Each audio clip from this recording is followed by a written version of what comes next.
All right. Sorry about that. My microphone was not enabled. Welcome, welcome.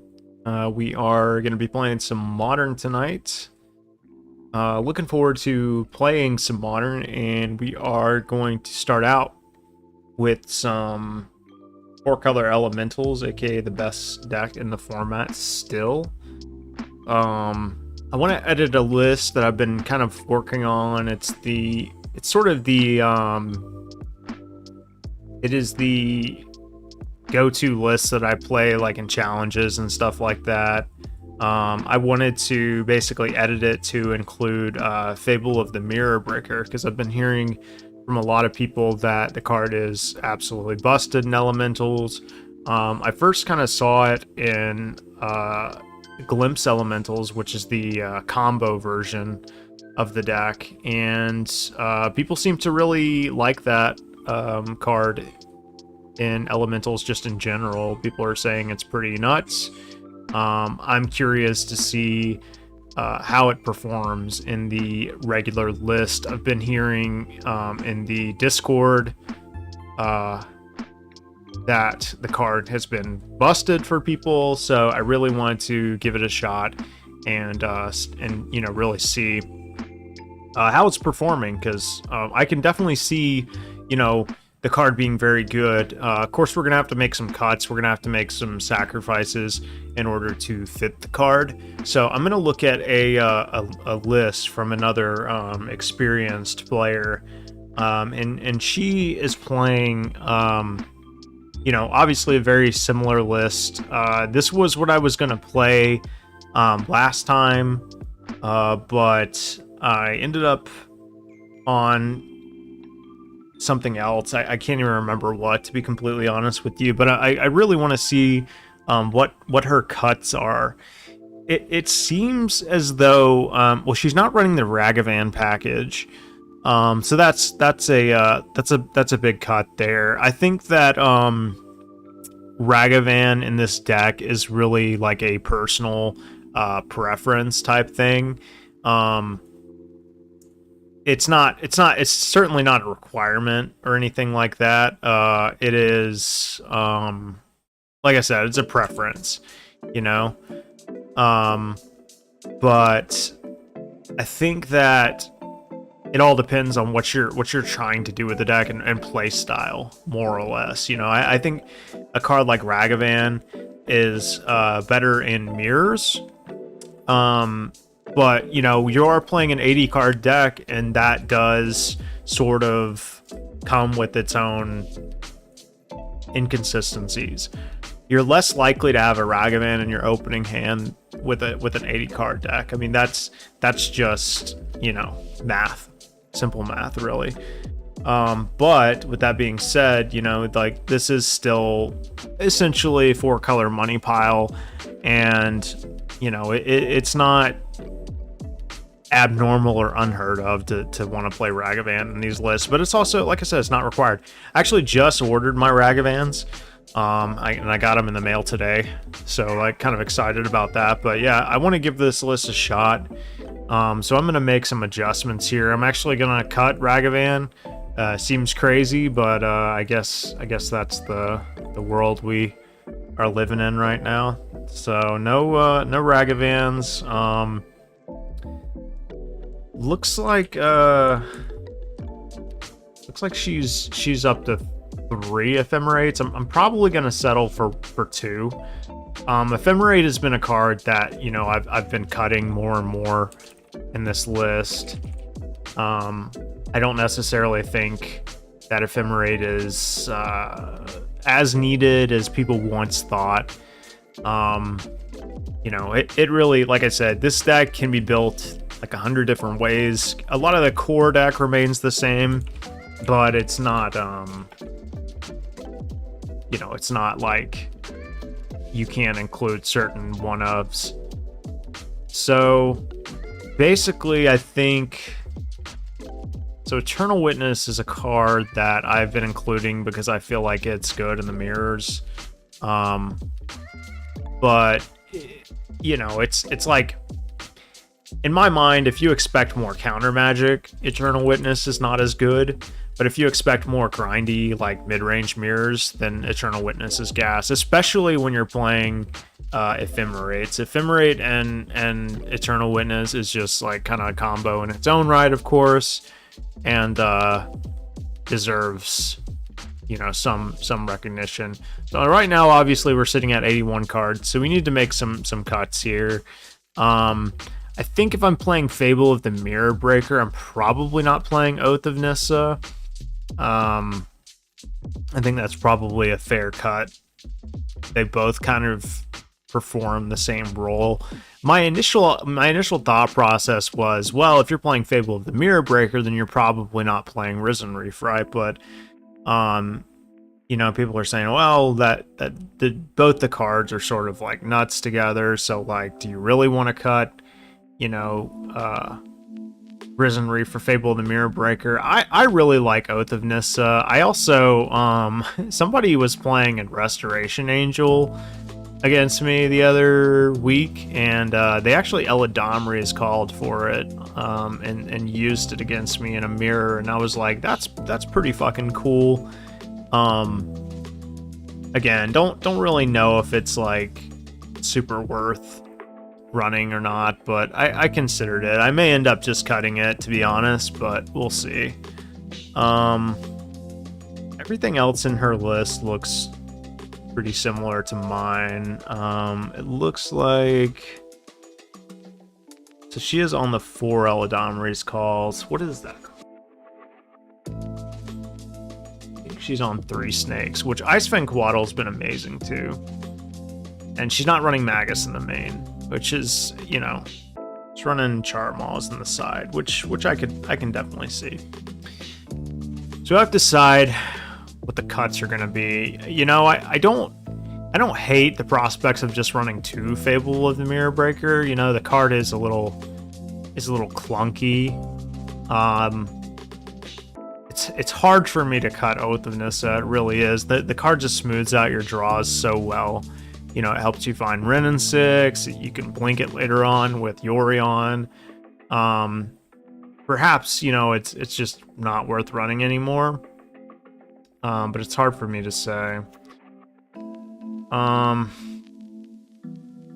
suppose Restoration Angel is the easiest cut. It's kind of cute as a one of.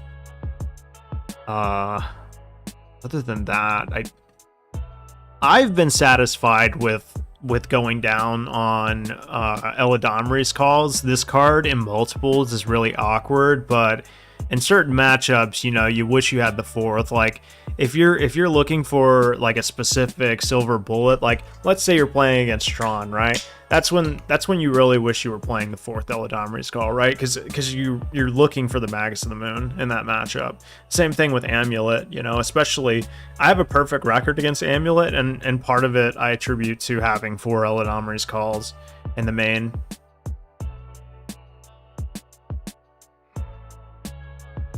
So truthfully, it's hard for me to say that, you know, we should be running only 3. I guess I could only run 2 Fables and go up an Eladamri's call.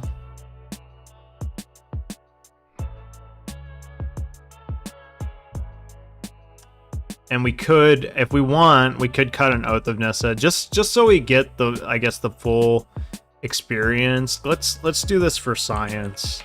Fable of the Mirror Breaker. Let's run 3. I don't want to run 4. That's a lot of 3 drops.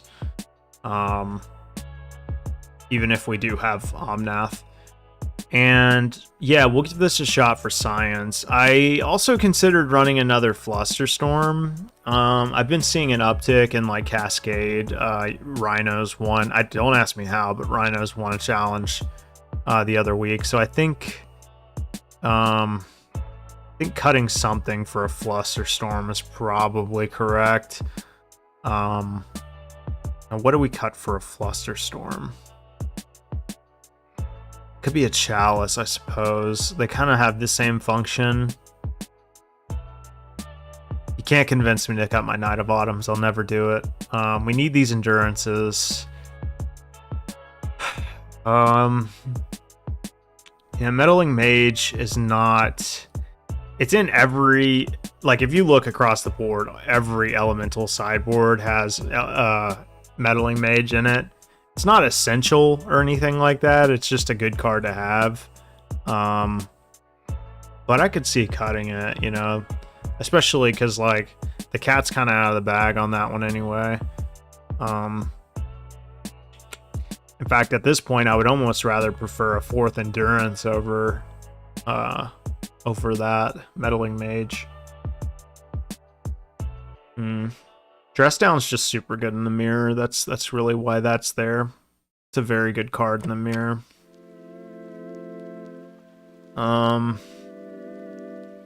So yeah, probably just yeah, I'll just run another Flusterstorm there. I have not gotten a chance to really play with Fable, but my prediction is that this card is very good in the grindier matchups. So we'll see. It's funny, this deck is still named Elemental's Pit, and that was like a long ass time ago. We'll have one league with this, and then we'll be playing some Glimpse Elementals later because I need to get some reps in with that deck. And I want to see, you know, I want to see how that deck functions. You know,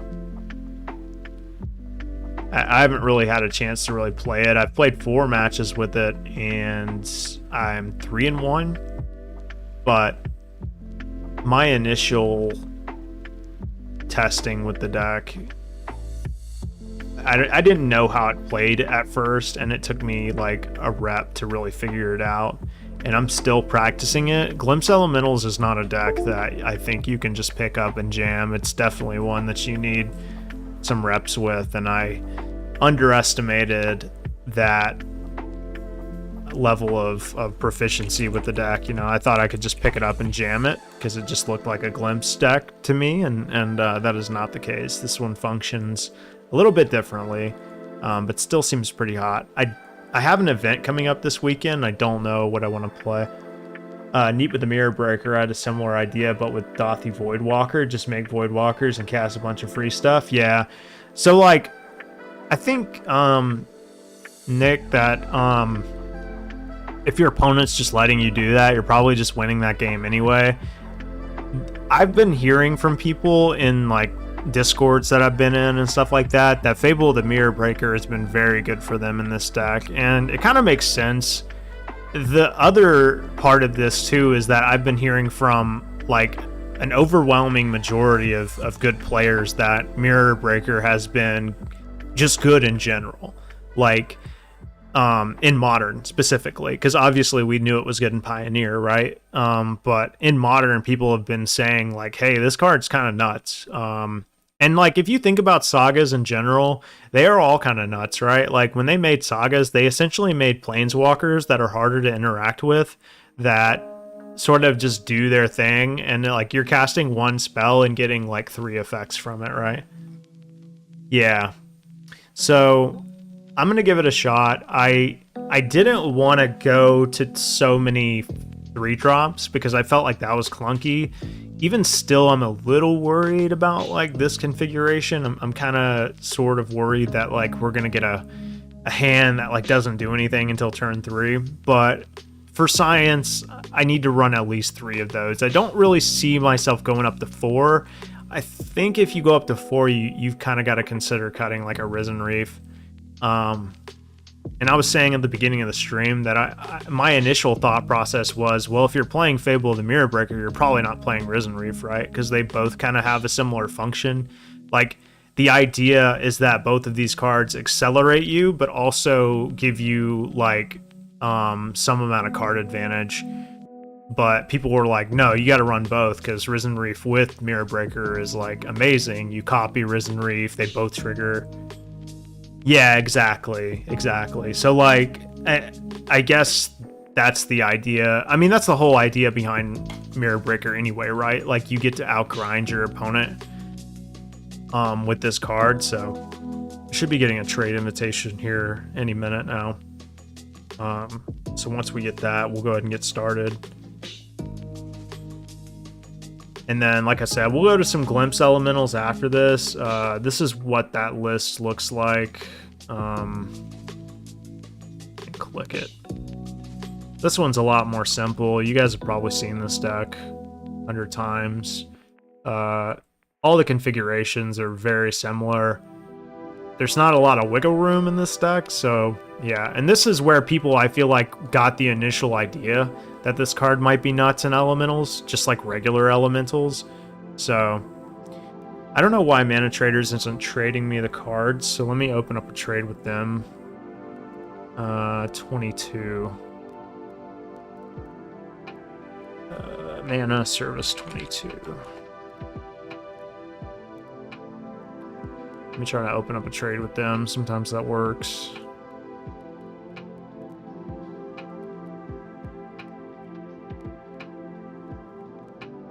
But yeah, I'm thinking about playing Glimpse Elementals this weekend, but I don't know. Basically, I'm at a point where I'm comfortable enough, like, I think I've gotten enough results this year that I'm starting to see things a little bit more clearly when it comes to, like, tournament success and repeated success. And I'm realizing, like, two things that I underestimated. Number one is having good sleep. Like, getting good sleep the night before a tournament or a major event is, like, the most important thing for me personally. Like, if I don't sleep well the night before, by the time I get to the top 8, if I even make it that far, I'm gonna be, like, dead tired. So, like, that's number one. Like, I gotta sleep like 8 hours at least.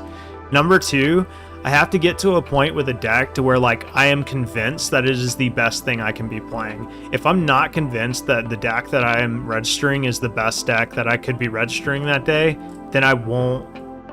I am severely hindered in my ability to, and that especially means, like, having the ability to pilot the deck effectively. What am I missing here? Did they not give me all the cards? Oh, no, it's good. Okay. So, yeah, I realized, like, if I don't get, comfortable enough with Glimpse Elementals, I'm not going to play it this weekend. I'll just stick with regular Elementals. What that looks like, I have no idea because I've messed with the deck so much. And I do think playing regular Elementals, like regular 4-color Elementals, I think you have to adjust the deck at this point because it's the type of deck that's incredibly good, obviously, but you can't stay with the same configuration week over week because people will adjust, if that makes sense.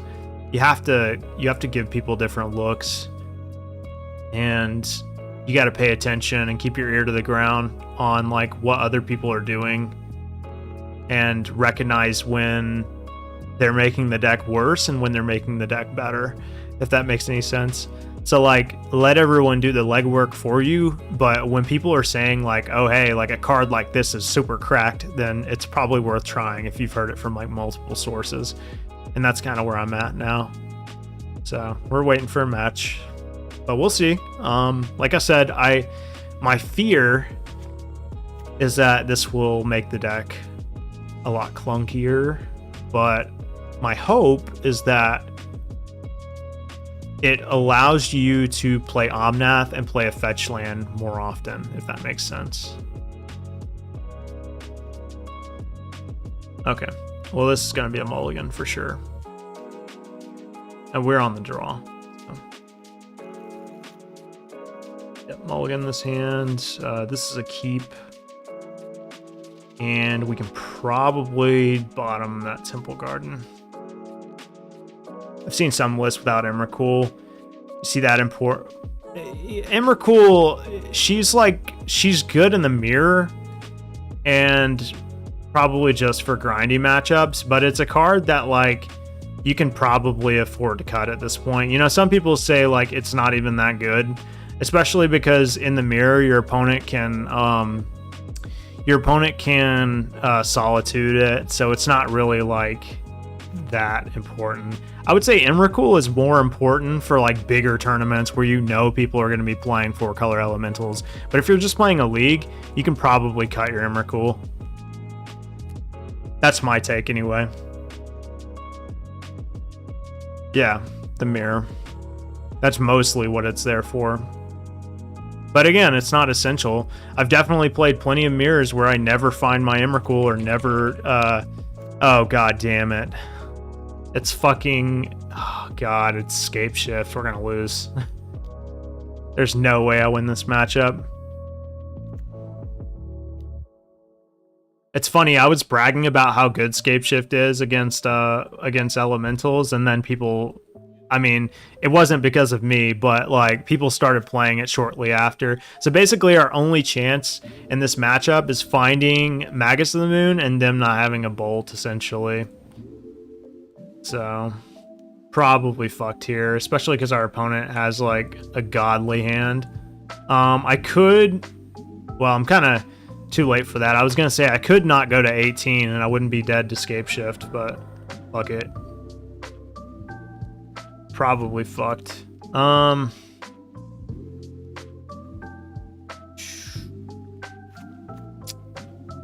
want to just get a basic here. Yeah, I'm gonna get a basic actually. Because if my plan is to Magus, I need to start playing towards that. Actually gonna minus targeting nothing. Well, I guess if they...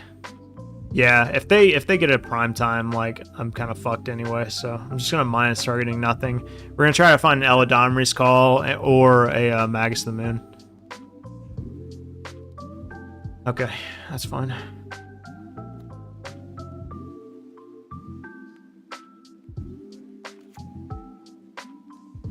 It is kind of funny too, though, because, like, Scape Shift is very, very good against elementals. Oh, sorry, guys. I didn't realize the screen was cut off. My apologies. Scape Shift is very good against elementals. Like, it's almost like an auto win, right? But against a deck like Murktide, like, you're in trouble. Like, Murktide is very good against Scape Shift. And that's part of the reason why I personally decided that it wasn't worth playing Scape Shift. But, you know, people are obviously they're gonna play what they play, you know. But in a large scale tournament,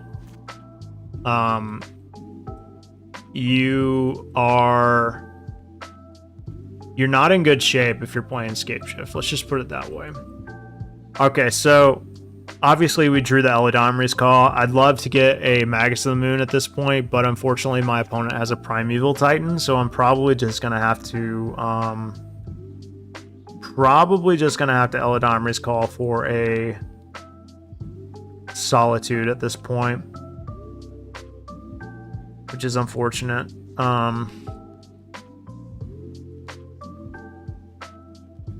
This Jetmir's I can use to cycle in Wrenn and 6, so I'm gonna just play this Breeding Pool tapped. And we're gonna Solitude before attacks here. Just in case they, like, play another primetime, although I think if they play another primetime, I'm, like, dead as fuck. Yeah.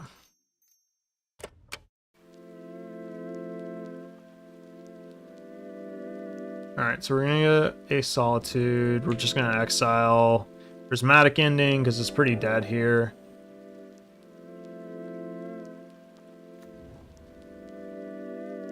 There we go. I almost don't even want to Ephemerate it at this point. I kind of want to save Ephemerate.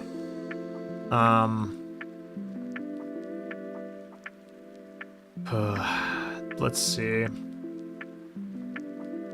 So they hit me for 6 this turn if they just play a land. Yeah, I'm gonna Ephemerate and just hope that it keeps me alive for a little bit longer.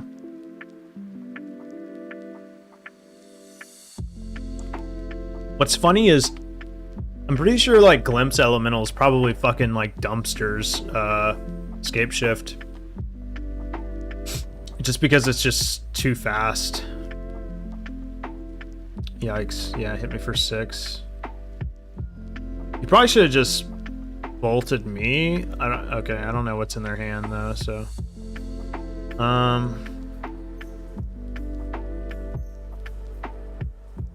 Let's do this. I mean, I'm not really too worried about the dwarf token. So any ramp spell kills me. I'm assuming they have another land in hand. Cal, appreciate the like. I'm good, man. Hope you're doing well. I haven't seen you in a while. Of course, I haven't been streaming as much.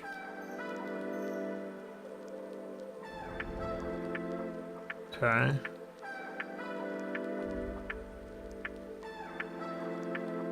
Obviously, we're looking for a Magus of the Moon.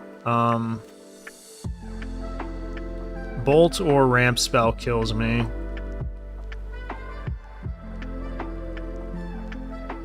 Yeah, I kind of read Bolt too. The fact that they bolted Solitude so liberally there made me think like they probably have another Bolt in hand, but you know, what could I possibly do about that? Okay, so like our plan to win here essentially is just resolve a Magus of the Moon and hope that our opponent can't kill us. I kind of have to get creative too because like this is a terrible matchup from the elemental side of the things. So I almost feel like I don't think so. They play Wish. That's like one card that they play. I'm probably gonna bring in the Flusterstorms here. Prismatic Ending is pretty bad. I mean, they do. I'm pretty sure the new list do play Wrenn and 6, but we have Fury for that. Of course, I don't have to cut all of my Prismatic Endings.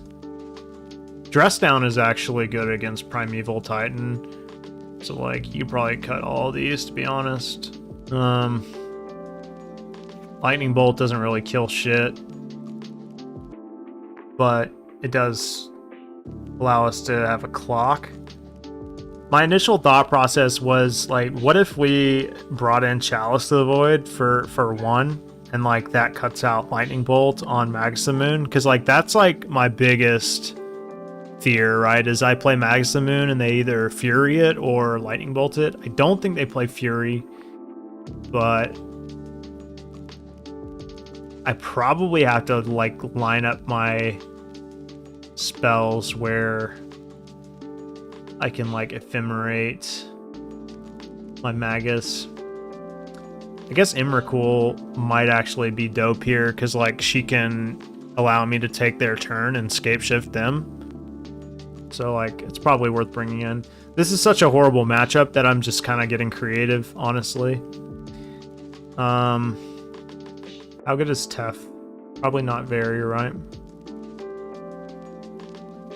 Probably not very.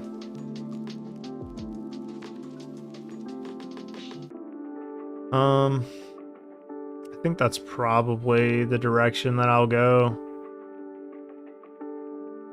Again, not a good matchup. Certainly not one that you want to see.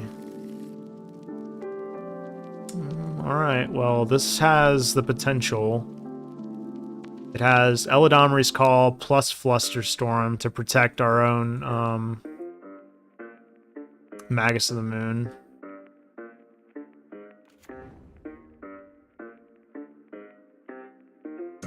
Though I suppose I have to get an island.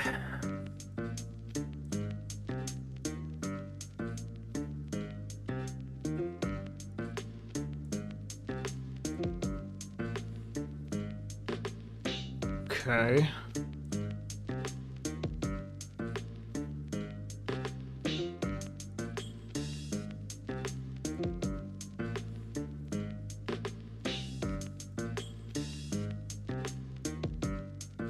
And it's a little awkward.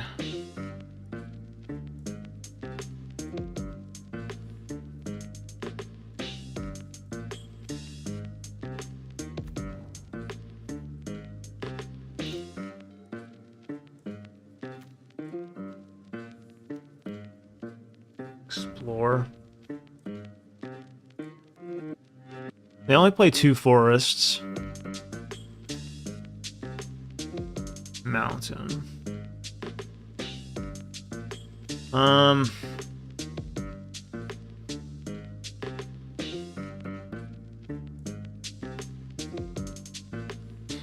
want to play around Lightning Bolt as best as possible.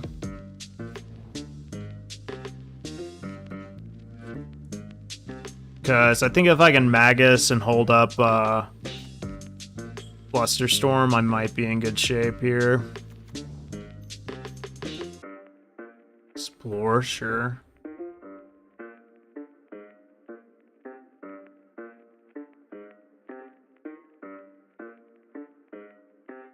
It's gonna be unfortunate if they just like play a land pass.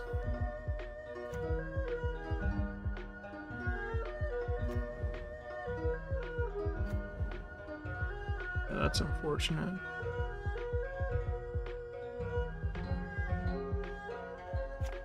Get a forest. Call it Omri's Call. Get Magus of the Moon.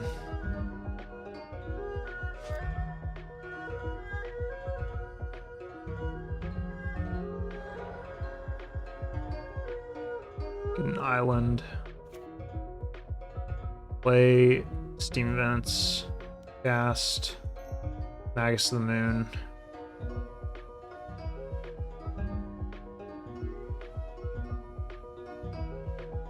Yeah, basically trying to trap them into trying to remove this, essentially.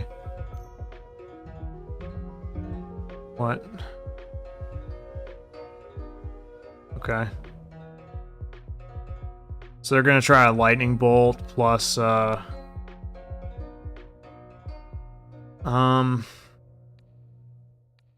I'm pretty sure this works how I think it works. If it doesn't, then I'm fucked anyway. Yeah. Same targets. I think this gets a... Well, maybe not, actually. I don't know if this gets around the... It doesn't. Okay, I didn't think so. If you do that with the Chalice of the Void in play, it gets around the Chalice. That's unfortunate. So not only did they have Veil of Summer, they also had Lightning Bolt, which is sad, but...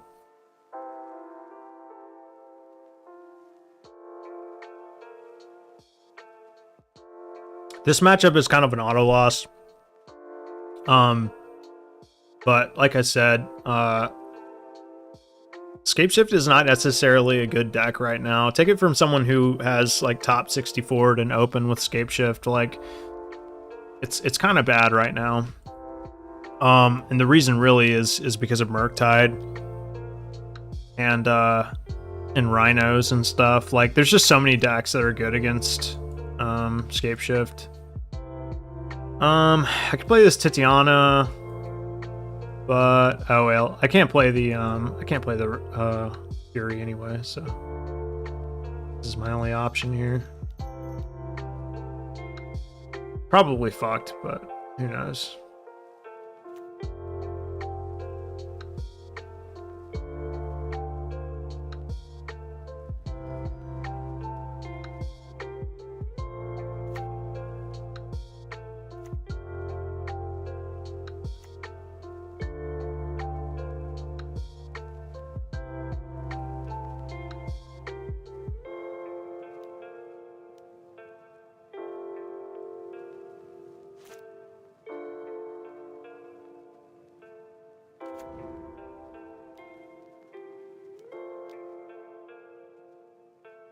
Okay, we have Boseiju and Fury for that.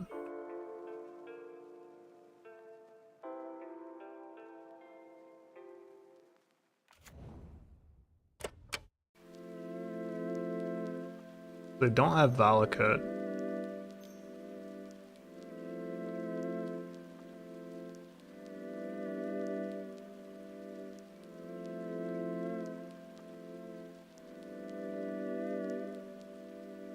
If you were gonna cycle Shelter Thicket, you should do it before you play your land, but that's fine. Because if you draw specifically Valakut, then you can play Valakut, then fetch land, and I'm in pretty rough shape, but it's all good.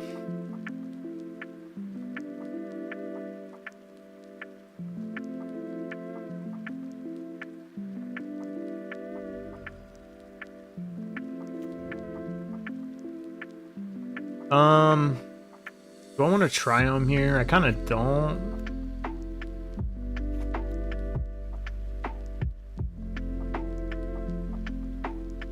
We got a Sacred Foundry.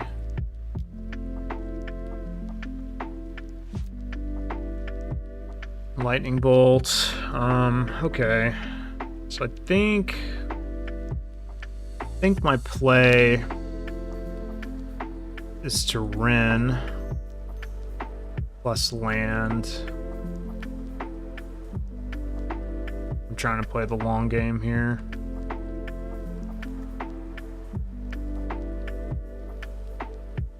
We'll get a land. Play the land. Good Fury.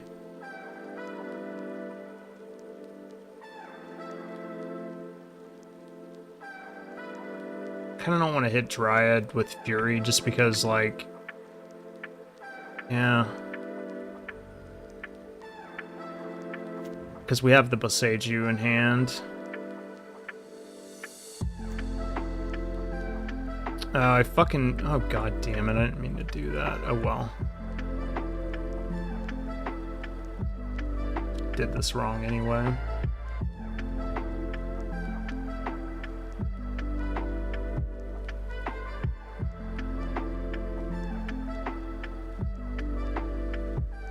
I mean, I suppose I can still Fury, but...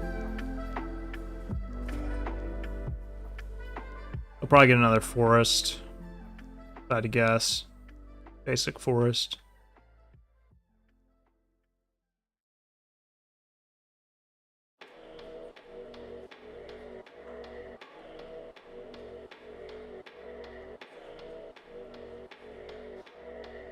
I'm on a very short clock here. Basically have to kill them before they find Scapeshift. And they did not get a basic. It was very interesting.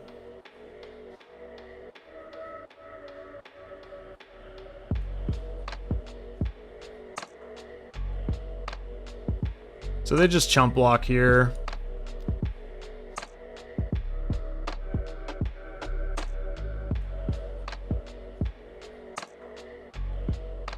Surprised they didn't block with the Sakura Tribe Scout, or Elder, excuse me.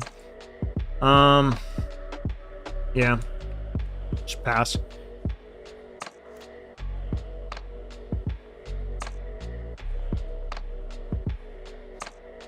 Yeah, this is one of those matchups where, like, this would be a better time to run Blood Moon just because they have an easier time dealing with Magus of the Moon, unlike Amulet Titan, which has a harder time dealing with Magus and an easier time dealing with Blood Moon. Am I dead?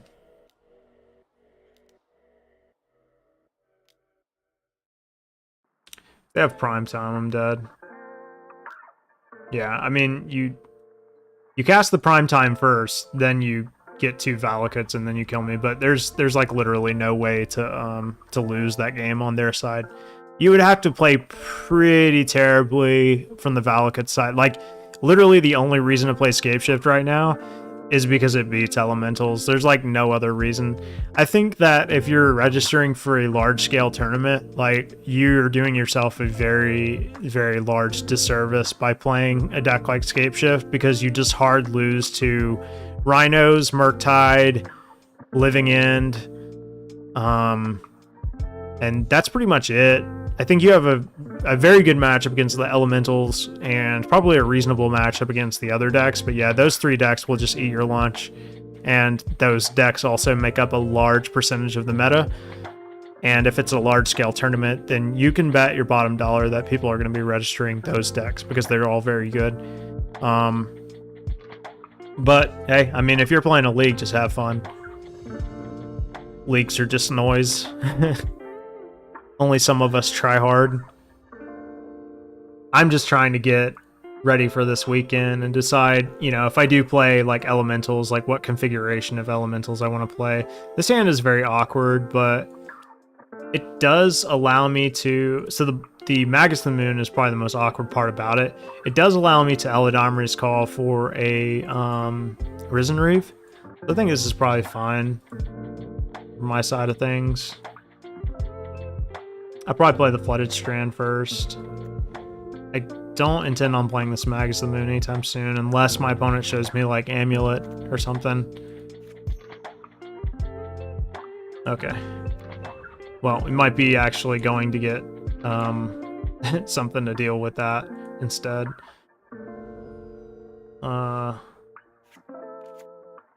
Let's see. I got a Jetmir's Triumph here. Well, that was a very good draw.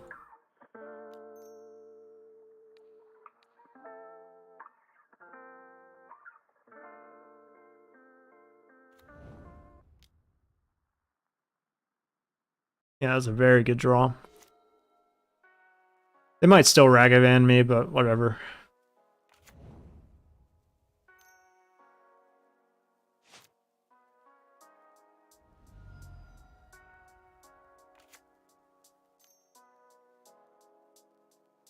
You got it.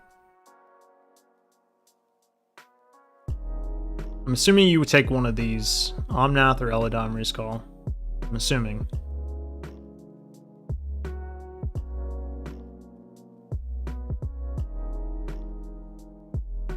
At this point, Magus of the Moon is worse for me than it is for them. Yeah, that's fine. Soul Guide Lantern. Must be just some sort of black-red mid-range deck. I could shock in Sacred Foundry just for the benefit of being able to Eladamri's Call for Solitude plus Ephemerate. We'll see.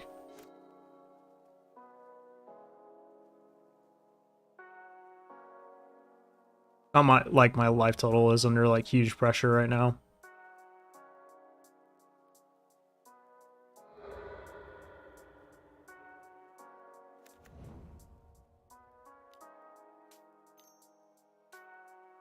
Another Thoughtseize. Okay, so they probably take Eladamri's Call with this one.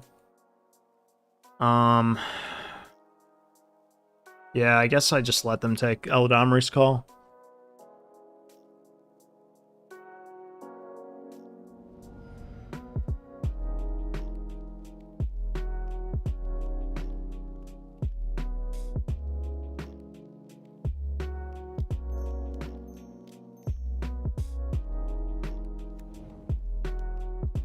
Little hesitant about putting that in my hand before I intend on casting it, but yeah, I figured they were going to cycle that. It wasn't worth Prismatic Ending.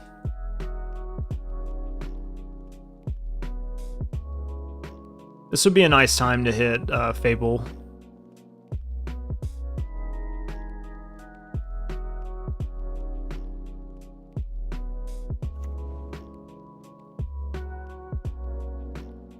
What's funny is I may actually end up casting this Magus of the Moon just to sort of like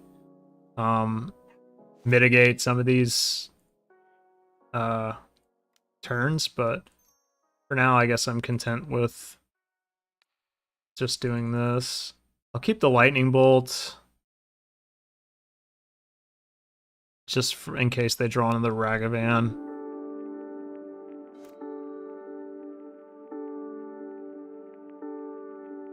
Also, it hits their Den of the Bugbear if they decide to try and attack with that.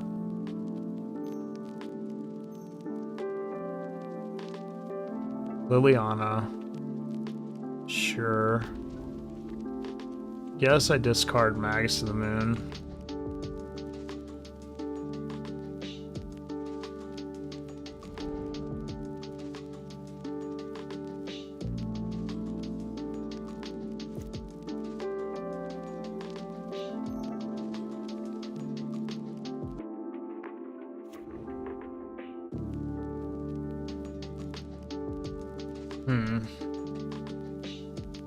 That is a good draw.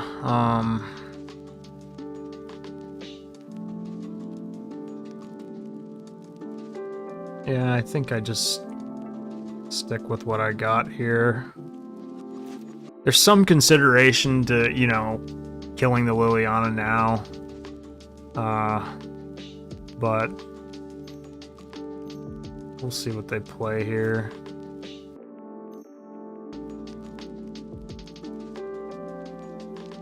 Turok, sure.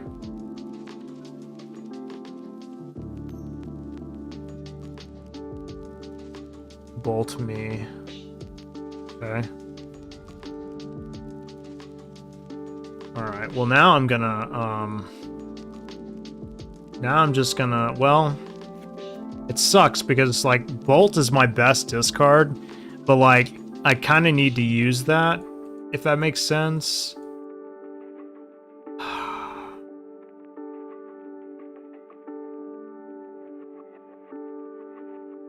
See, if I hit a land, I'm perfectly content with just playing the Fury and killing Turok. This is tough. I think I'm just gonna discard Yorion here. I think it's pretty hard for me to lose if I just Ephemerate Fury.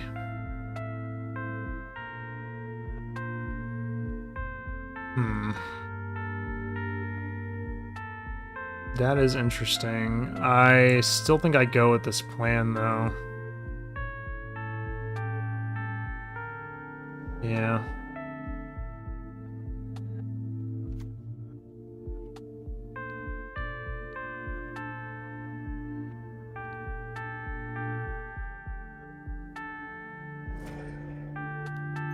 Yeah. I like this.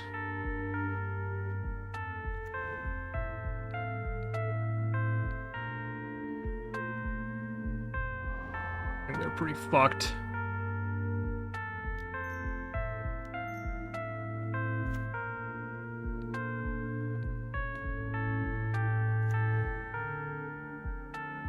Really like that Ascendancy that gives a treasure when you play a multicolor spell. Which one is that? Is that the Naya Ascendancy?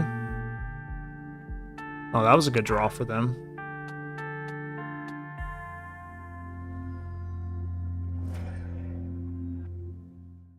Yeah, I like that card too. I like all the Ascendancies. I think it inspires like creative deck building.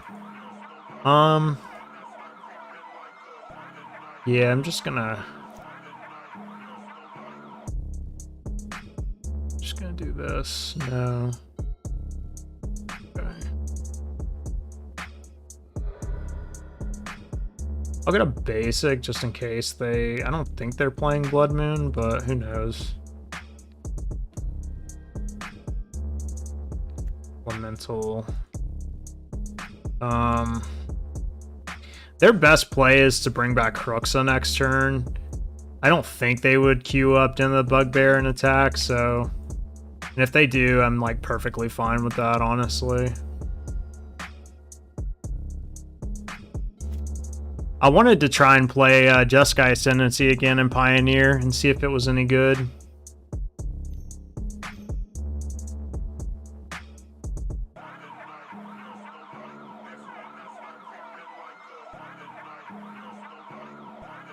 Yeah, the good thing is they can't really attack unless they kill Fury.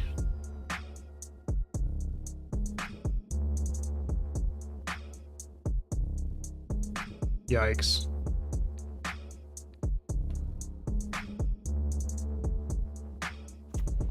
Okay, well, if they kill Fury, I'm dead, so...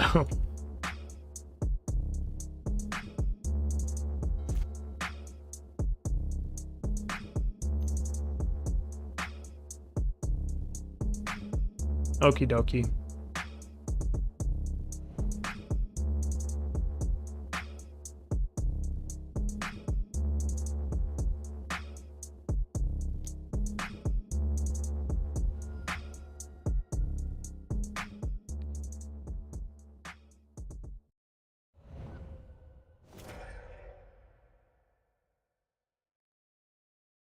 Oh my god, dude.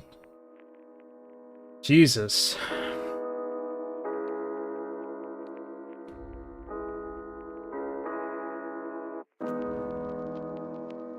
I'm just dead if they attack. Of course, they don't know that. Attack within the Bugbear. I think they'll just... I want to say they'll just bring back Kruxa, because that's the safer play. But they might. They might queue it up.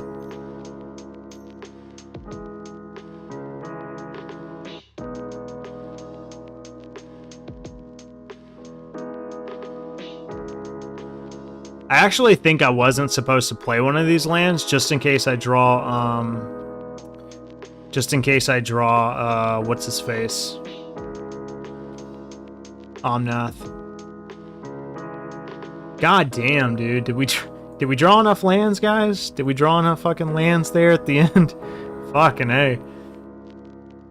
Okay. So we're just playing against some black-red nonsense deck. We're definitely bringing in usually in these matchups, what you do is you cut like Eladamri's Call and you cut like Magus of the Moon. And you just bring in like, you want your Veil of Summers in this matchup. You want Endurance probably for that Cruxa, just to keep that in line. I'm kind of gonna board how I would normally board against like Jund, if that makes sense. So like, I guess we could also board like we're boarding against GDS.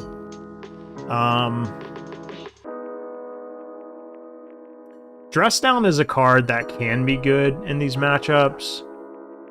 I don't know if my opponent is on Blood Moon or not.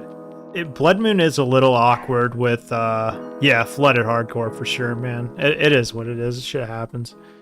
I kind of want to bring in Knight of Autumn just in case they're playing Blood Moon. I'm certainly going to play around it as much as I can. Dress Down is a card that, you know, I'm going to bring in all of my Dress Downs because Dress Down is really, really, really good against Torok. Very good against Torok. As far as what other two cards to cut, I mean, Eternal Witness is very good in this matchup. I like Fable because it helps me play around Blood Moon a little bit, but it is the most flexible card in the deck, so I'll cut two Fables. I'll leave one in.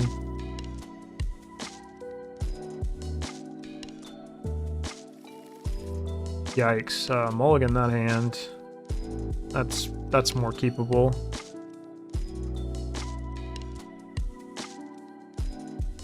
I think I'm gonna drop the Solitude from this hand. I like the Eternal Witness.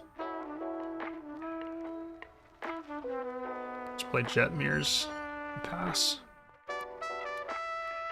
I like the Prismatic Ending in case they just go Monkey.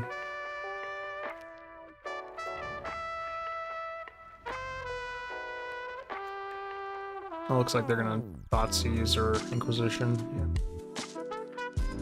This is why I like Eternal Witness is very good.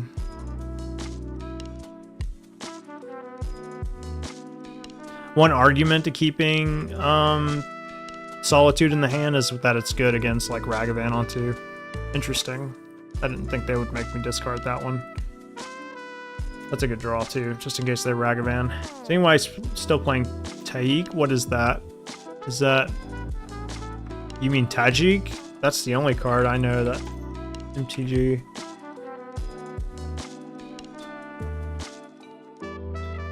Sure. Sure. I kind of think my opponent is going to play Liliana next turn, so I kind of want to keep my Prismatic Ending, so I'll discard Lightning Bolt.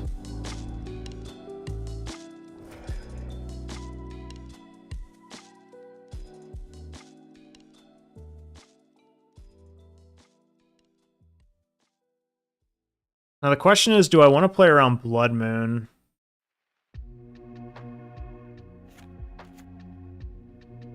No, I don't really think I can afford to, honestly.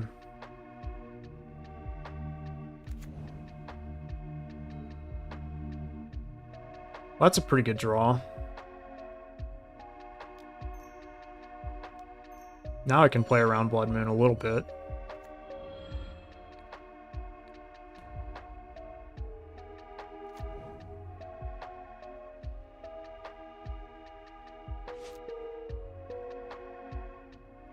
It's also a very good draw for, like, Renin 6 is, like, great Liliana insurance. If you want to know, like, what card helped push Liliana out of Modern, this is one of them. being able to discard lands and then get them back with Wrenn and 6 was a very, very big hit to Liliana the Veil. I mean, not only that, but obviously like some of the cards that were printed in Modern Horizons certainly didn't help, but like this card makes Liliana like kind of laughable. Interesting. Sure. I kind of think you take Eternal Witness. Yeah, I was gonna say. But yeah, this is kind of awkward for them.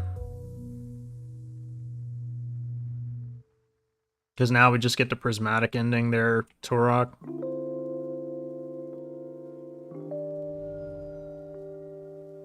Get a Plains. It's a good draw. Alright, get back Flooded Strand. Go white, blue, doesn't really matter. Oh wait, hold on. Rip. That just means that, okay, I see now.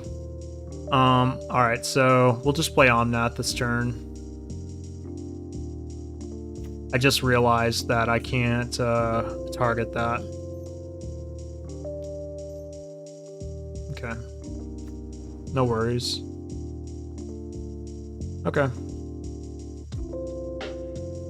What's up, man? How's it going? We are 0-1. I just realized my thing isn't working, so let me... I think the, that's not right. I think the, bot that usually runs on Moto that tells your record automatically is down. It's been down a lot lately. Okay, we're 0-1. So we'll just use the legacy record. Sacrifice a creature. Yeah, that's pretty good.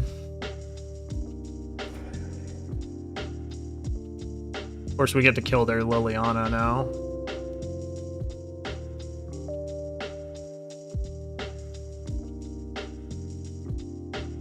That's a good draw.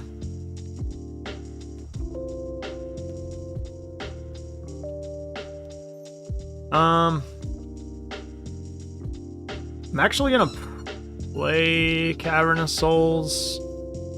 We're gonna name Elemental. We're gonna target Cavern with this. Abundant Growth again. Well, I'm gonna take a risk here. I'm gonna put Yorion in my hand. I'm gonna leave the Unholy Heat up.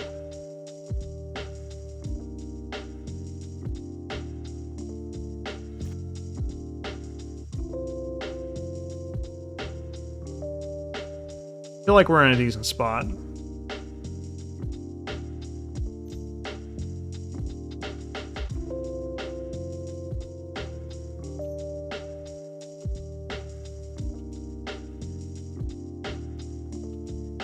In response.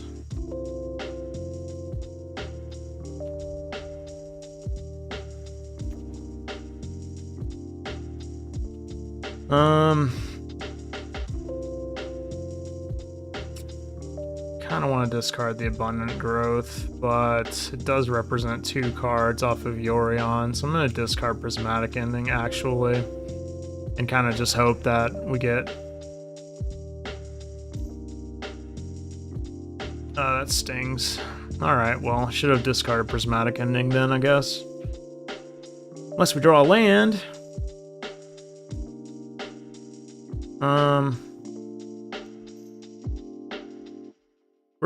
We're pretty fixed up here, so I'm just gonna hit this.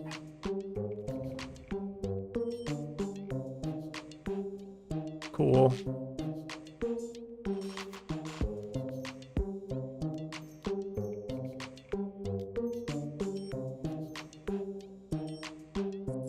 This is kind of where we pull ahead, I think.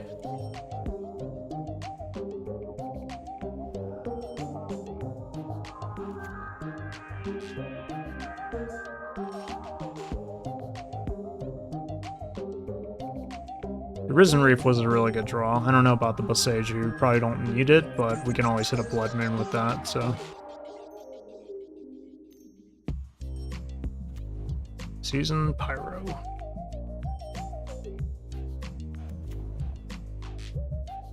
And they discarded Ragavan and another Season Pyro.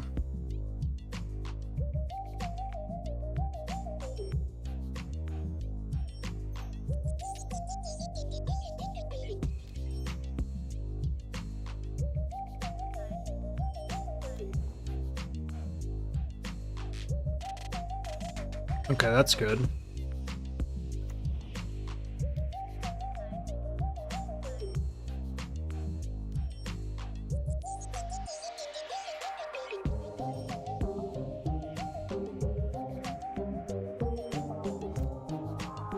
All right, let's see what they got.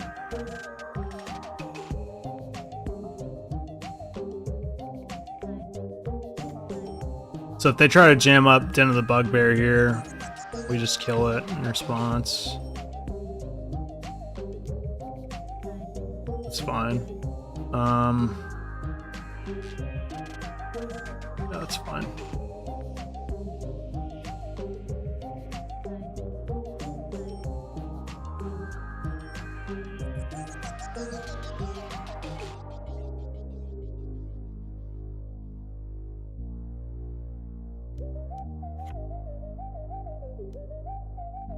Each opponent.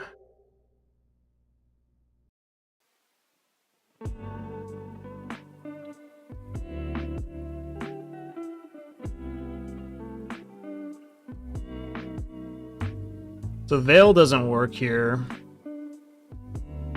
I could use it to cycle a card, and I might actually just do that. Although it does counter like a Terminate or something.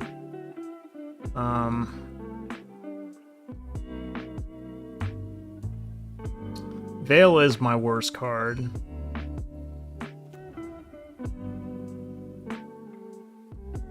Currently.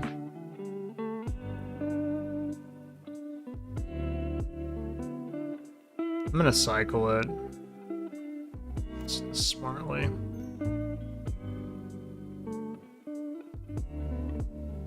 Yeah, I'll just discard that Stomping Ground.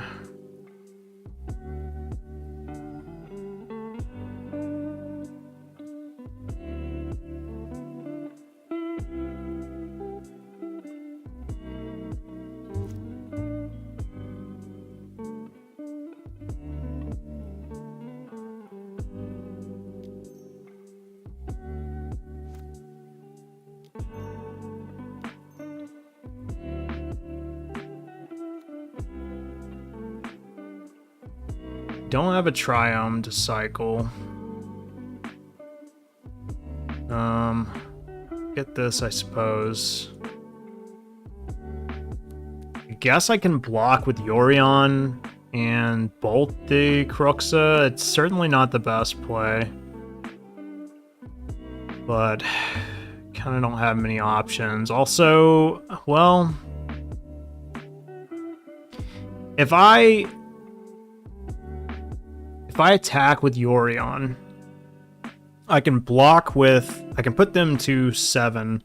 I can block with Risen Reef on Kroxa, discard a land. I would take 4, 7 damage.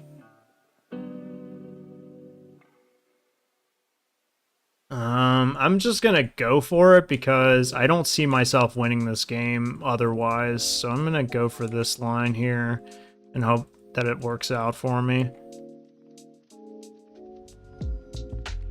This line fails in a few ways, and we'll see if they get me because of it.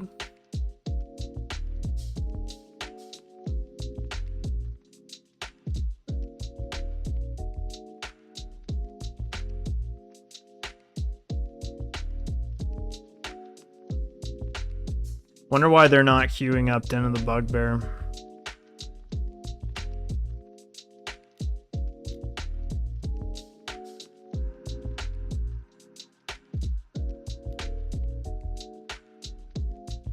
Okay, that makes more sense.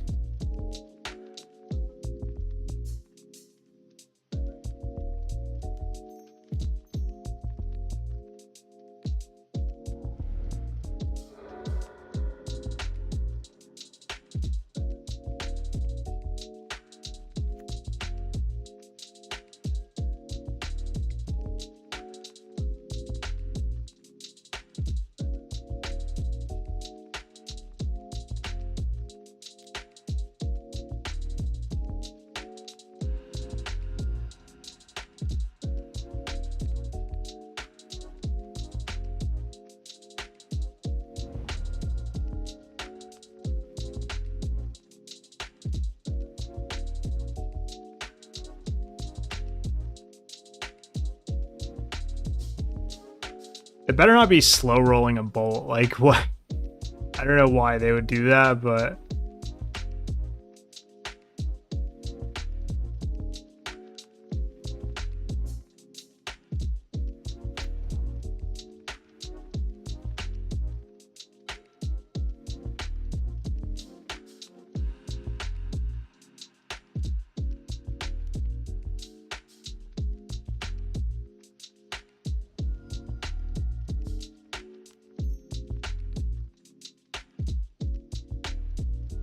All right.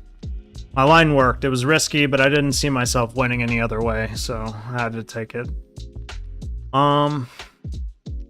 Yeah, I mean, we're really just getting kind of screwed on ways to remove Cruxa. I mean, I did discard a Prismatic Ending at one point in that game. That's not lost upon me.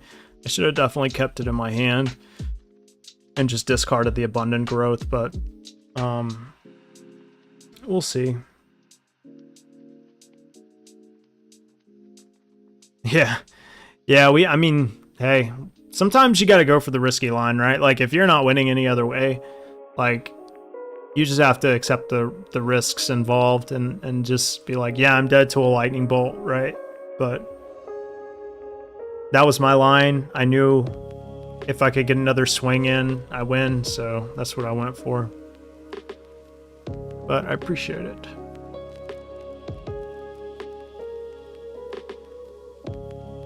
Okay, I mean, this hand isn't amazing by any stretch of the imagination, but I'm not really trying to mulligan a bunch against the Thoughtseize deck, so... yeah, that's kind of annoying.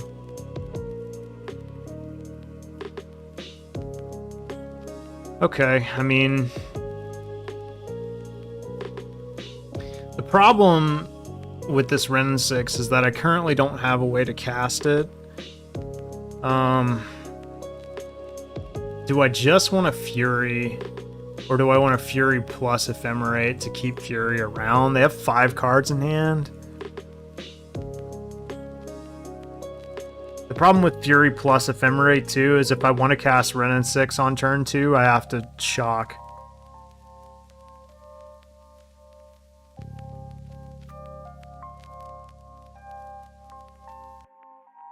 I'm gonna go for it.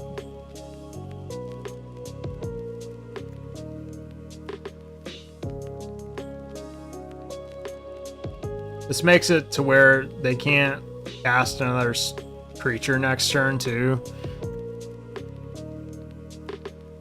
That is one dead monkey. He's toast. Sometimes people fuck up and accidentally cast a creature on the following turn too, like not realizing that you're just gonna Ephemerate again. Okay, they did have the bolt, unfortunately. I figured if they didn't have the bolt, they were like really in trouble early there, so... okay. Well, we did draw the Stomping Ground, so...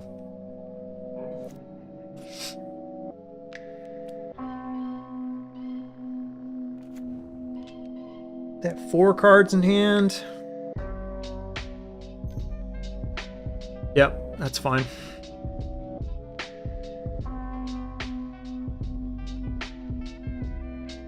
Oh no, not my Hollowed Fountain.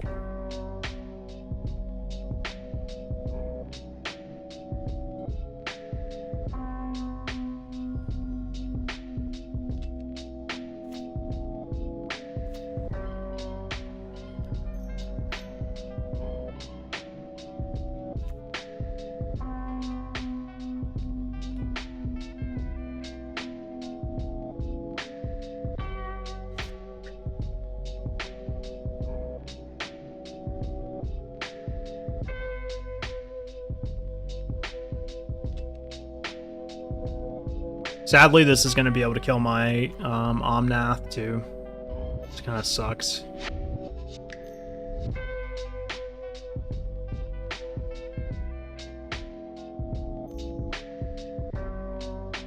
Spyro. Yeah.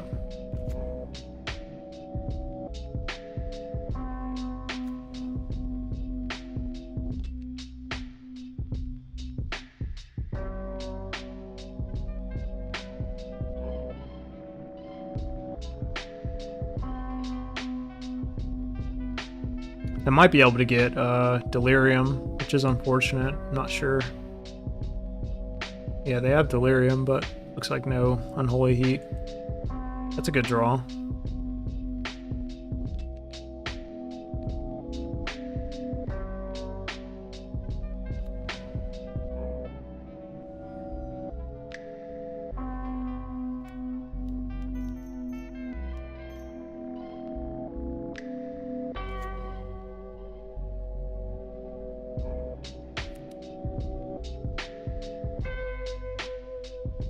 Hopefully they don't have another Fatal Push. That would suck. Okay. I'm assuming they're just going to minus here. It is what it is. Ugh, that sucks. Alright.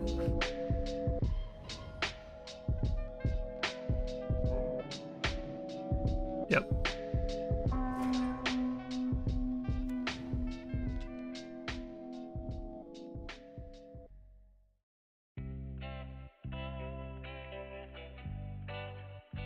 Endurance would be a pretty decent draw next turn if I could get one.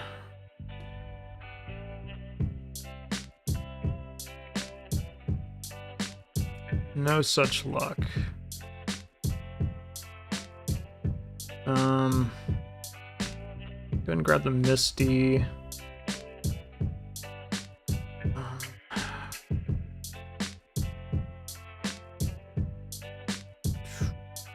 I mean, like, I'm pretty sure I'm just gonna put the Omnath in my hand, or the Yorion in my hand. I would like to draw an Ephemerate here, that would be cool, but I don't think I'm gonna be able to. I mean, they have no cards in hand.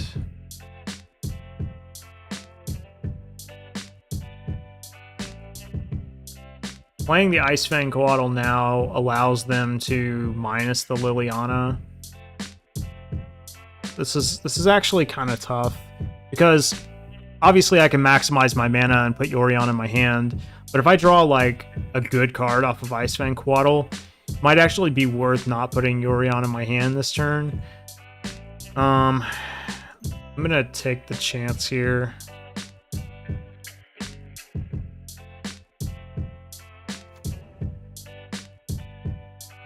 Okay. Well, that didn't pay off, but it's kind of okay actually. All right, so let's just put Yorion in the hand, because this just means that if they go for the line where they just minus Liliana and then attack Wrenn and 6 with everything, then I'm fine with that.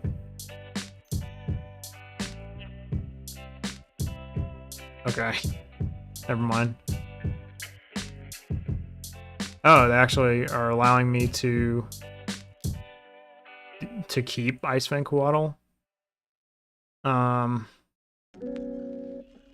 Do I want to do this? I kind of don't. I kind of would rather just... Yeah, I'm just going to let the Wrenn and 6 die, actually.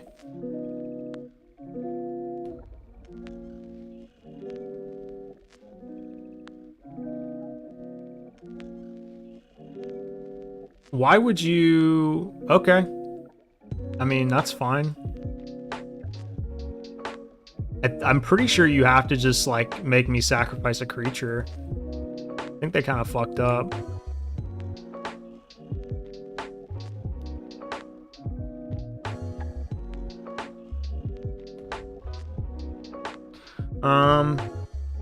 Alright, yeah, so I'm just gonna get a basic forest here. And then... kind of a tough call. I kind of want to play for Ephemerate, but Stomping Ground gives me the most options.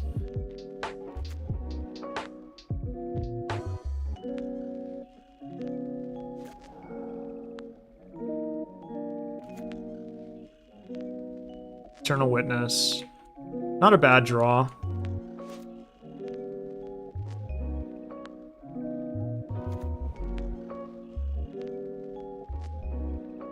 Yeah, I'm okay with it, but I figured they would do it just because, like, that stops what I just did. Yeah, like, now it seems kind of pointless.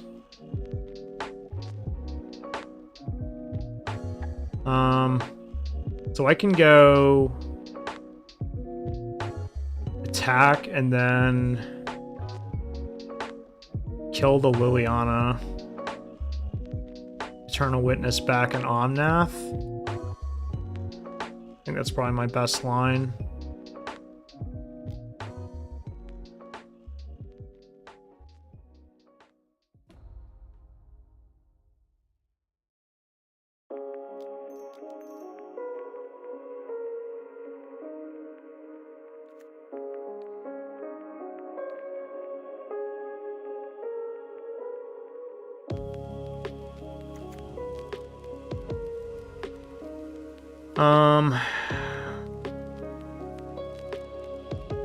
We're missing double red, so yeah. Let's just do this. Green, red, white, blue.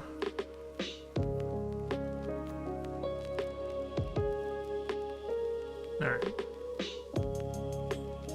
Alright, we're in business. They're on top decks, and we have a better board presence.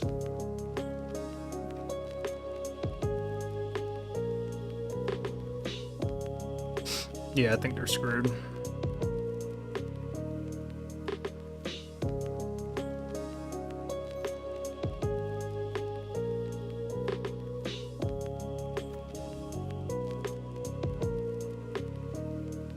It's a reasonable draw too, actually.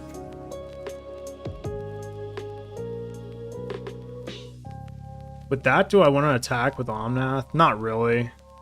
Rather just leave it back.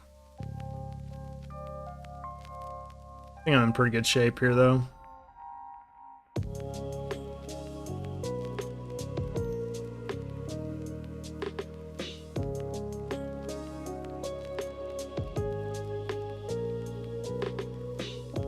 Might as well do this now, I suppose.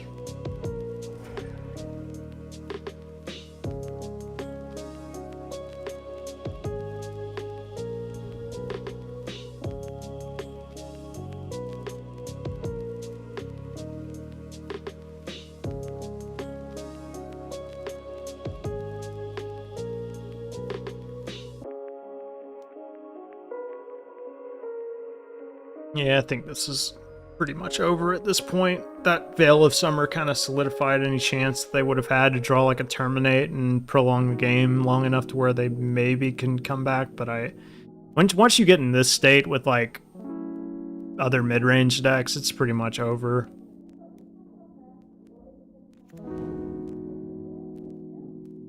Yeah, I figured they were tapping too much mana there. Quite sure what was going on.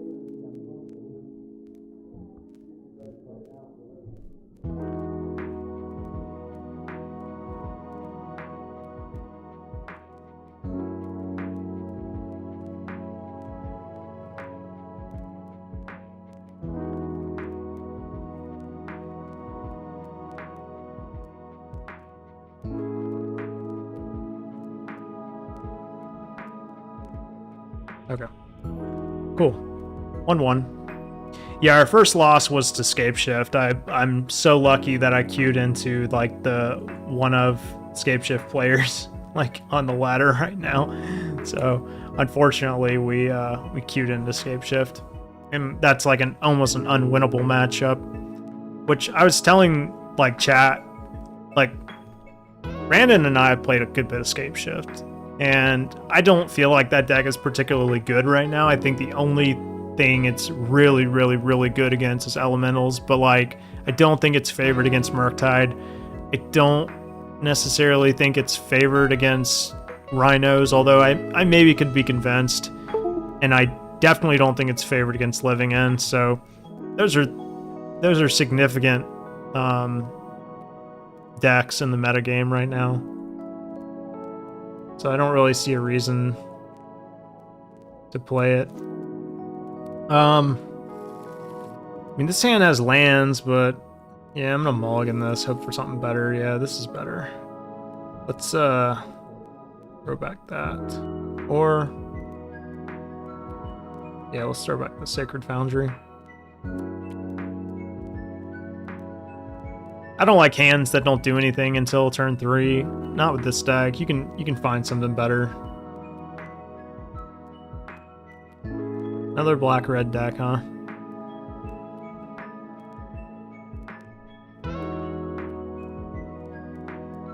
Yeah, we're the tryhards that are playing 4-color elementals on a Wednesday night. Oh, cool! We get to try out our Fable. Maybe they don't take it.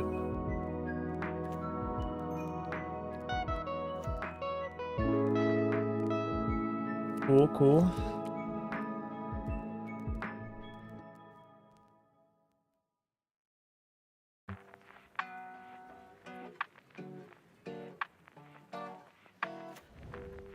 Yeah, I was gonna say, I wonder if this is Death Shadow or Shredder or whatever you want to call it.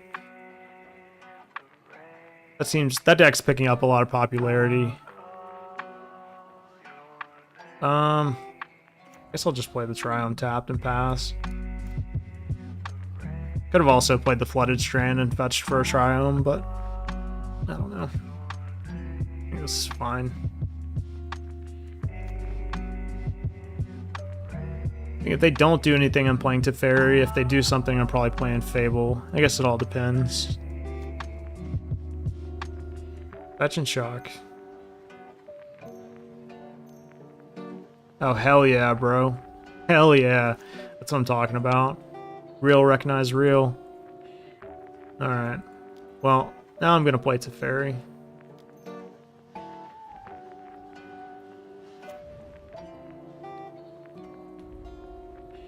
We are the superior Fable deck.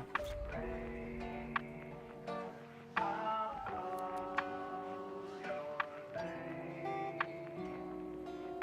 wonder what this is, because this isn't a card that Grixis Shredder usually... Oh, they're playing... Okay. Playing some Reanimate stuff. Dwarven Mine. Oh, it's Indomitable Creativity. Interesting. Well, I'm about to lose this to Teferi. Yeah, thought so. I will discard... Windswept Teeth. Alright, well, I'm definitely bouncing that Archon back to their hand. I suppose I could also kill it with Fury, but they're playing Persist, so probably best if I just bounce it here. Get that out of here.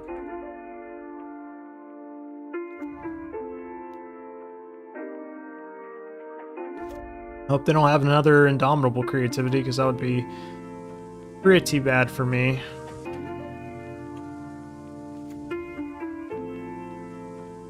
Especially if they go and get 2 of those motherfuckers, that would be terrible. Alright.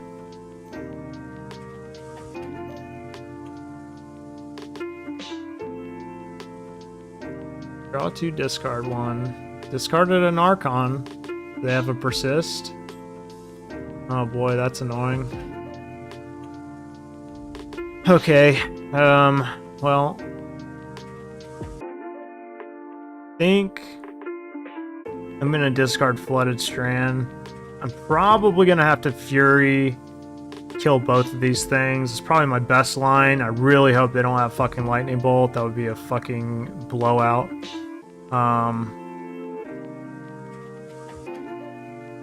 Man. Yeah, I think Flooded Strand is my best discard here.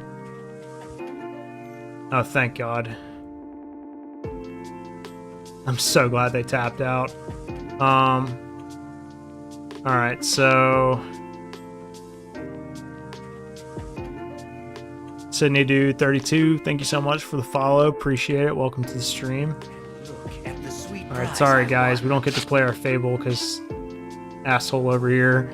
It's got all the stuff that I need to kill. Alright. Killing that. And definitely killing the Archon. Hope that they don't have another Persist. That would suck.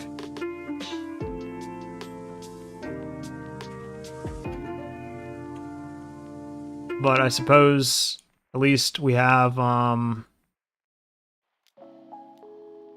Yorion in Solitude. I'm running out of gas here. If they keep pressuring me, I'm not gonna be able to keep up.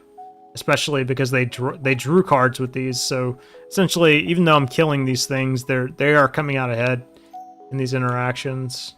Okay, draw 2 cards.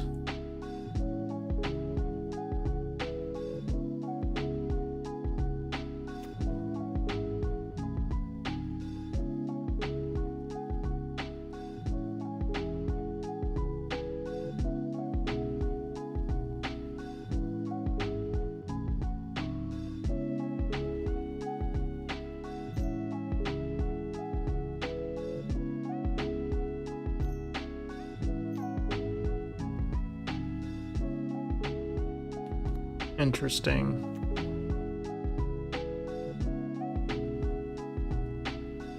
Land? I think I am gonna ephemerate.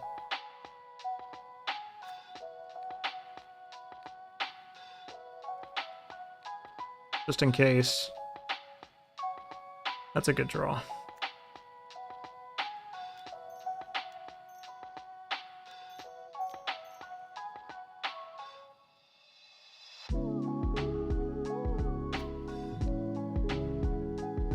Some pressure on my opponent here. Need to end this game rather quickly, or things are going to get out of hand.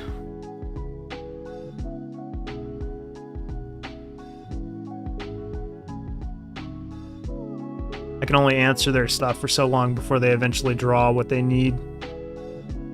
This is an interesting take on Indomitable Creativity, though. I don't know if this is a pre-standard version or if this is something intuitive, or not intuitive, sorry, some ingenuity. But it's interesting. I think more and more people are experimenting with Fable of the Mirror Breaker, and it makes sense. I think this card is starting to get on a lot of people's radar. A lot of very good, high caliber players have been singing its praises in Modern. So I think that's probably a good reason why people are starting to take notice.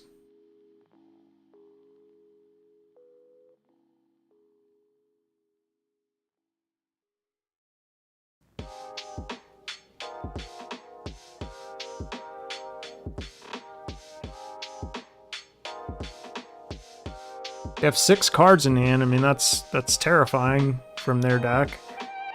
I don't quite know what they could be holding at this point. Thoughtseize. Ugh. Yeah, I mean, can't exactly Solitude in response to that, because it would literally do nothing. If they have Indomitable Creativity, they would just target the clue token. And they could also just get a creature off of Bloodstained Mire plus Dwarven Mine, so...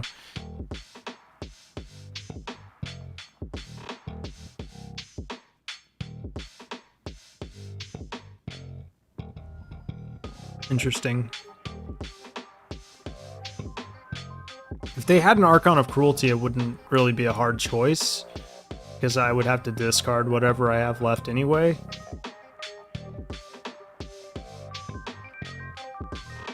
And they have 2 Archons in the yard.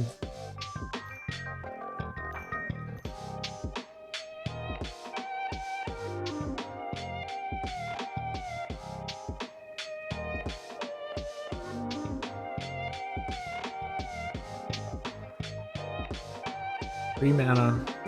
Just Prismari Command or whatever. Or is another Fable.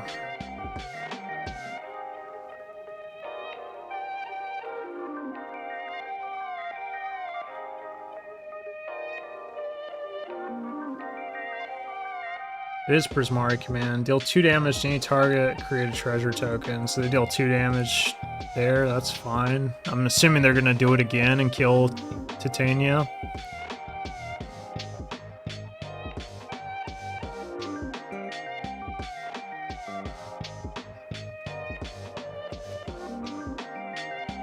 Yeah, artifacts or creatures, so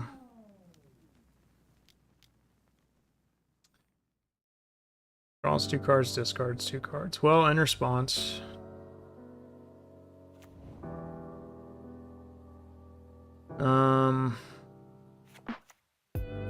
Yeah, I guess we'll get our other Triumph. Kind of reluctant to. I think at that point you're supposed to, honestly, you're probably supposed to just grab a shock. Because later on in the game, if you draw a Cycle Land plus Wrenn and 6, that's a great way to generate some card advantage. Magus the Moon is a huge hit. Wow.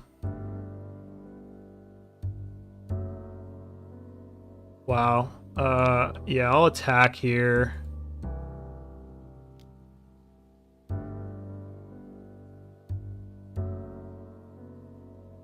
Although they do have that treasure token, so probably not out of the woods yet.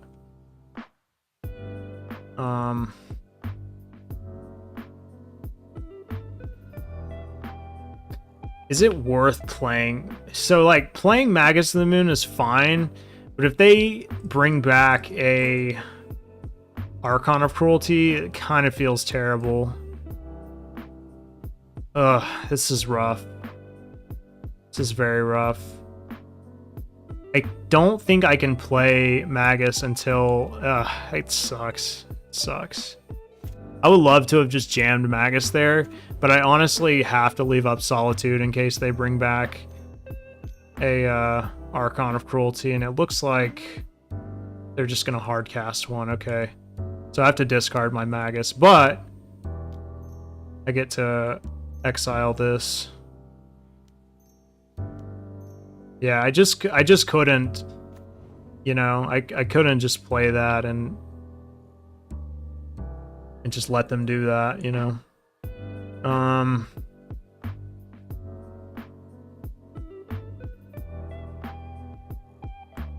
As much as I would love to keep Solitude in case I draw Ephemerate, I think... Yeah, I think I have to discard that and do that.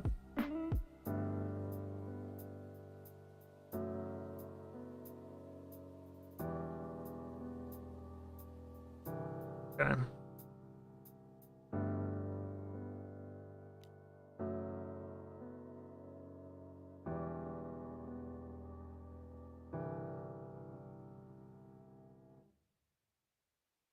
I mean, Reflection of Kiki-Jiki and and Archon is a beating.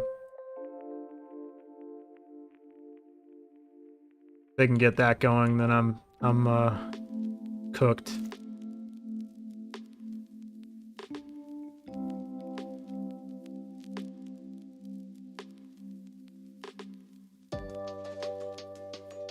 This is an interesting matchup. I don't particularly think that they are favored, but they can certainly get there. This is another hard cast. They don't have any more Archons, right? I guess they have one more if they're running 4. 1, 2, and then the 1 exiled, so that's 3. Yeah. All right. Well. Yep, that's game. Okay, well, sometimes you just manage to get all 4 of them. Against this deck, I really don't know exactly. So they're playing Persist, so Endurance has definitely come in.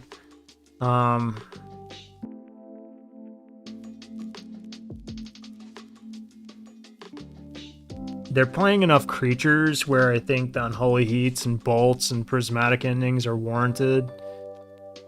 I'm trying to think if maybe Duress Down is worth bringing in. Probably is. And I'm sure Flusterstorm is also worth bringing in. So we have to cut 7 cards. I think this is a matchup where I could probably reasonably cut Eternal Witness. Fury is not at its best. What do I think about Time Sieve Cookbook deck? I think it's okay. I think it's one of those like linear combo decks that are probably like pretty reasonably positioned against like a deck like Elementals. So it's probably good right now, I would think. Yeah, unfortunately, I think I'm gonna have to cut these fables. Not in love with having a ton of removal in this matchup.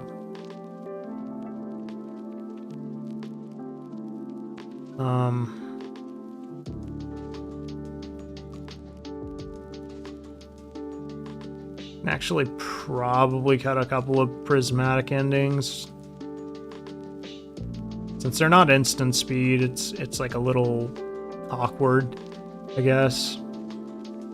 But I will say prismatic ending, what it does have going for it is that it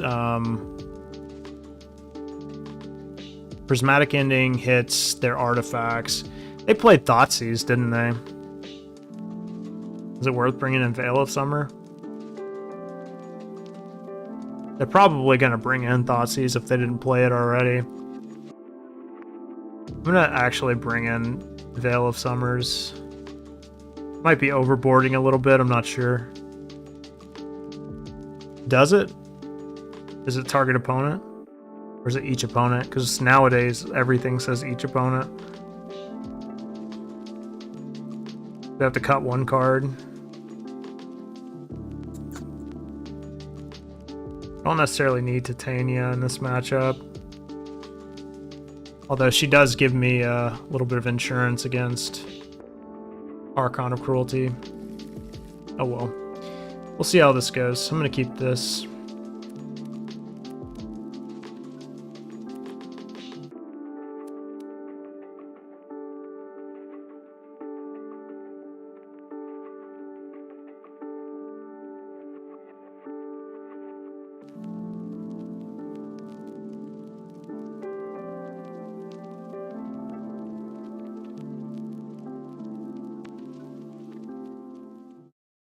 Alright, opponent mulls to 6.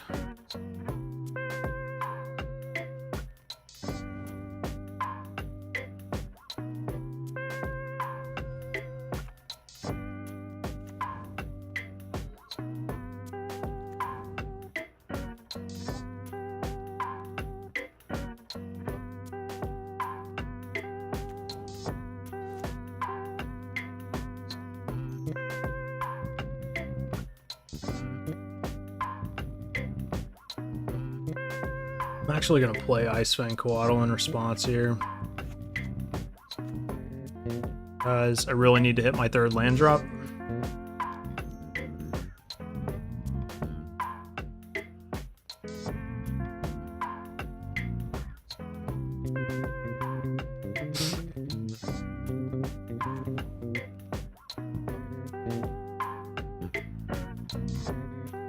That's rough.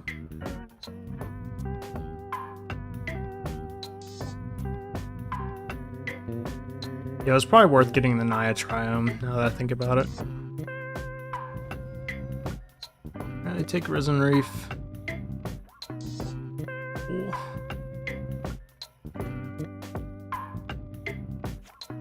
Yeah, that Triome's probably gonna bite me in the ass.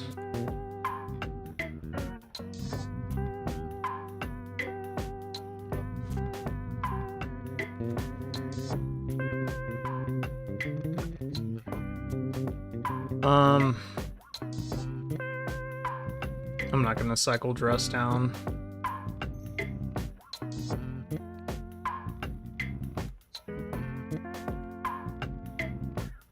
Pretty good draw.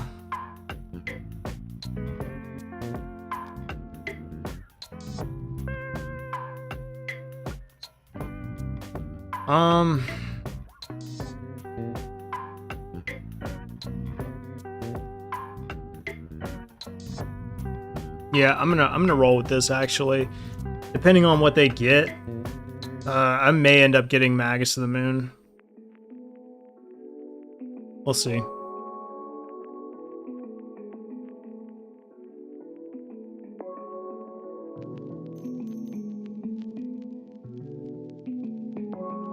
Fable is fine.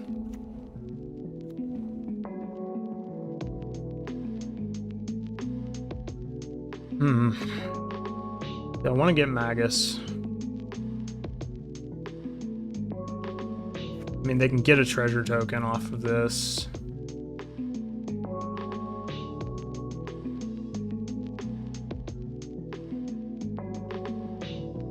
I do want to play Omnath, so like... Yeah, I'm not going to get anything this turn. Oh, I just drew Magus anyway, so...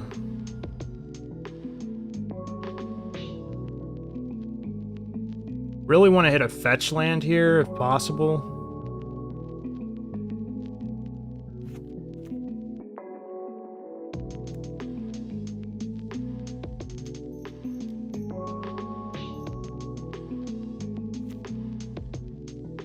Perfect.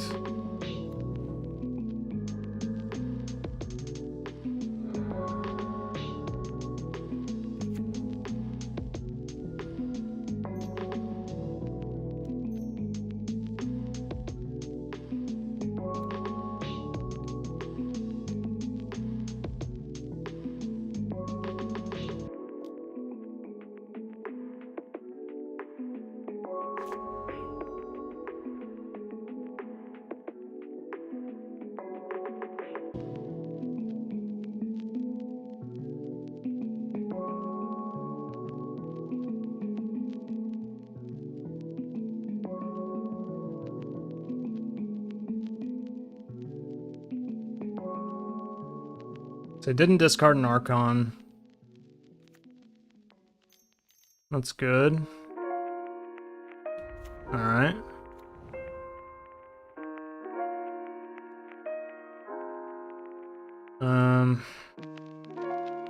We'll probably attack first.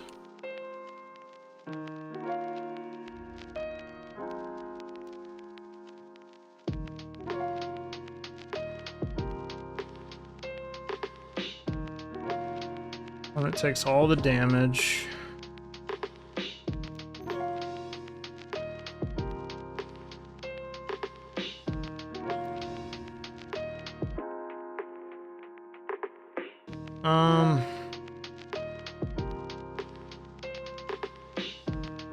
Yeah, I'm honestly just gonna... I think I may just upkeep,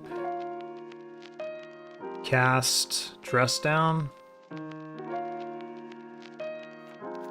Nah, I'm just gonna pass turn and then like let them do their thing.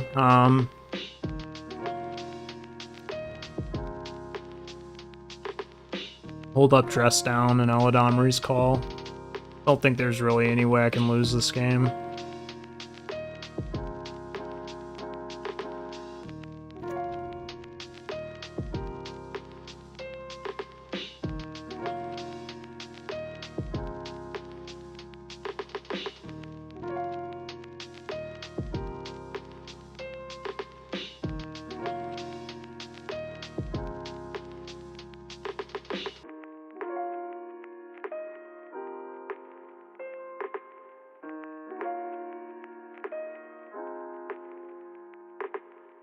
Opponent's in the tank.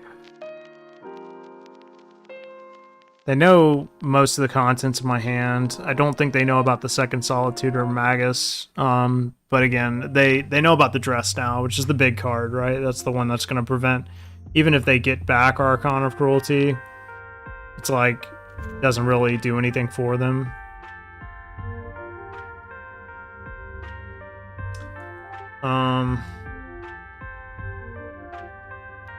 Yeah, I guess before attacks, let's just go ahead and do this now. So that way they don't get the treasure token.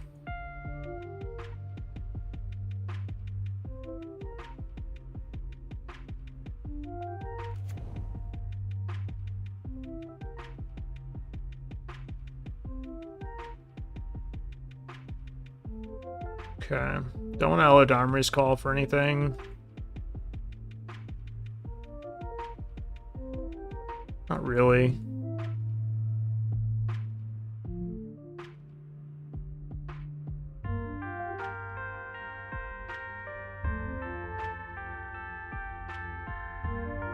So they're gonna try and get another Dwarven Mine.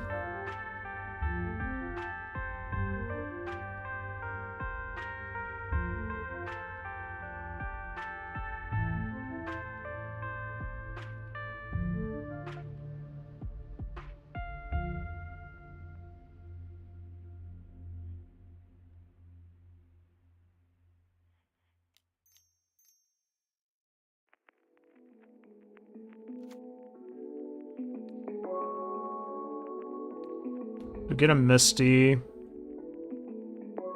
Play the Misty. Go and search.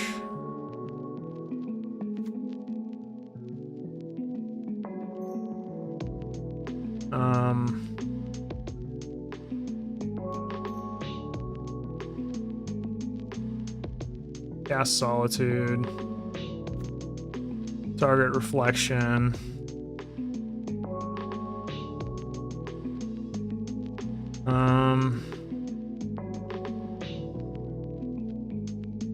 No way to stop it, so I'm just gonna go to combat now and swing.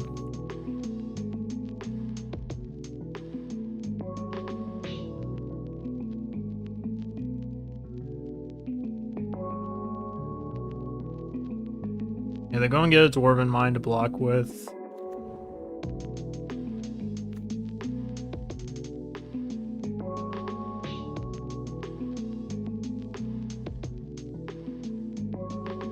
Alright. Yeah, I'm just going to cast Magus of the Moon here.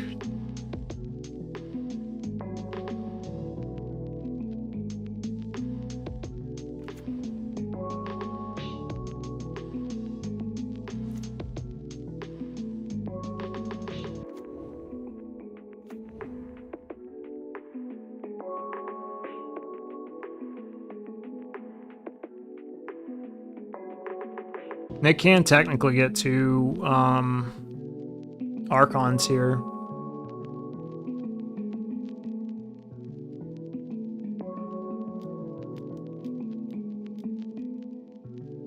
Three Archons? I mean, I guess I...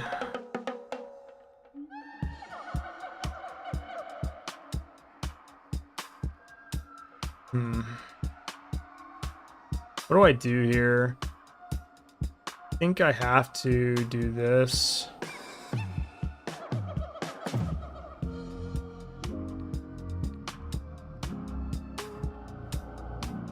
So I'll get two Archons. I'll just sacrifice Magus and Icefang, I believe.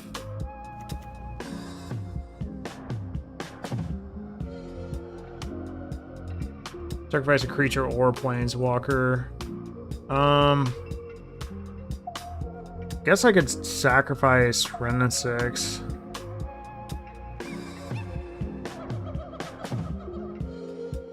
They have to block Fury. Or no, they don't actually.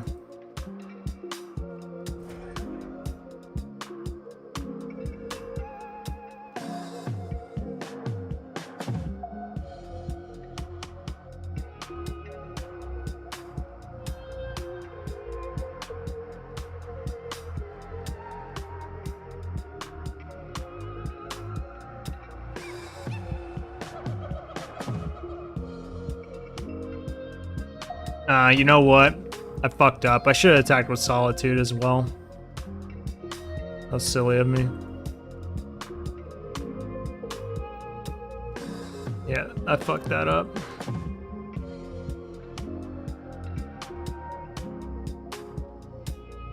That sucks.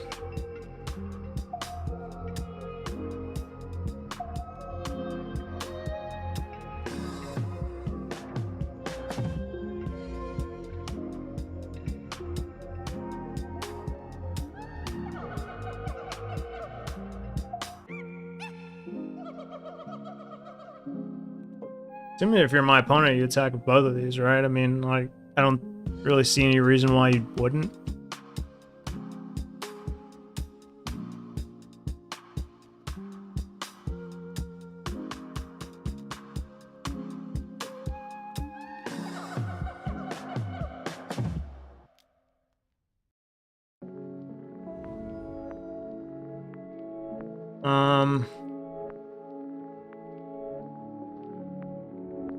Yeah, let's sacrifice the Solitude. Block here. This kind of bites me in the ass if they have Persist. They drew Persist, which they probably did.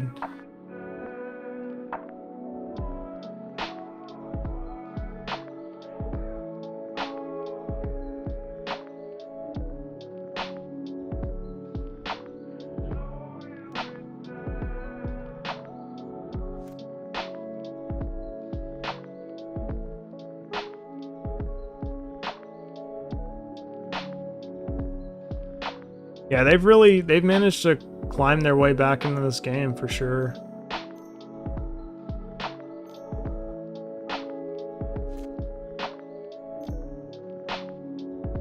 Kaido.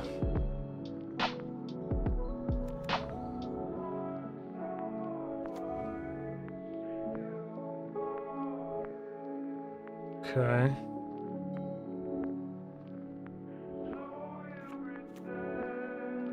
Three.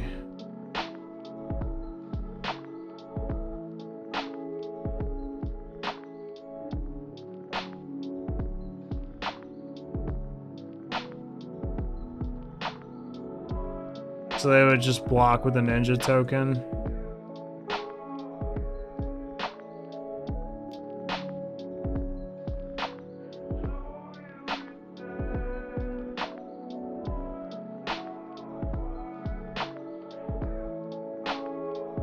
A mana shy of getting Yori on, that kind of sucks. All right.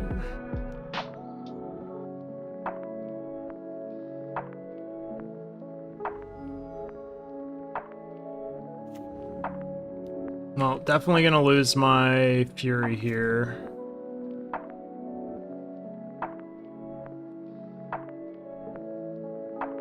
Draw on discard. Discards Blood Crypt.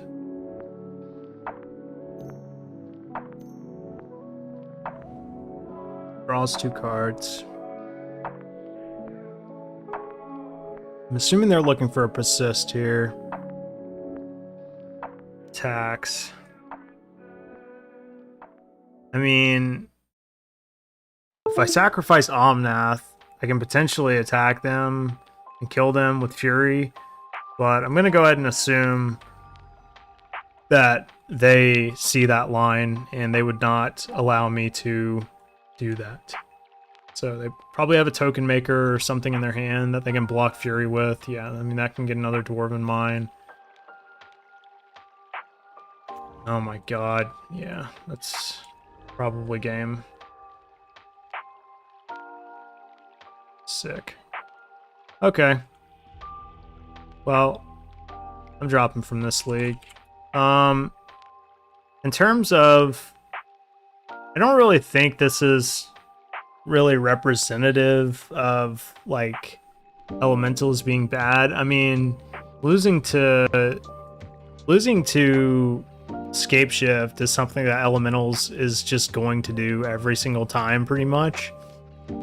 I'm not really too pressed about that, but losing to the Indomitable Creativity deck, again, it's like one of those decks where like you can lose to it or it can just kind of lose to itself. I think maybe there were some lines that I could have taken in that last game that could have led to a victory. Not quite sure. But we're gonna play some Glimpse Elementals now.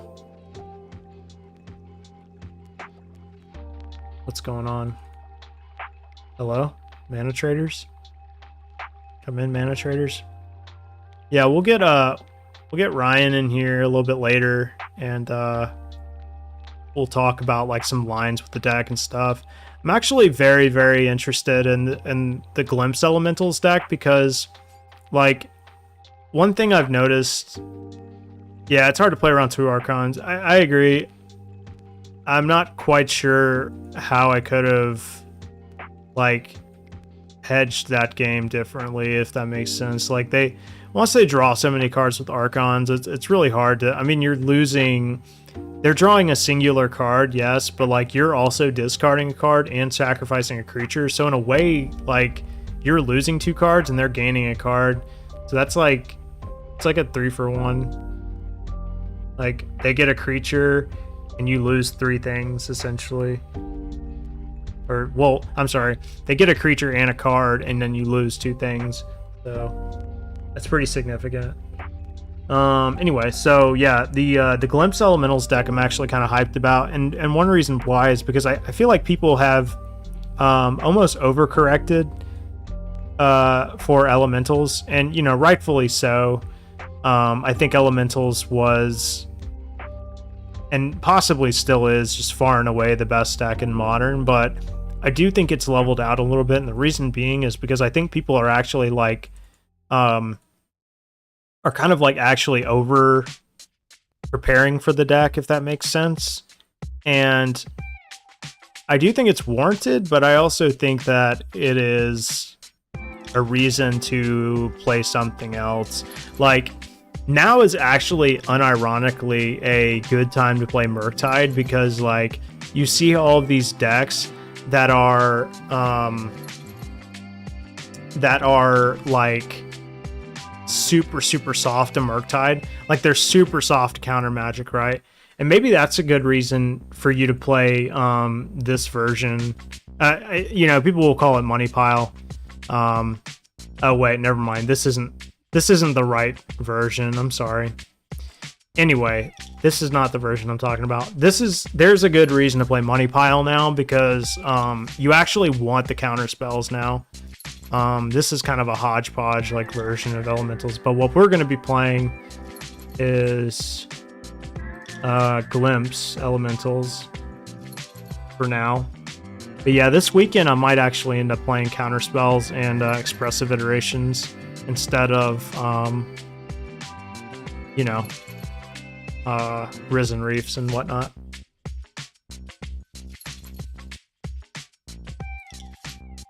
Yeah, like if we give ourselves hexproof with like you know, not Flusterstorm, sorry, the other one, Mana Spell. If we give ourselves hexproof from black there, like, it's a pretty big blowout. That's also why I brought in Dress Downs, but unfortunately we didn't see them really, or we saw one, but it didn't end up mattering. I did think we had him that game though. It is unfortunate, but that's okay. I thought about ordering this version of Shardless Agent. Maybe I should have. It does look kind of cool. But I also like the classic version too. Okay. Give me 1 second to be right back. And we will get on with some Glimpse Elementals. This deck is actually kind of hard to play on Magic Online, so hopefully you guys won't get bored of me. But I'll be right back 1 second.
Alrighty, so let's get on some Glimpse Elementals. So one of the reasons why I say this deck is kind of hard to play online and just really in general is because there are so many fucking triggers once you get going with it that it is almost like nightmarish.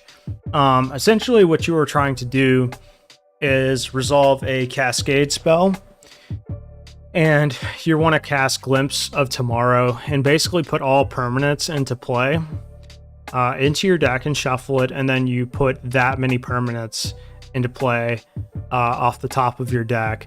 So let's just say you have gone like turn 1, play a Colony Garden, you get 2 permanents. Turn 2, you play a land and you play Wave Sifter, you get 2 more permanents, and then the next turn you play a land, and you have 6 permanents in play, and you cast a Cascade spell like Shardless Agent, or Violent Outburst, you would then shuffle those 6 permanents into your deck, and then you would reveal the top 6 cards of your library, and you would put all you would reveal cards from the top of your library until you reveal 6 permanents, and then you put them all into play. The idea is that you can sort of loop this spell by getting enough Risen Reefs and Omnaths. The Omnath trigger is really how you're winning the game, because you get all of those land triggers, and you get them for each Omnath. So without overcomplicating this, basically what you're trying to do is hit your opponent for 4, and then essentially, like, in the same turn, you get enough mana to recast another Cascade spell, and then you just go again. And a lot of times you end up getting more and more permanents by getting a Wave Sifter into play, or getting a Fable into play, which equals 2 permanents, or a Colony Garden, which also equals 2 permanents for 1. Essentially what you're doing is you're just getting more permanents into play every time. In efforts to not deck yourself, you endurance yourself a lot of times to shuffle your graveyard into your library. And then, of course, you can get more Omnaths into play. You're essentially at that point counting the number of Omnaths you need to win. You're counting them by 4. So if your opponent's at 20, then you need, of course, 5 Omnaths to win. Let's go ahead and join a league. I have not gotten a lot of reps with this deck online, so again, it's probably going to be kind of dicey once I start actually comboing off. But we'll see. It is very, very consistent, though. That is one thing I will say about this deck.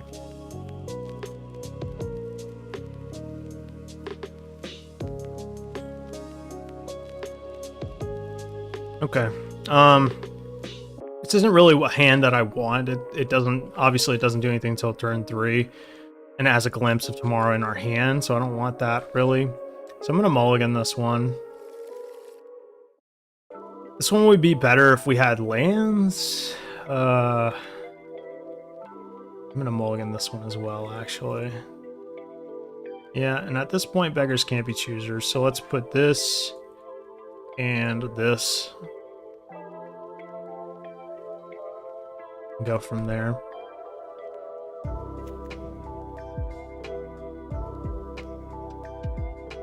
Hopefully we're not playing the mirror. That would be... The mirror with this deck seems absolutely fucking atrocious. Okay.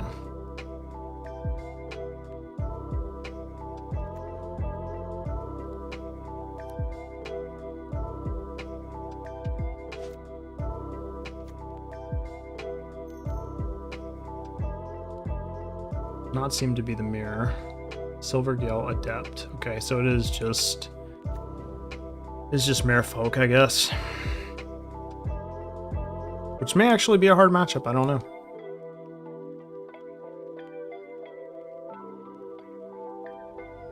Yeah, Stomping Ground here.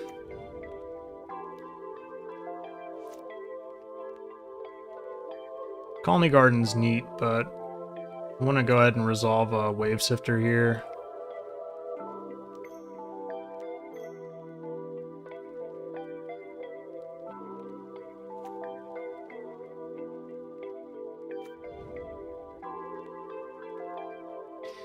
Cavernous Souls is a good hit too. This deck does play 4 Cavernous Souls, which is like pretty clutch against a deck like Merfolk that plays counter magic and stuff. They're probably playing Subtleties too, though.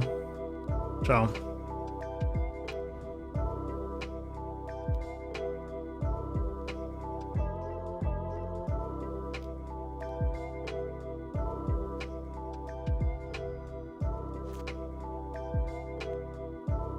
Scalding Tarn's a pretty good pickup. Because this is going to give them Island Walk.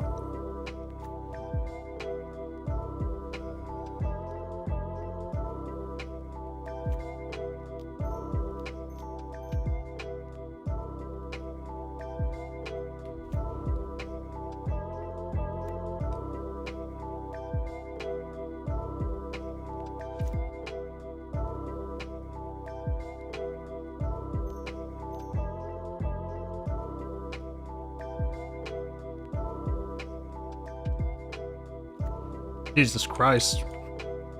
You got enough Silver Gill Adepts over there?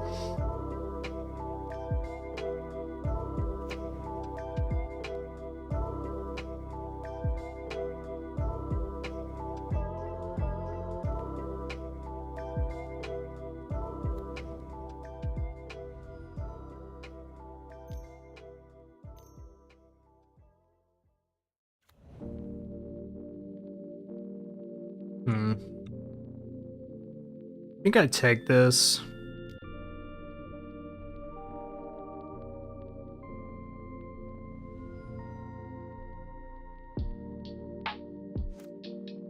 That's a good draw.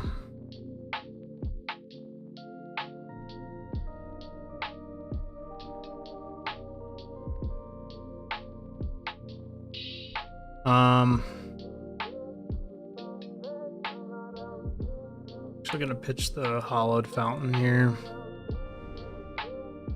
Interesting.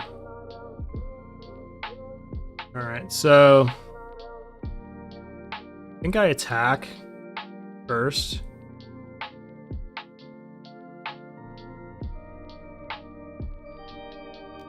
See if they block.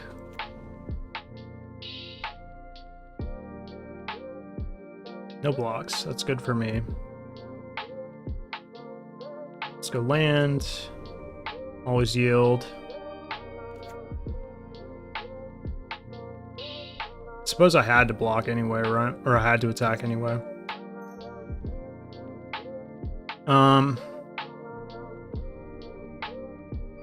want to cast this for, I guess, green? Or no. Let's go colorless, I suppose. Blue. Cast Shardless Agent. Cascade. Cast Glimpse. Alright, so what do we get? Yes. We got a lot of triggers here. Alright, so... Okay, our opponent's just gonna concede. Good. Against not elementals, against Merfolk, this is a weird deck to sideboard with because, like, you don't necessarily want to cut, like, so obviously they're not a graveyard deck, right? But, like, you don't necessarily want to cut, like, all your endurances, necessarily, I guess.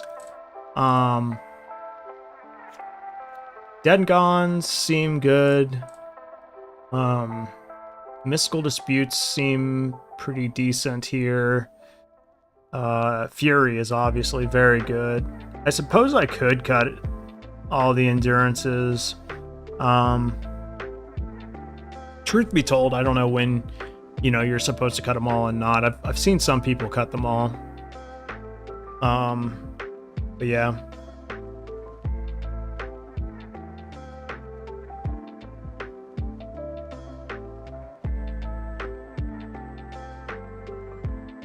But yeah, so, like, the reason why you don't always, I guess, yeah, exactly, you may need to endurance yourself, and that's part of the reason why you would keep them in.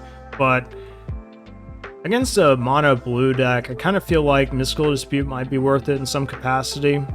So I'm trying to think of, like, what we want to cut for the disputes.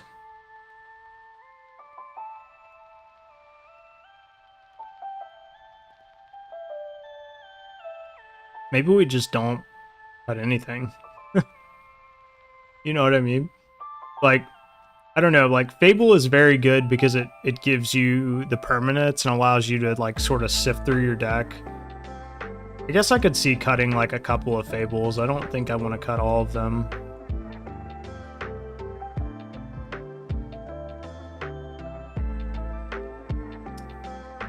I don't want to cut all the Fables. I guess so. It's not really completely necessary. Mystical Dispute does seem nuts in this matchup too.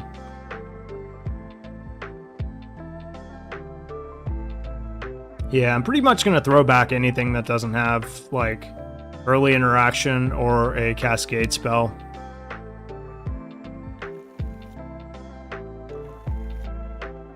There we go.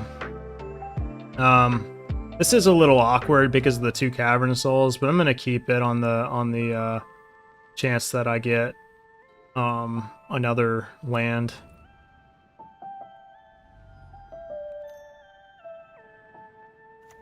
Sure. I wasn't gonna bring in Artifact Hate for that. I was just gonna let them have it if they drew it.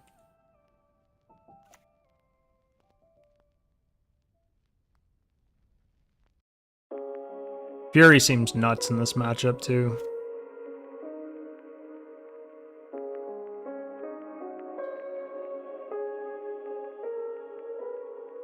No second land.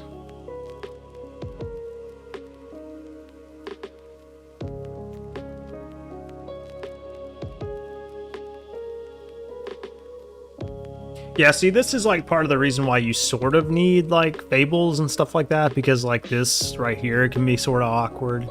Like, we have a Violent Outburst, but we don't have a lot of permanents, so...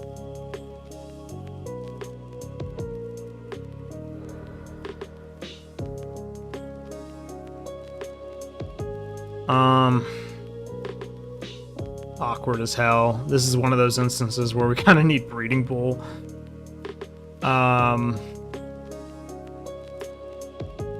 Damn. I'll just get the Stomping Ground, I suppose.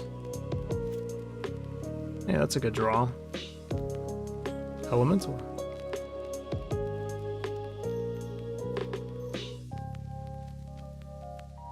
Yeah, there's no Breeding Pool. There's actually an ongoing debate of whether or not Breeding Pool is good or not, if you can believe that.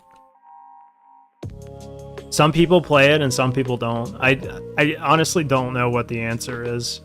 I haven't played the deck enough to be able to tell you like which one is better.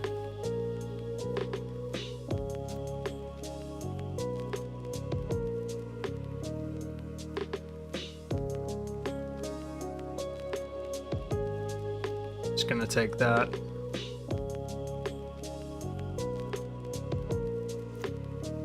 Shardless Agent. 3? Dillion Click. Oh boy. Sure. Take a look at my hand. Just tell me what you think. I've been feeling you're not gonna like it.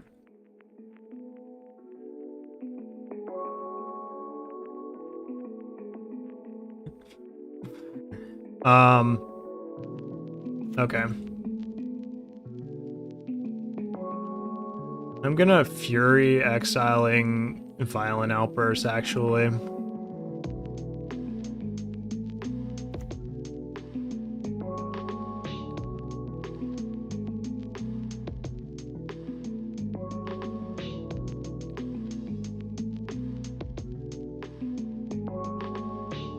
It's a good draw. Here's the other part of the deck that's pretty awesome. You just basically get to play elementals, which is pretty fucking cool, if you ask me. So we need to get a Steam Vents here.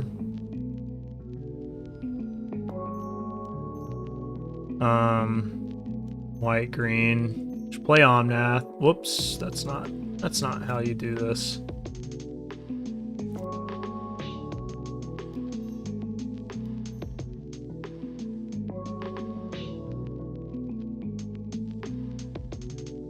Can't be countered.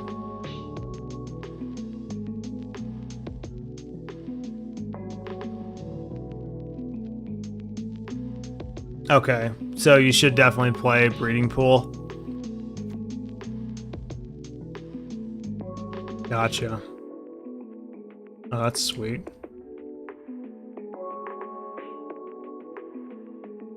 I'm not gonna attack, just in case they're playing like Harbinger of Tides or like the other Flash Merfolk.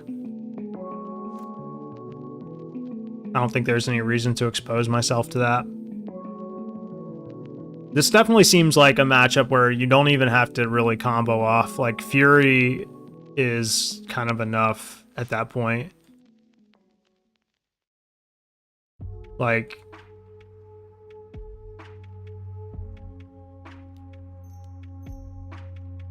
this just feels fucking over, to be honest.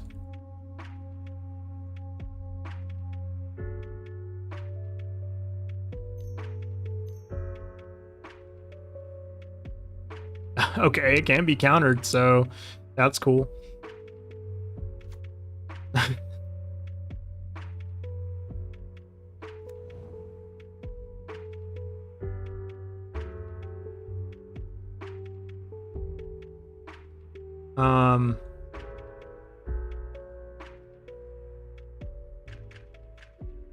Like, I don't even have to combo here. Like, there's kind of no reason to, right?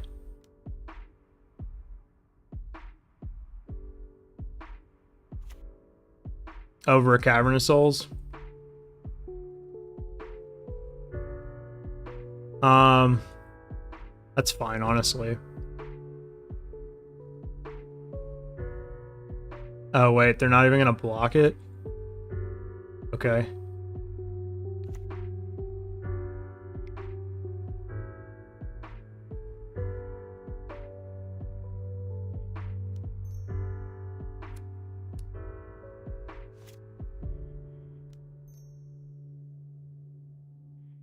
Okay.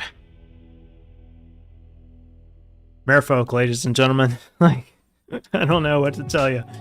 Your deck kind of got banned when they printed Fury. I don't know.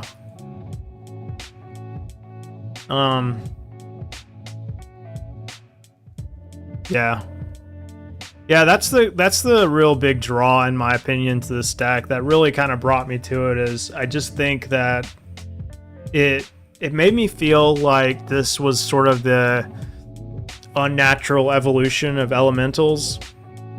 Like, when everyone is preparing to beat this like standard cookie cutter Yorion deck, you're over here playing like you see that like image of the guy like kick flipping like a rake over a set of stairs. Like, that's kind of what I feel like this deck is doing.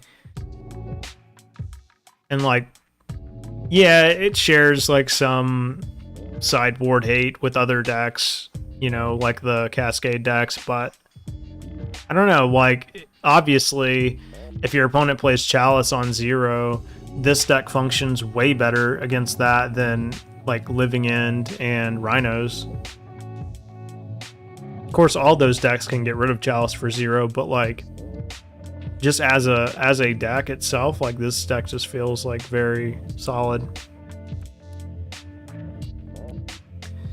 I think I'm supposed to mulligan hands like these, right? Like, realistically, like, we don't have a way to generate a ton of wait. Okay.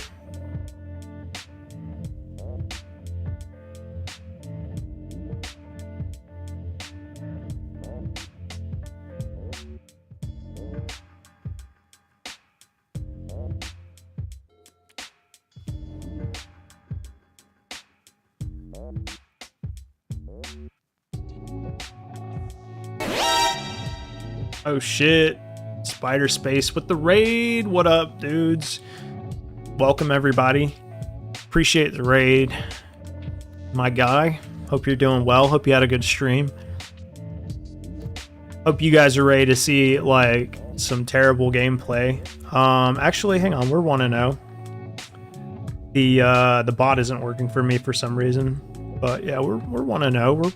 We're doing it. The dream's alive. Playing the most belligerent deck that ever was. Alright, so opponent is playing Living End. So they're on a slightly more belligerent deck than me.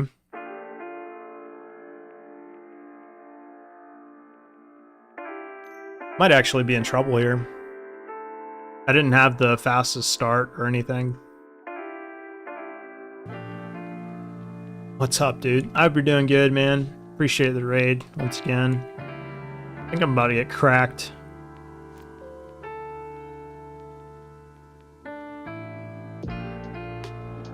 I mean, do I just concede to this? 5-0'd, felt like the deck was awful. How does that happen? You 5-0'd and felt like... Oh, yeah. I think it's down for everybody. I'm just gonna accept the fact that they are gonna see my hand and probably cast a Living End. Yeah.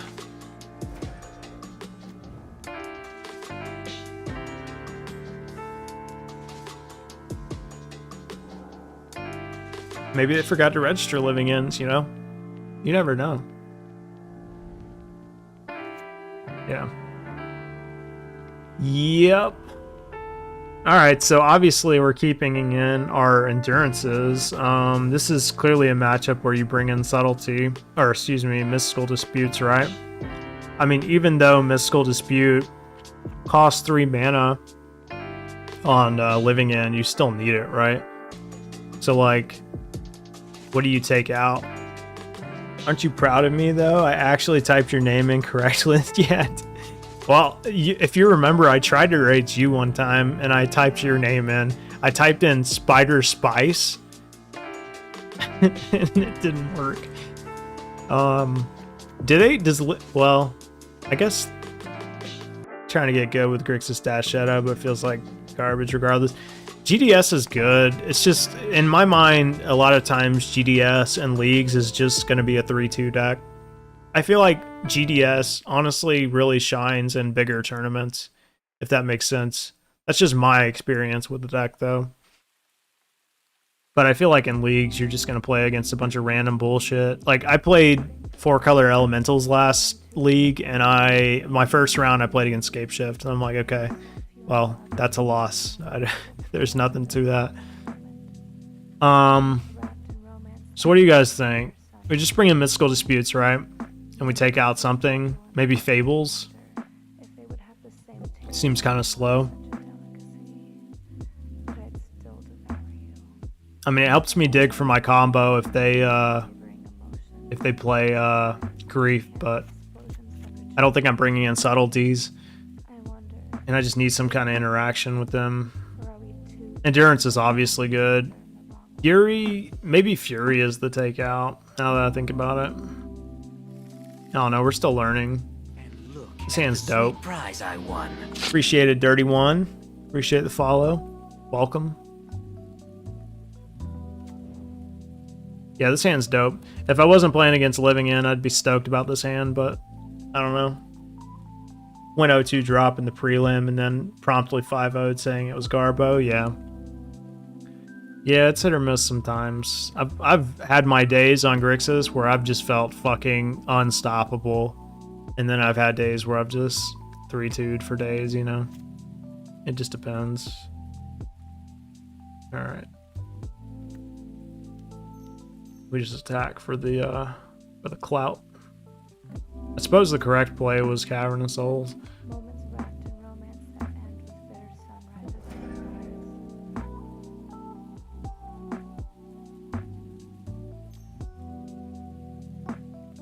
This is kind of awkward for them too, because like when we put Wave Sifters in the graveyard, like it's kind of hard for them to like Living End when we're gonna get a bunch of Wave Sifters back. Same thing goes for like if we cast a bunch of Furies and stuff. All right.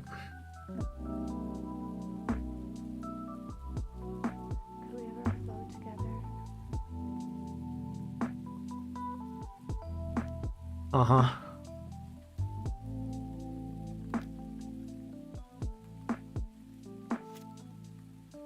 So like, oh well, that's a really good draw actually.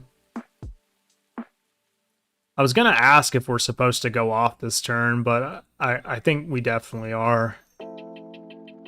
So we cast Violent Outburst.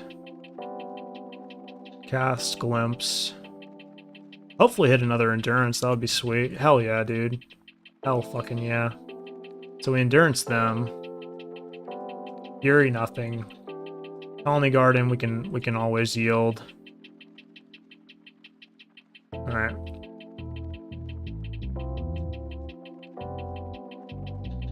Oh, why did I say no? God damn it. I didn't mean to say no.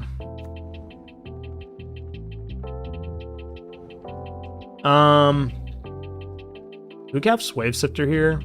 We have another Violent Outburst in our hand.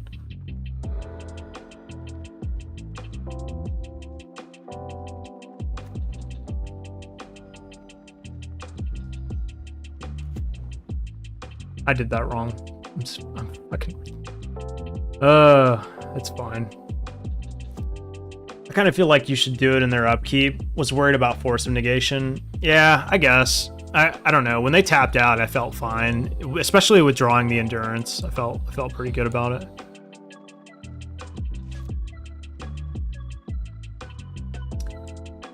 Feels like a pretty good draw.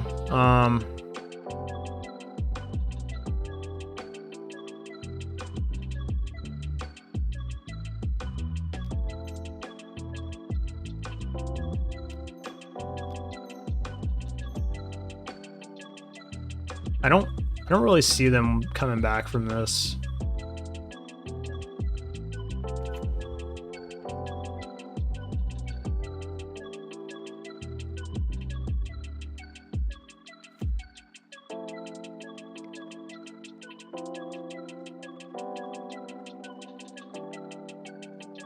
So I guess they could cast Living End on me. That would be pretty good, right?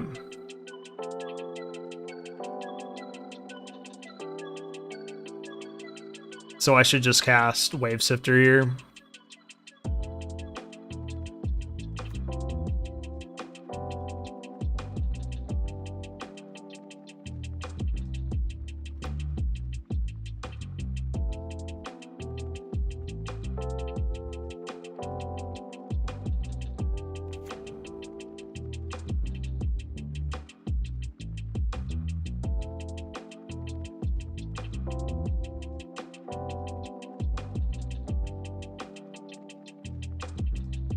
Yeah, I kind of feel like I'm gonna get... Yeah, I think so too. But like, even if they wipe my board, they put 2 Wave Sifters into play, and I kind of feel like they would have did it then, right?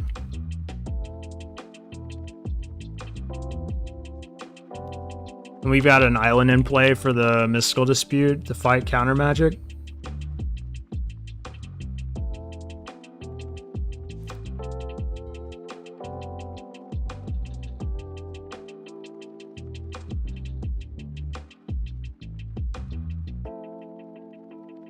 Maybe Fury is just good because, like, you can just put Fury in your graveyard and, like, have something to bring back. I mean, they're gonna do it now.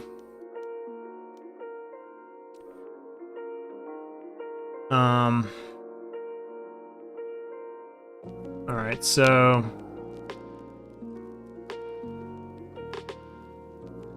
Let's go,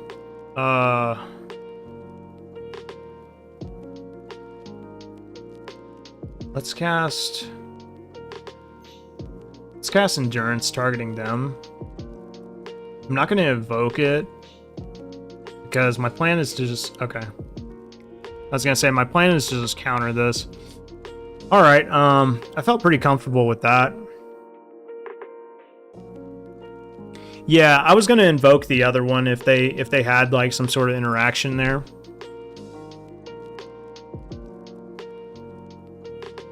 That felt pretty good. I mean, like, obviously we drew very good, but I feel like that was pretty powerful. I don't think I should take the Furies out. Because, like, I'm also thinking about, like, a Resolve to Living End. Like, if they get a board full of creatures, then I can just kind of deal with it by Furying them out. Like, I can actually kind of wipe their board if I glimpse over and over again. Obviously, I can't hit the hexproof creatures, but I can hit the big ones. Kind of like that over Fable, especially on the draw. My hope is to just get, like... If only this was a Cascade spell. I'm gonna mulligan this one. I kind of want to get an Endurance, honestly. Yeah. I will keep this.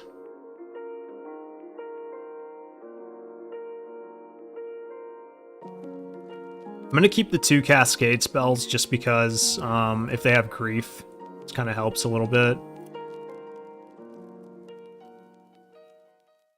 Okay, not a good draw. So I'm obviously looking for endurance.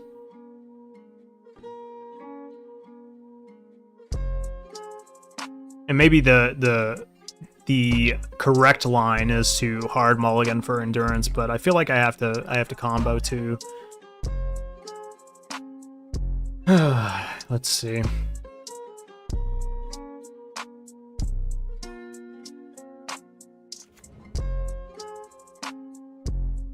Yeah, we might be in trouble.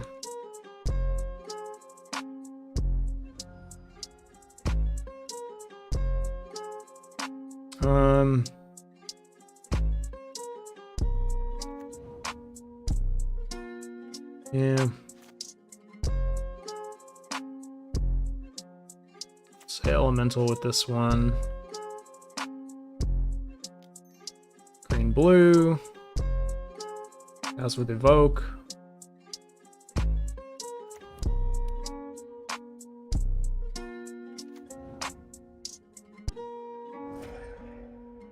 I mean, at least we get that into play if they living end, and that's 3 more permanents that you know we can glimpse for.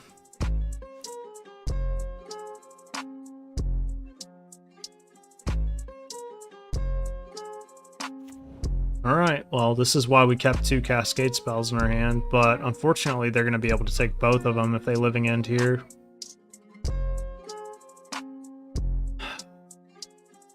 Yeah.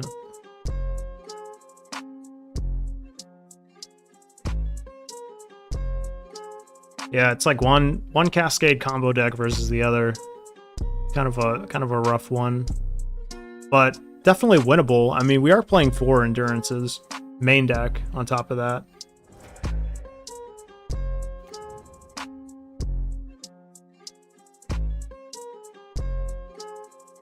So they do this on our draw step, I'm assuming. No?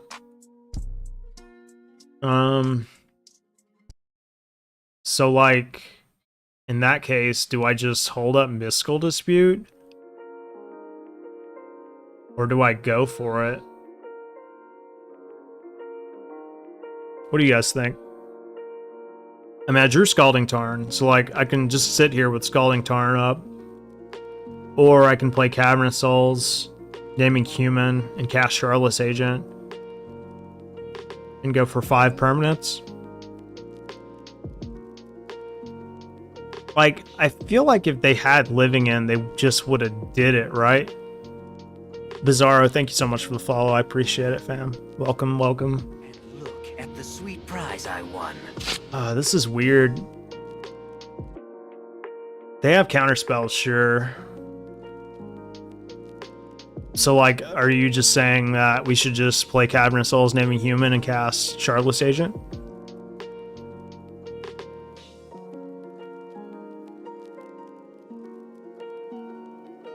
I mean, either one, they can counter those, right? I'm trying to think of what the best line is, honestly.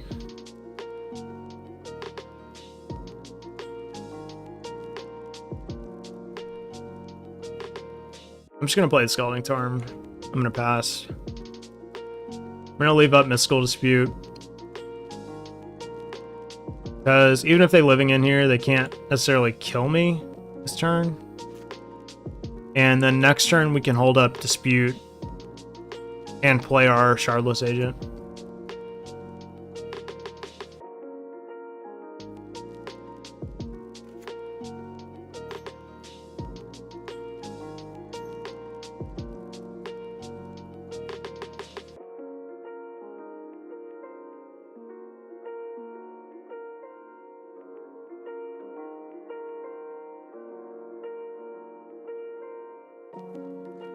Hold up Dispute. I mean, for how long though? Like, if I crack this Scalding Tarn and they have Violent Outburst, they're just gonna cast it, right?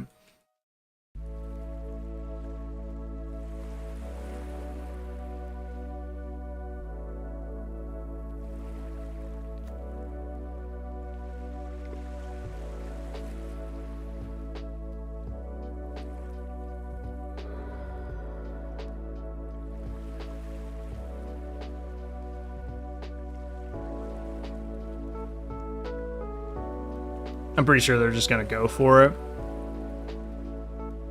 Oh, interesting. Okay.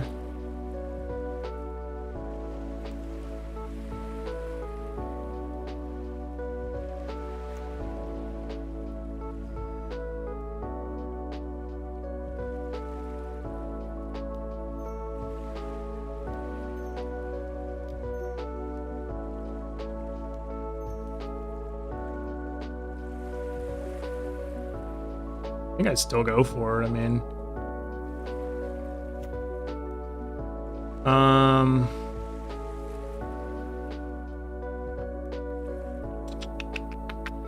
so we're gonna get 5 mana. Yeah, I'm gonna hold it up. And I'm gonna cast Fury too, I think.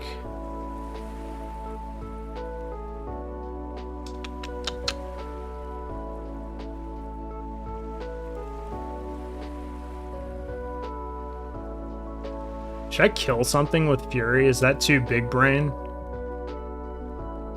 Like, should I kill Fury with Fury? Or is that insane?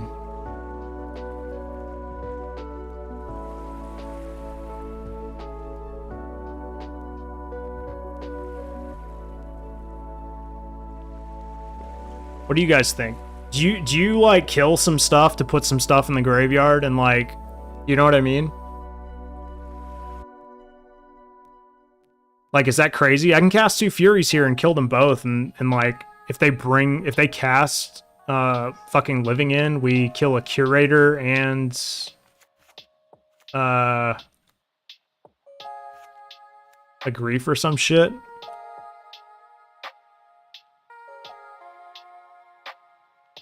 I actually don't know.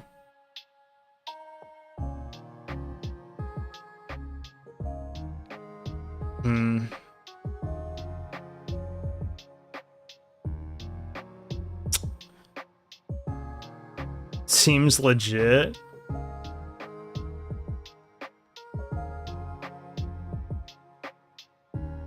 I'm just gonna let it go.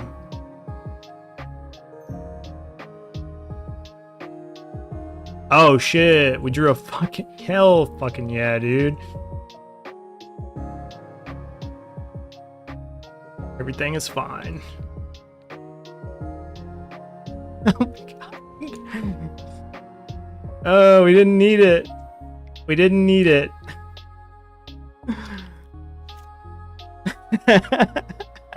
What a draw. We tanked for so long. And then we get to just hold up Dispute.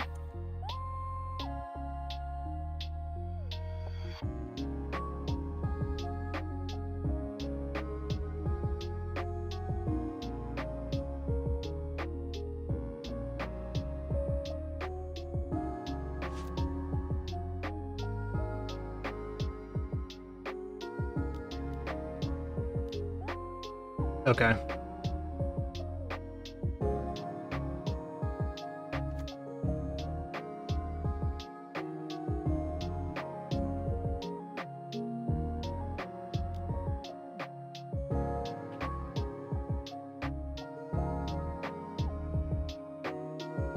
I mean, do I even need to cast anything? No, right? I just hold up Mystical Dispute here. They're at 1, so...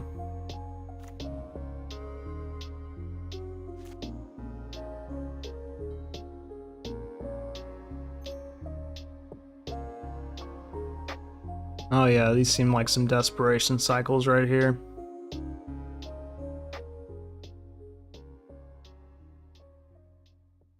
Rule number 1, playing combo versus combo. Always draw better than your opponent. Yeah, that endurance draw was absolutely fucking disgusting. Like, it made my decision very, very, very easy. So, like, initially I was thinking, like, what if I just start putting creatures in the graveyard and it just sort of makes their living ends, like, very awkward, right? Because then not only do they bring back a lot of creatures, obviously, but, like, I also bring back a lot of creatures and they have to fight through, like, multiple endurances and stuff. Oh, yeah, true, dirty. That's definitely the rules. Dims to rules. I don't make them. I just follow them. Speaking of follows, I appreciate you guys for following tonight and chilling out and hanging out with me as I learn this deck. I have not really played this deck at all, I'm gonna be honest, so you guys will have to just excuse me for my bad plays. I'm gonna mulligan this one. Ugh. Mulligan City tonight. I mean, this hand's dope, but we are on the draw. How many lands does this deck play? Probably not even a good consideration. 25. I mean, that's a pretty good amount. That would mean like we have 24 lands left in our deck. We have about a 50% chance to draw a land, but I'm gonna mulligan this. Yeah, I'll keep this one. Even though it's kind of awkward.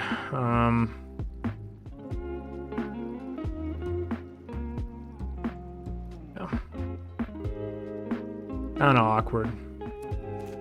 But we are playing against a slow Yorion deck, so... yeah, we're playing against elementals.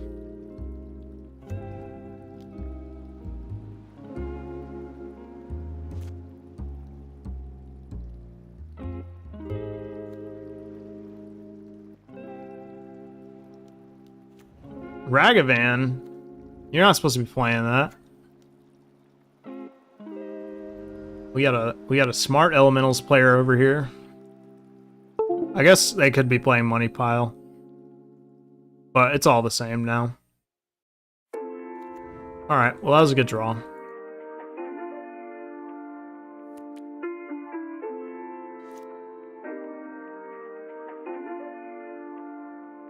I think I'm supposed to play Fable next turn.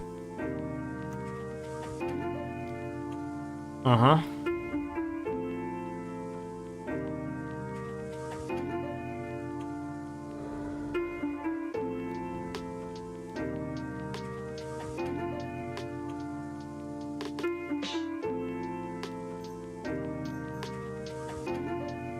I mean, I suppose I could play Risen Reef and then, like, hope to hit a land or a red spell.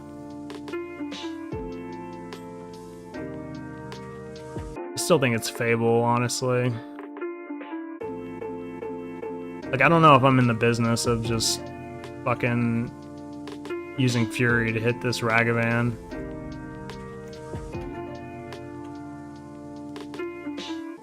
Okay.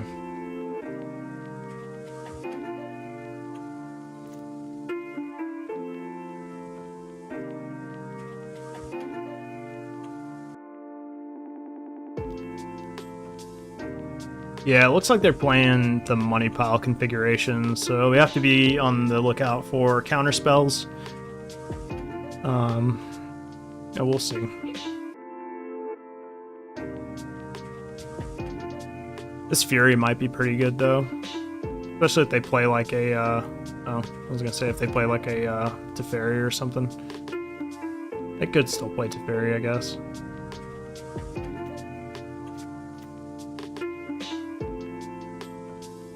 I mean, they could cast that.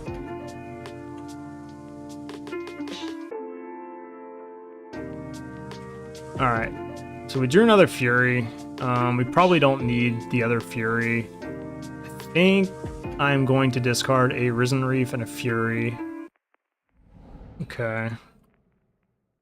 Pretty decent, pretty decent. Let's go Elemental. And I could go a Risen Reef plus Fury. Or I could just cast Omnath. The problem with just casting Omnath is it doesn't get my trigger. No matter what, I think I'm gonna play Violent Outburst next turn. So maybe just casting Risen Reef this turn is better. Doesn't play around Ephemerate though.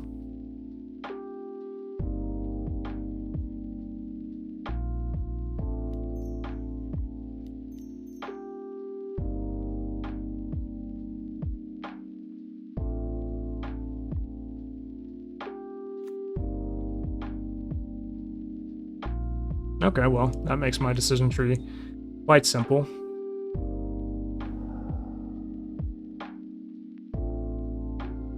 It does lessen the likelihood that I hit an Omnath in my Violent Outburst, though.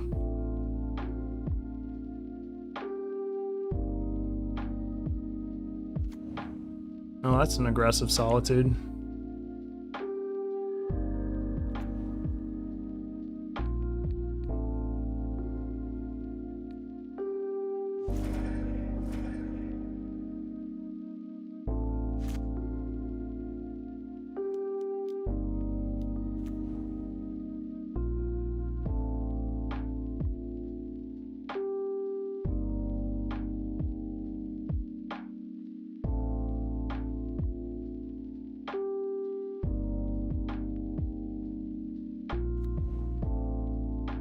Alright, opponent plays a land.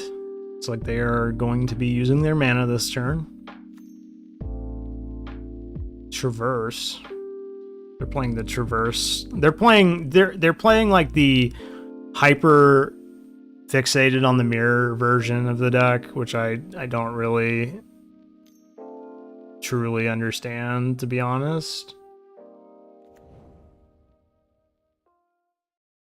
The problem is, like, not everybody is playing this deck, so it's kind of like awkward to play this version of the deck that's like super concerned about the mirror. So like, if I knew I had a fetch land on top, I would definitely play this Omnath instead of playing for Violent Outburst. They have 3/6 mana. They can't cast. Well, they might actually be able to cast. They might be able to cast Emrakul next turn.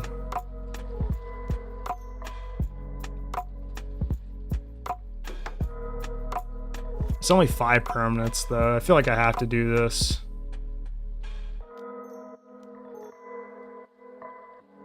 What am I doing?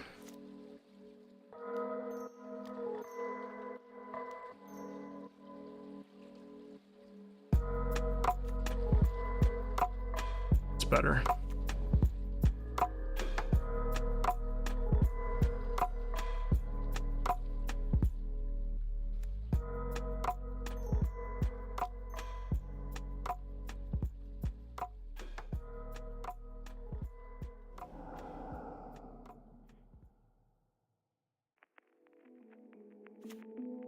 Okay. Let's do the things. We endurance ourselves, right?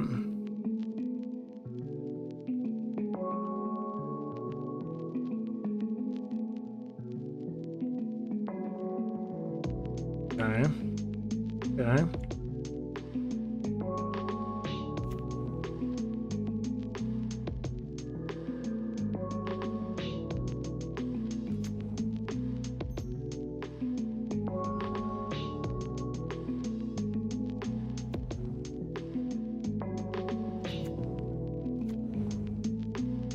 Do we just win this turn?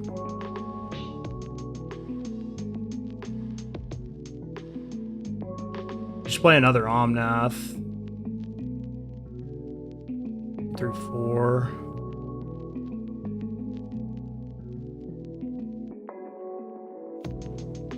Oh wait, did I fuck up? I sure as fuck did. Unless I had a land here. Nope. I fucked up. I fucked up, chat. Whoops. Well, we're still in a good state. I should have, I'm pretty sure I should have won that turn. So now I'm giving my opponent another turn to potentially cast Emrakul. Yeah. I tapped the wrong mana. I wasn't paying attention to what mana I was using, so they're gonna cast Emrakul. They still don't really have a good turn with Emrakul, though, honestly.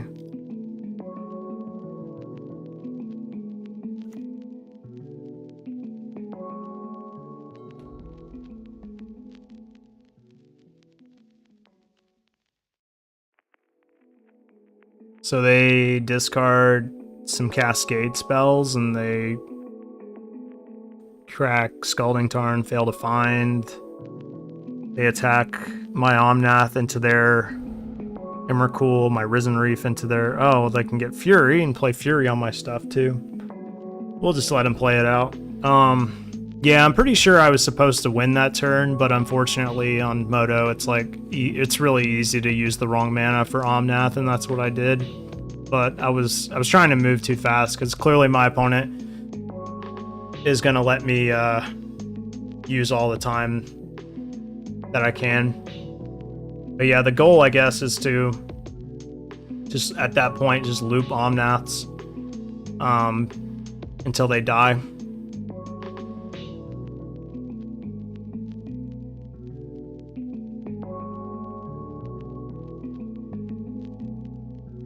So I'll just let them take this turn and find out what the best way to misplay is.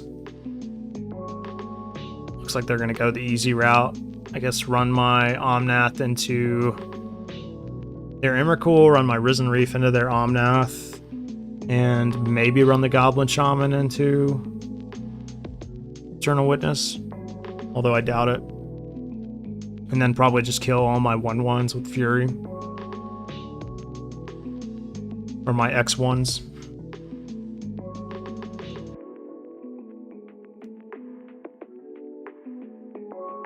Oh yeah, that makes sense.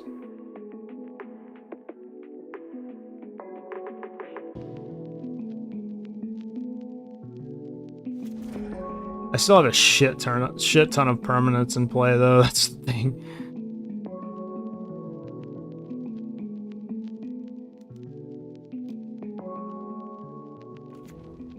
Interesting.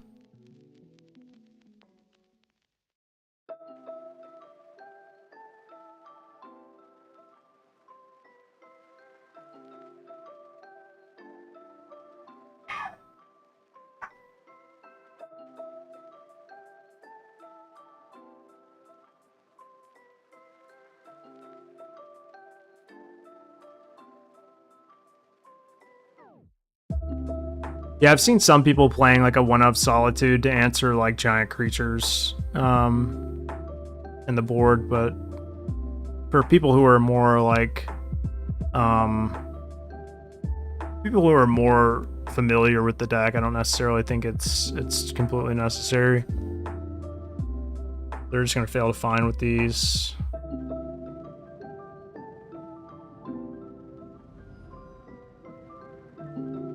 Yep.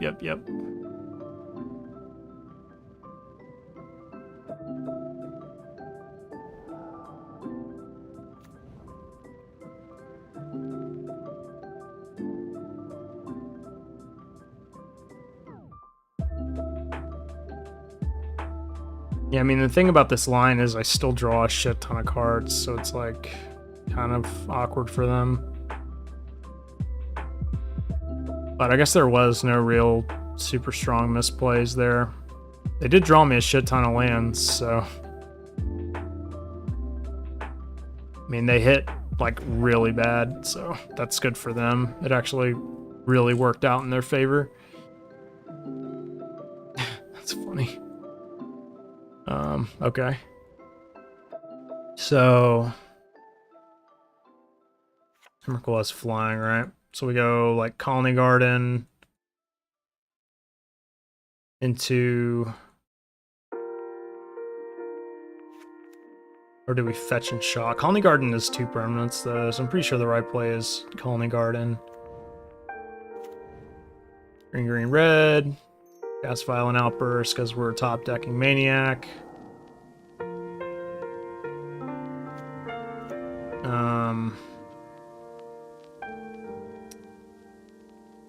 Yes. And we have to endurance ourselves.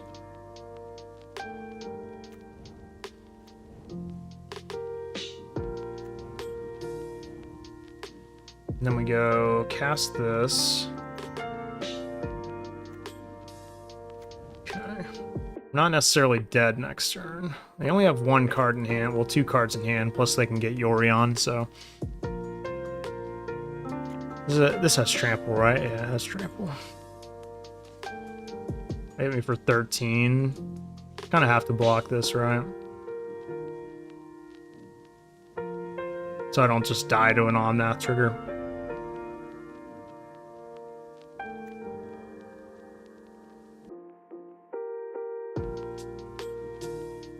Need to play MTGO in a hot tub. Yeah, I know, right? Yeah. Yeah. I mean, props to them, you know, utilizing their assets and that stuff. I understand. I can understand that. So my mountain is exiled. I have to remember that.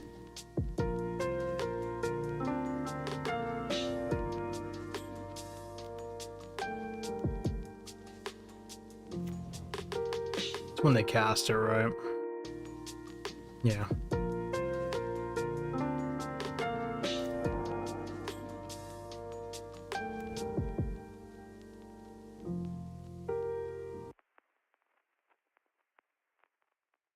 And what are they going to get back from their graveyard?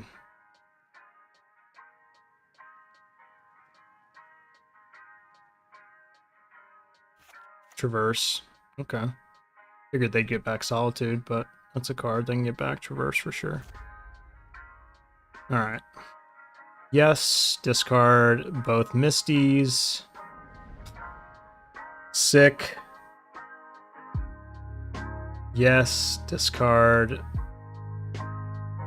these two cards. Okay.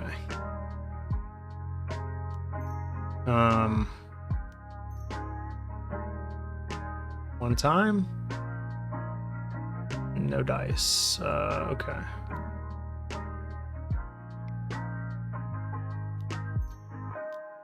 I'm just dead, right?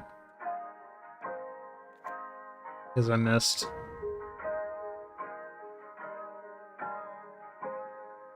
Yeah. Yeah, honestly, I should have won on the turn that I accidentally fucked up, like, how I tap my mana, but it is what it is. So, like, we can consider that, like, what should have been a 1-0, essentially. Okay, so we bring in Subtleties, of course. I mean, so, like, Foundation Breaker is good versus Chalice of the Void, which they're playing 3 in their sideboard now. So it might be worth taking out. Or bringing in, rather. I just don't know what's better, like... I don't know if it's worth playing Mystical Dispute or if it's worth playing Foundation Breaker in some capacity. Mystical Dispute seems pretty solid. But, like, the question is, what do we take out? Do we just take out, like, Endurances and just go for it like this?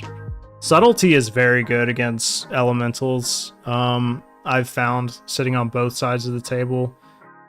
They are playing Ragavan, but they're also playing an 80 card deck, so I'm not going to go that deep. Kind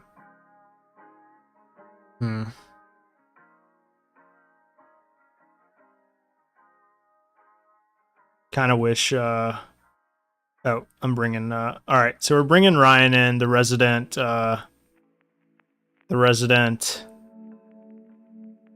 Glimpse player. What's going on, man?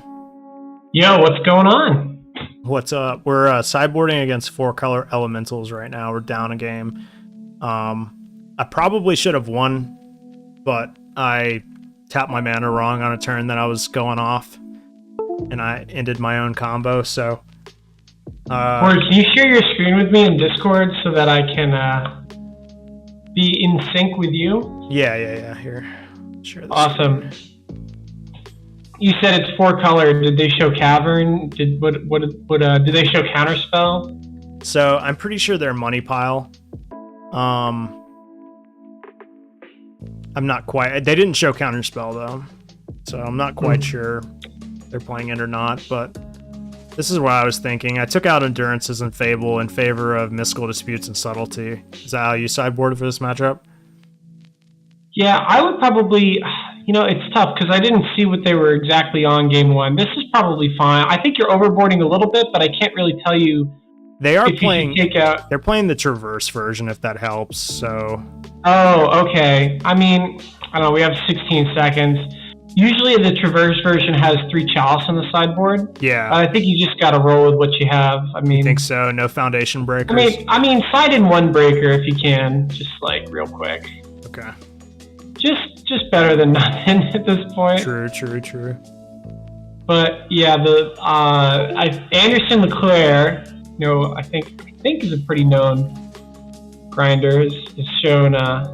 This hand is incredible. Yeah, we keep those. So one thing that I want to say to everybody watching, if you have a Wave Sifter or a Calming Garden in your hand, it's probably keepable. If you don't, probably a mulligan. And I will literally go down to 5 cards to find one of those. Yeah. So. That's fair. Probably doesn't necessarily matter too much about what we get here, right? Not too much. Steam Vents, so it's fine. You could play Cavern here and then Wave Sifter. Yeah. Whatever. I usually... The best mana you can do is Calming Garden into Steam Vents, into Temple Garden, and into pretty much any land after that. So, like, Cavern can replace the Temple Garden or the 4th land. But so it's basically just like Green Source, Steam Vents, and then any land that can tap for whatever. Sorry, I'm a little buzzed right now. I'm trying to articulate as best I can. I just had an amazing dinner date. Awesome. I'm totally playing this Reef here. So I don't spin until I have what if they play Teferi? If they play Teferi, you just play Omnath and you're probably winning the game, right? Yeah, probably. I just don't feel comfortable spinning with only 4 permanents in play, and because we have Omnath, it's just so much. So I would get a blue source here because you need to have blue for Shardless. Yeah. Yeah, I have to get used to like the no breeding pool. Oh, perfect. The no breeding pool, but also like I have to get used to like being a little bit more aggressive with my mana than like regular 4-color elementals. Rip. This is fine. Because now you're going to have 5 permanents, potentially 6 permanents, and there's the chalice. But guess what? So here's the cool trick. So you can Foundation Breaker evoke and then cast Violent Outburst with the evoke on the stack. Would you go for that line? Exactly right. I would exactly go for that line here. Okay. You just get a forest, right? Yep.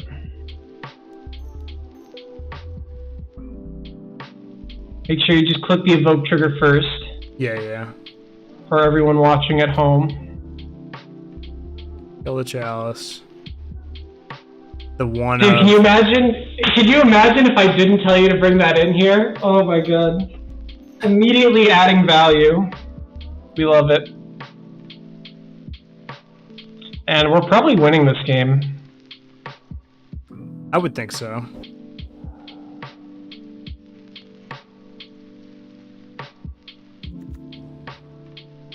Oh yeah. Not the best. It's gonna be enough. Oh, true. Yeah, I forgot about the nothing to hit with subtlety here, right? I mean, right. Yeah, it's just a card that we have to play for this. Oh shit! What the fuck? Okay, you got a subtlety in hand. That's pretty sweet. Colony Garden. Oh, and we got a Shardless. Hell yeah. There you go. And that's what's so sick about Risen Reef is like between Risen Reef and Fable, it's so easy for you to set up your second spin, you know what I mean? Right. Cool. So I'm probably like end step fetching for Steam Vents, cracking a clue. You don't really need this many permanents, and it's better to have another card in hand just in case your Cascade goes awry. Yeah. Also of note, you sided out all of your endurance, so so this spin will be your last. Huh, interesting. I kind of just want to say okay to that. Like, well, what can they do? They can kill the Risen Reef, bounce a 3/2, and then you just kill the Teferi anyway. Like, I don't If we really subtlety see it though, we get a Risen Reef trigger. That's kind of nice. I mean, it's really up to you. You're exiling an Omnath, which is like just super No, strong. we exile Shardless. Oh, okay. I mean, sure, if that's what you want to do. Yeah, I'm cool with that. For tempo. I'm kind of like, let's just spin again. But you know, we do have 7 power in play. We may also just draw another Cascader at this point. True. Well, Land is perfect. Gives us Omnath mana. So I think they put it on top. yeah, they can't win. I mean, if their next turn is just Teferi, we're probably in the clear. Now it's like if they plop the plus and get a land, or they have to minus and kill the reef. Like this is a For sure. yeah. This kind of pause is like it's a Fury pause. That's bad for us. Yeah. But in Omnath we trust. Yeah.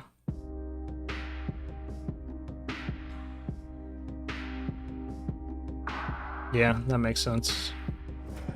I mean, they're down to 2 cards. Are they gonna Fury again? Oh, okay, they're just gonna minus. That's fine. That makes sense. Yeah, this is where we definitely crack this clue to kind of refill after getting our board state kind of mushed. Right.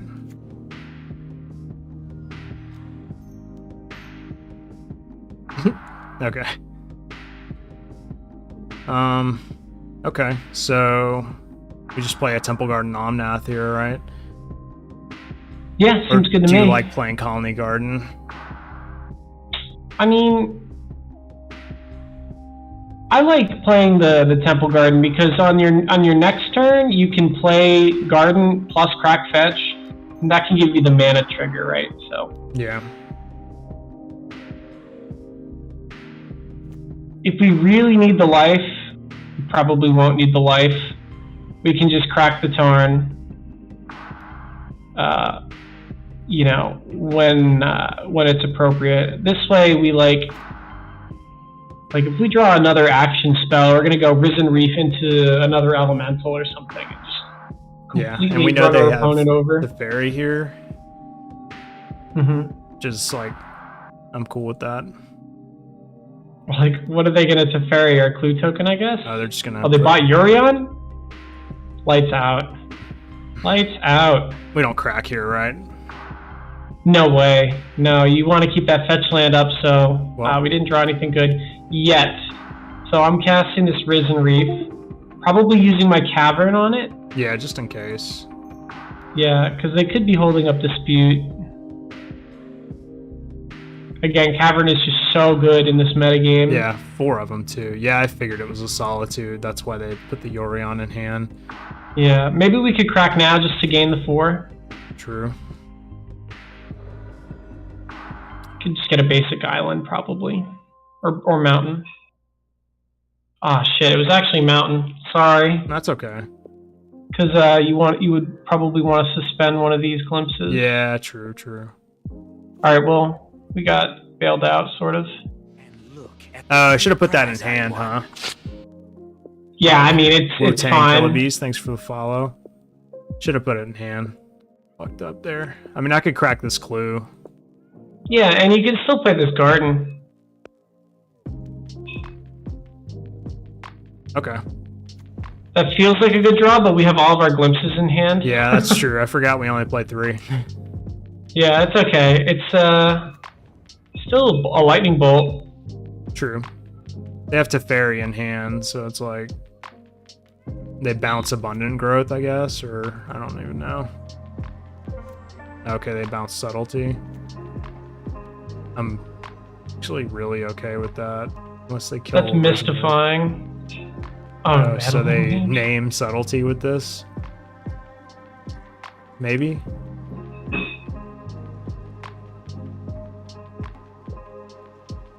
Or are they going to name Glimpse? They're going to name Glimpse, okay. That's so good against their specific hand, but like also they're empty-handed. They just play Subtlety here, right? Yeah. Or yeah, I guess we can attack. Nah. We don't want to do that right now. I think you play Subtlety and you suspend this Glimpse depending on what we draw.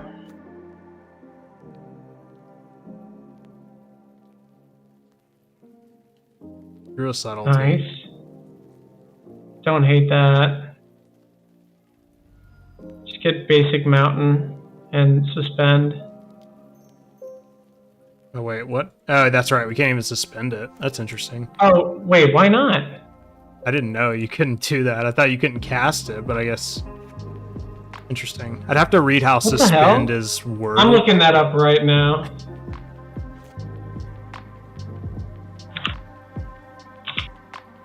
I did not know you couldn't suspend. I thought you just simply couldn't cast it. Well, they drew a land, so their Teferi's dead, so I'm pretty sure they're just dead at this point.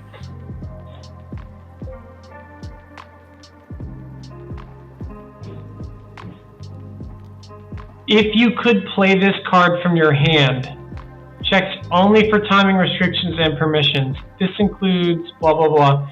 So the wording on suspend is, if you could play this card from your hand, you may instead suspend it or something like that. Gotcha. Chalice, Anytime you could cast the card. Chalice for 0. I'm fine with that, honestly. I don't care. I'm just going to win with this Subtlety. Absolutely. Okay. Well, Yeah, yeah. And this is what makes this particular build of the deck so absolutely insane. right. Your Because it opponent just... can have Teferi, Meddling Mage, and Chalice on 0, but none of it will really matter because your cards are just busted. Right, you know? exactly. That's why I like it. It has like resiliency to the to the hate, you know, that people bring in, and I like that a lot. And okay. Well, Just cast it. I would that's just hard true. cast That's it. true. That's true. Well, yeah, that's a good point. It's whatever. Hell yeah. And I would hard cast this Wave Sifter when the time comes. Yeah. It's like, what can they do? What can they draw? Like Verdict? Your Wave Sifter is going to draw you 2 more cards. I mean, that is their best top deck, bro. True. We'll see. I'll just see what they cast here. If they like try to cast an Omnath, we Mystical Dispute it, or if they try to cast anything, I don't know, relevant, we have Subtlety at backup. Mm-hmm. I think also they're kind of playing for the timeout. Oh yeah, this is game 2. They cast Ren, I'm just gonna dispute Yep. it.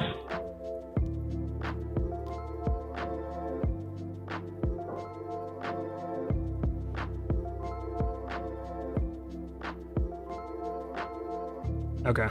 Well, they did concede, so I liked having Foundation Breaker. Mm-hmm. Maybe we cut another Dispute.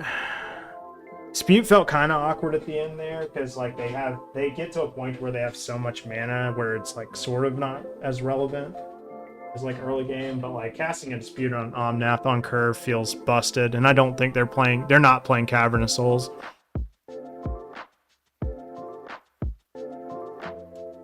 Yeah, and another thing, like Subtlety is going to be really good against Meddling Mage as well. Mm-hmm.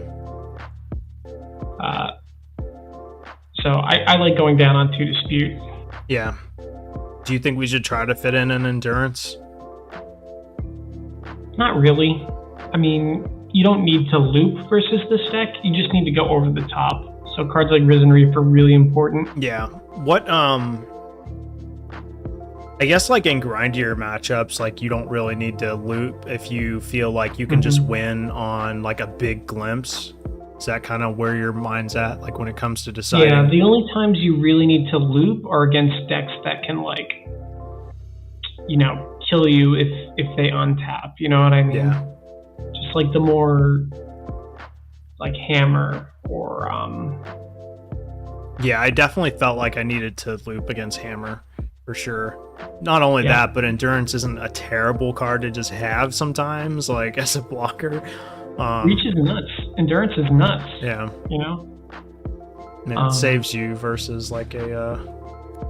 Well, we probably keep this, right? Oh, of course.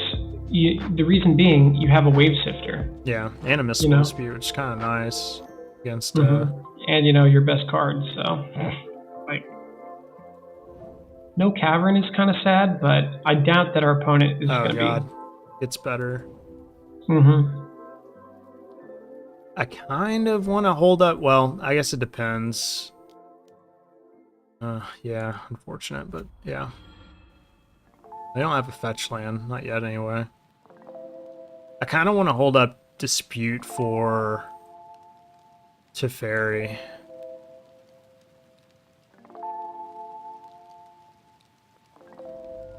Yeah, these situations are tough. I'll leave it up to you. I mean, part of me is like, look at their mana base. No fetch. What did they get off the? They did traversed get off the for a traverse? mountain, I believe. Yeah, snow-covered mountain is what they traversed for. It's tough to say. I mean, you're probably going to want to wait until turn 4 anyway, so you can probably afford to hold it up. Yeah. Okay. I like holding think, it up anyway. I don't like to be yeah. cold to like them just slamming a Teferi here. And if they don't, then great. They're not really doing much this early anyway. It's looking like turn 3 Wave Sifter, hold up dispute, turn 4 Shardless, hold up dispute. Yeah, exactly. We're playing off the turn. Looks like we would have been Wow. okay, but I mean, we're playing I had off a a feeling turn. that it would have been alright. Okay. This kind of says Teferi, right? Or at least they're setting up for that. I suppose they would get a planes here anyway. They have everything else covered, but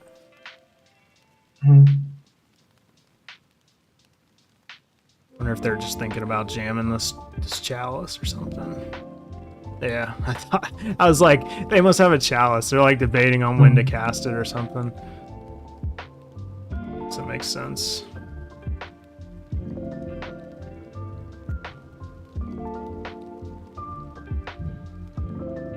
Alright, so... Wait a second. Did I just fuck myself over? Yeah, a little bit. Because I can't... Because now I can't do both, right? Because I'm not playing with a fucking breeding pool. Dude, that's something I'm going to change about this deck. You just gotta fetch around it, Yeah, I know. It keeps fucking with me. So I can't play Wave Sifter and hold up Dispute, right? Doesn't look like it. Well, if they play Teferi, I can Fury it anyway. Yeah, sure. So I'll just play, well, fuck. Yeah, I'll just play the Wave Sifter now. Oops.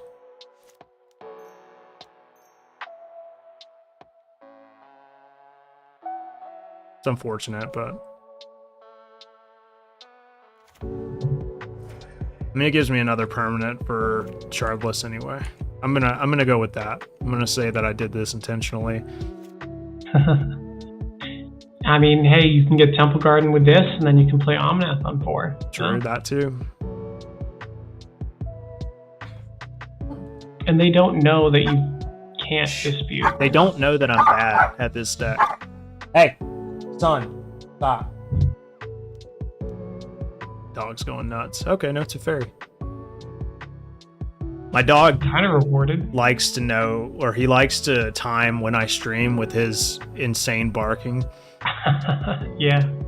Actually, it's literally just at night. Like, it's like he rests up all day for the big night, like, where he goes nuts and barks at my cat and goes fucking ballistic. They reveal Boseiju. They just play it. Yeah, their mana's been a little awkward this game. Their Ren and 6 has been Garbo. For real. I've definitely had those games. Traverse. Alright, third Traverse. Still Another one beast. card type. All right. So fetch Get for that Temple Garden. yeah, fetch for Temple Garden. Interesting. We could Violent Outburst and hold up Dispute. How do you feel They about have the that? Chalice. Oh yeah, Chalice. never mind. Might be forgot about Chalice Okay. already. So I'm here. So we just play Omnath basically. Hell yeah. Not a bad place to be.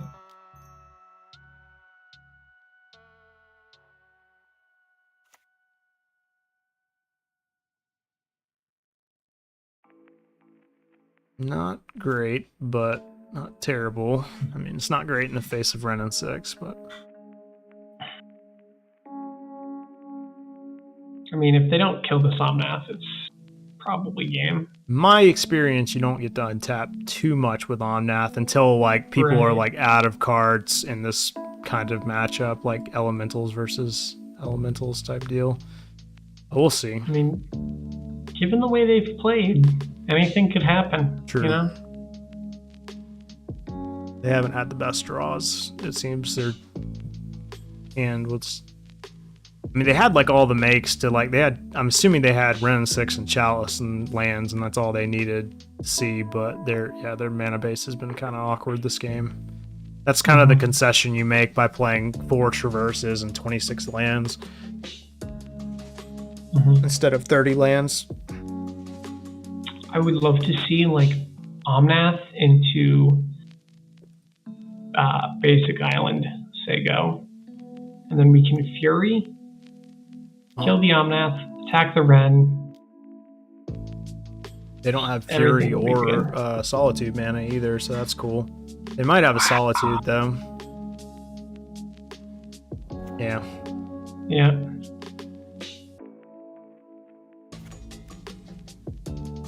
Might have to use this Fury to kill the Ren and 6 here. Yeah. Take it off hold. So like Risen Reef and then Fury, Exile and Glimpse. That's what I'm thinking, yeah. Yeah. Oh, okay. Well, in that case, I guess I'll kill your Solitude. And your hurt your Ren too.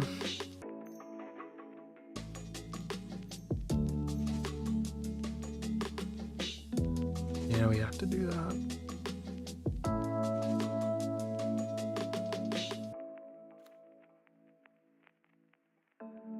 Cool. Don't forget you can still play a land this turn. Yeah, that's true. God, I keep forgetting about that. It's all good. Okay.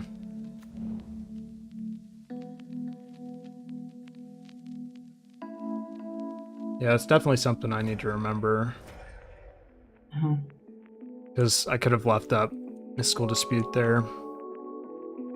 And cracked a clue token, so it's kind of a big deal, but that's why I'm playing these matches to learn. For sure. It's weird though, like obviously I've won a challenge with 4-color elementals and I've like done very well in tournaments with it, and I have never ever put a land in my hand with Risen Reef with the intent to play it. Isn't that weird? That is a little interesting. I mean, sometimes you just don't see it, I guess. I don't know. Maybe that deck plays more lands. I don't know. It does. I mean, it plays 30 lands. And, like, to this 25, yeah, though, this deck does play a lot of lands comparatively, I guess. Yeah. And also, when you're playing Ren and 6, you're going to put a land in your hand anyway, right? Right, So, yeah. They finally get their fetch.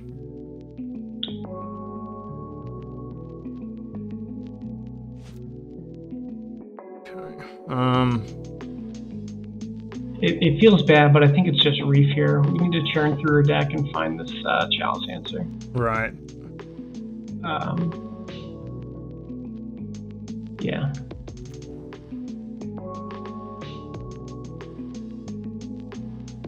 I think I'm still gonna hold up Dispute here, I but like it. Yeah. if they don't do anything, then I'm cracking a clue. We also have Subtlety, obviously, so Mhm. hopefully they don't kill my Risen Reef before I can Subtlety if I need to, but that's probably not gonna I happen. mean, if they minus this Ren, I'm not complaining. Wow, another expressive Good for them. Yeah, cart's dope. We are ahead on time now, though. Oh, that's So- true. I wasn't even paying attention to that. We got that going. That's cool. Play that Teferi.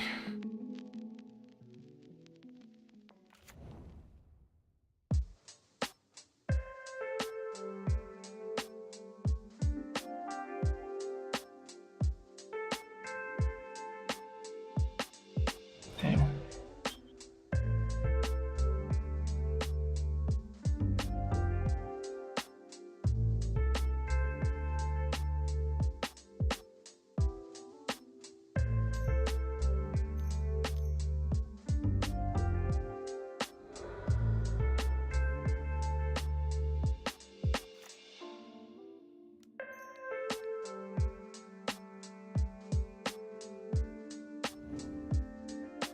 That feels good. Yeah.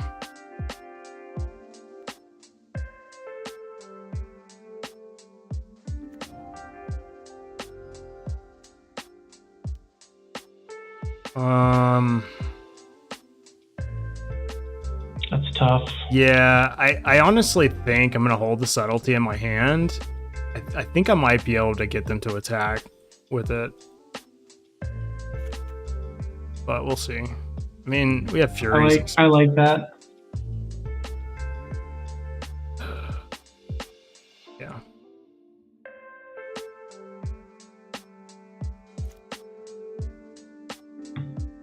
Especially because the time situation too. Yeah, they're probably going to attack. Might actually have to. What the fuck is? Oh, it's Emrakul. I can counter it. It can't be countered, It can't be countered. I'm pretty sure. Does it say that? No, it can be countered. Protection from instants, but it can be countered. Oh, that's what I'm thinking of. Yeah. Might be worth doing. I think so. It is a 13-13. Yeah. Does just win the game. Of course, my opponent can like evoke subtlety, do some nonsense. Do I crack a clue token? Yeah, I have to. I guess you do. Hope it's no Fury. Alright, land is great. Land's fine. They're just gonna fetch, fail to find. Yeah, fetch, fail to find, Sifter, subtlety to Sifter. That's tough. They're probably gonna cast like Shardless or something, and then like subtlety Shardless with Shardless, or yeah, and then like I don't know. That's kind of the line I would take, I guess. They're also draining their clock, so we'll see. Yeah. Name a better duo, 4-color elementals and losing the time. Surprised they gave you a land. I'm surprised they did too, actually. I was just thinking that.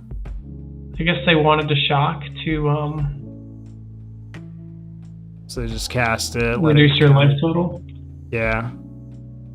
But now they're giving me a creature, Well, they could still subtlety it. I you know? suppose. Yeah. Guess you would exile. I would exile Wave Sifter, but I guess they can just evoke it.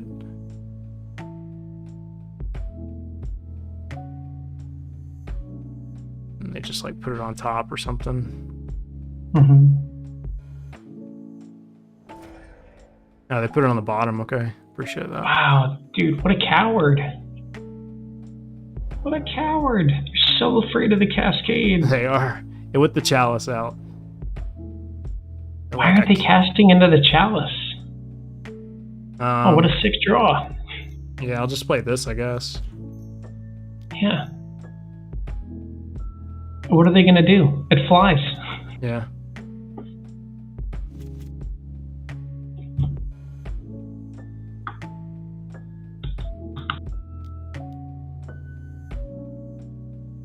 Yeah. Oh, they bought Yorion. Yeah. I mean, I guess that's what they do. Oh my god. What? They're literally going to kill you with their creatures. That's their plan. Yeah. Very interesting.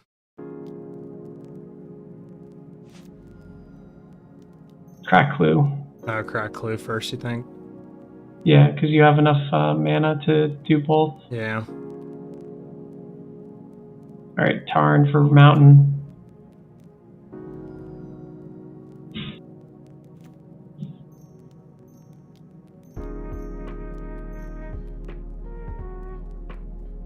Oh yeah, I wasn't expecting another one. How do you beat that? 3/2. Oh my god. Imagine we just find... They're Omna. cycling Ketria Triumph, that's right. They exiled Yorion earlier. They don't have Yorion.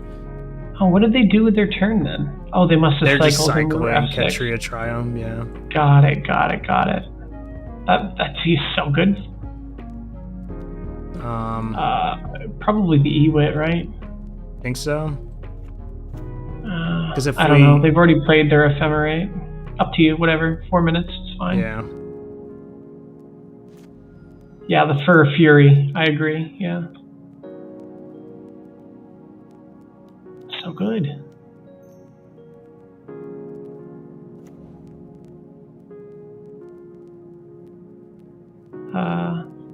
Maybe put that in the hand so that you can crack Clue and Yeah. Decide after that. yeah. Is there any reason to... Yeah, I don't know. No reason for white. Okay. Dude, fog. Play another 3/2. Yeah. They're gonna time out with you at 4 life. They have another meddling mage. Why are they naming Glimpse? Why not name Fury? That's so funny, dude. I would block. Yeah, Yeah, for sure. absolutely.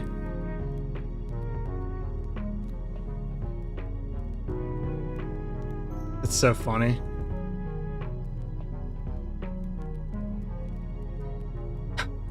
Ka-ching.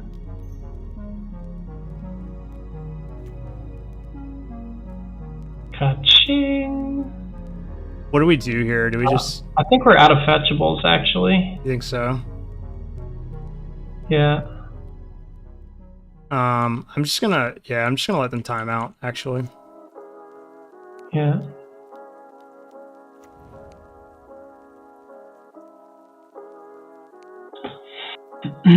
Yeah, we're actually out of fetchables, I'm pretty sure.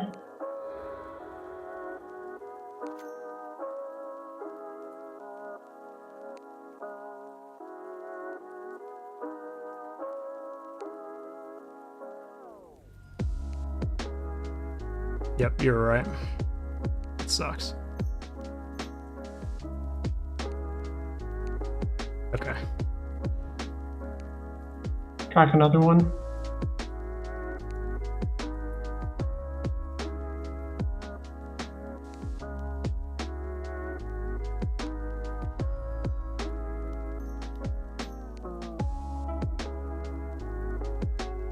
Okay.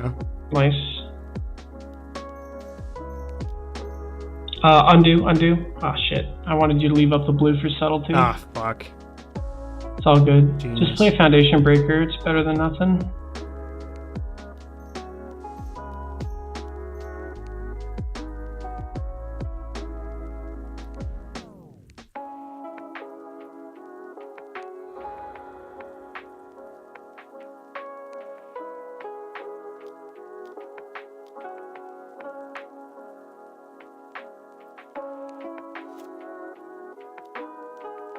Dude, this is such a nail biter. I love it.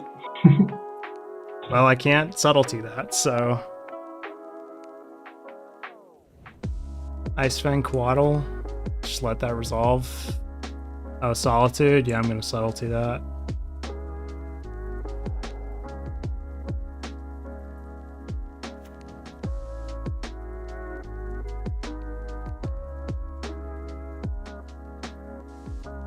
Luckily, we're far ahead enough on time where I feel pretty comfortable here.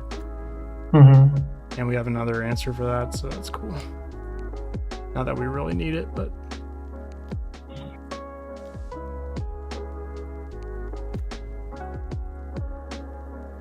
Oh, they're gonna fucking... Yeah, they're gonna Solitude anyway. But we're Yeah. gonna gain 4, so...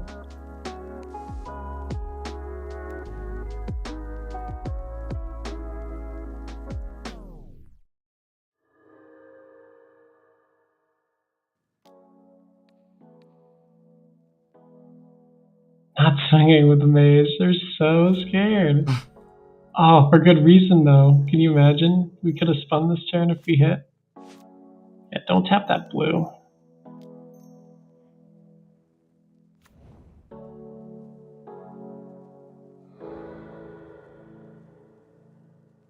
Yeah. 14 seconds to get it done. They can't. You just attack here, Flash in a blocker. flash it in. Why not? You probably have Bolt in hand or something. And then just chump and trade.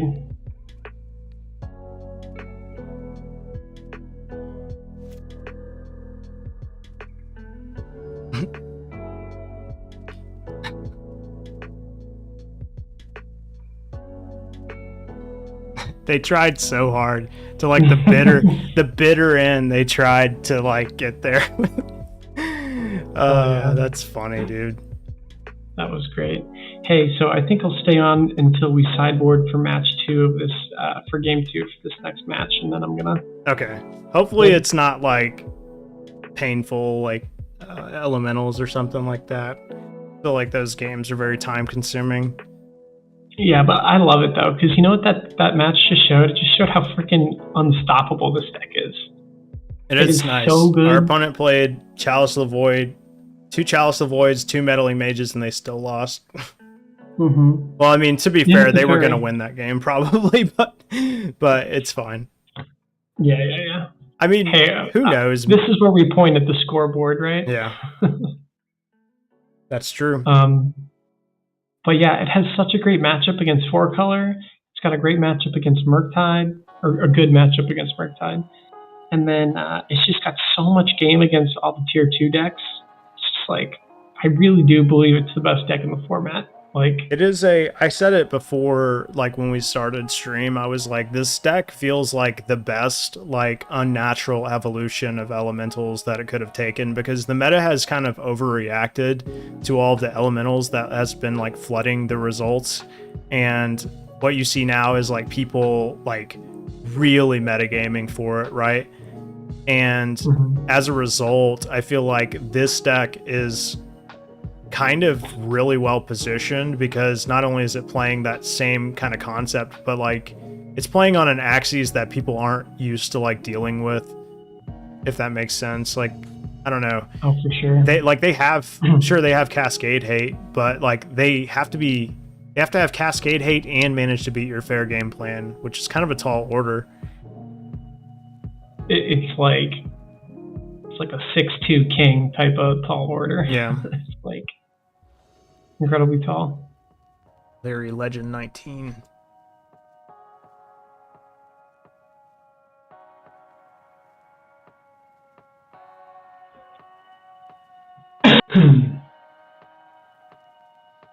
And the hand, like, I feel like this deck also mulligans very well.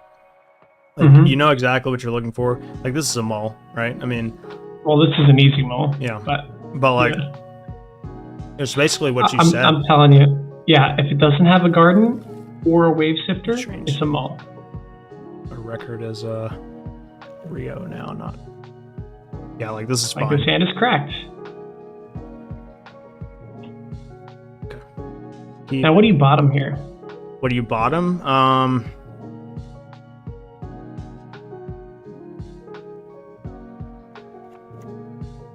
My gut feeling tells me Risen Reef. But Yeah, I'm not sure. I think it could be endurance. It's definitely endurance or reef or shardless. You know, one of those 3. I mean that's so obvious. I shouldn't even say it. I know. but- Well, what are we doing, right? We're probably, if everything is perfect, we're doing Wave Sifter and then Shardless. Yeah, We could probably, probably endurance. Just because like you can't even cast it with this current mana. right. And They're only gonna regret it if they're playing like Living End or something. now I will say that if they showed, if we had a violent outburst in hand, Risen Reef would not be the bottom. I mean, Endurance would not be the bottom. Because you can do the trick where you evoke to get an extra Right, permanent. evoke and then instant speed. Reef is good if the Cascade plan is a bust, yeah. So it looks like they're just red-black mid-range. Okay. I mean... Probably the Shardless, I'm thinking. Well, what if they Thoughtseize us at some point? Well, I think we just win that game. Think so? But, okay. I mean, I don't know.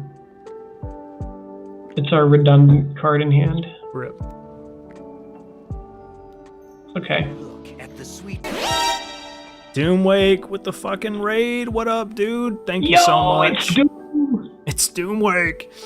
Thank you That's so so much, cool. man. I appreciate it. How big is the raid? 186. Thank you, dude. Yo, I let's really fucking appreciate go. it. I've been subbed to Doomwake like forever. He's one of the few. It's him and like J-Bro and like a few other guys that I watch constantly. So I appreciate it, man. I hope you had a good stream. Well, you got to reintroduce me, and you got to tell everybody what Oh we're yeah, doing. we're playing some Glimpse Elementals. This is my friend Ryan the Donkin. he's teaching me how to play this deck well. What are you doing here? Are you cracking a clue and hoping to hit a land? Yeah, you have to.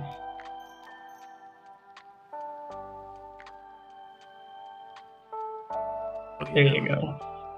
Never didn't have it. We're a little behind, but luckily our game plan is very good against theirs. We just go so big that no amount of bolts can really keep up. They do play like main deck Turox and stuff, but it looks like they've kind of got like a slow start going on. Looks like it's pretty heavy on removal. Mm-hmm. Is anybody talking in chat? Gotta get the... All right, they are Look at the sweet prize I won. Atomic Atomizer. Thank you so much for the follow. Welcome, welcome. All right, so they are hitting our Cascaders. I'm pitching Wave Sifter here. For sure. It's past the point of its useful life. And that's why you Fable good mulligan enough for for it so modern. I aggressively. definitely think so. I think a lot more people have been singing this card's praises. Oh my god, Fable is so good. Elemental here again. Did we just play? I'm just slamming Omnath. Yeah, I was about to say. I mean, they do play Liliana, but fine. They Liliana me. It's just such a strong card. Also, we know their hand. They have two cards in hand. We know their hand is probably removal. So this plays around like Fatal Push and Lightning Bolt. Oh, that's a good draw. So we're In the kind grand of scheme of things, yeah. just grinding them out at this point. Yeah. Dude, how nuts would it be if the 0-1 was an elemental? Yeah. That would be Liliana. insane. Yeah, it's unfortunate, but you know, we're going up on cards, they're going down on cards. Right. Just hit the Cascader off the top. You think slamming? I just ordered my playset today for Pioneer. Yeah, it's a dope card. It's very good. I'm thinking actually it's Fable here. You think so? I was And the kind of reason thinking is so we- initially as well. We're kind of low on life, so we really need to find our Cascader to get out of this hole that we're in. And that draw 2 is going to help us do that. So let's put 2 blockers into play. Yeah, this And, also plays around like them just queuing up Den of the Bugbear and swinging. If they play fetch land, it kind of sucks because then they get Cruxa. But yeah, Atomic. fine with I think Fable is going to be playable in across multiple formats for a long time. It's so insane. It's better than Spyro, like Yeah, for real. people are starting to play it over Spyro. So we're gonna get 4 looks at a Cascade spell because we're gonna draw. We're gonna discard Don't 2. Turok me, bro. Don't do it. They should have did it first though. If they were gonna do that. Oh no, they're gonna crux us. Yeah, that sucks. Dang. So we're actually only gonna get 3 looks. No, we can get 4 looks. So we draw a card for turn, and then we crack a clue, and then we discard 2 to Fable. You can just take that. Yeah, I think so too. So upkeep, we want to crack a clue, right? Or we can do. You can do it after your draw, because you're gonna have a chance. Yeah, so crack clue with the caverns.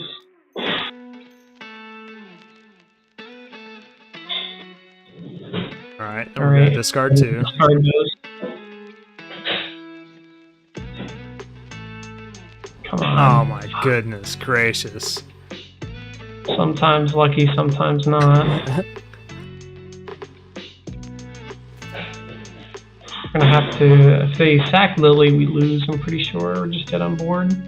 Because we chump, Are you chump, actually using the take flip 1, side for 2. something? Or is the first 2 steps and the other 2 too good enough? Really the first 2 steps, but like you can. I have one with the flip side.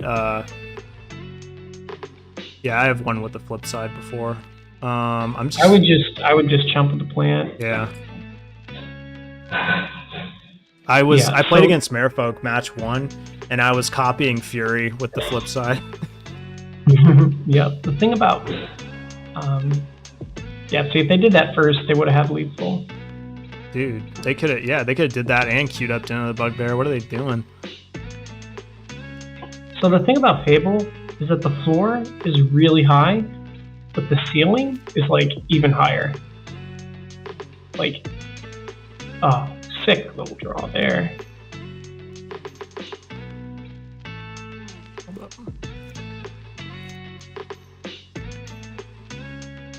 I don't know if it matters too much. But... I think you tapped correctly. That was a good. Oh, I'm in was a draw good, step. What the fuck am I doing? Being dumb. Like, I've had games where I had 2 Fable of the Mirror Breaker in play, and because I had 2, I could just make infinite 2/2s, basically. You know what I mean? Like, Yeah, on their end step, you just copy, copy, copy. Yeah, that's pretty much game, right? I mean...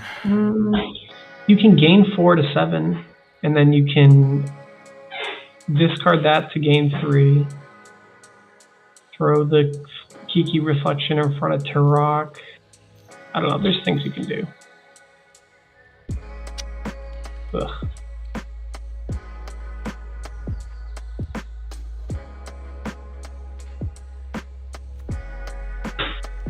That might be game. I haven't done the math. I haven't either. I'm not doing the math. I'm just letting them do it. You do the math.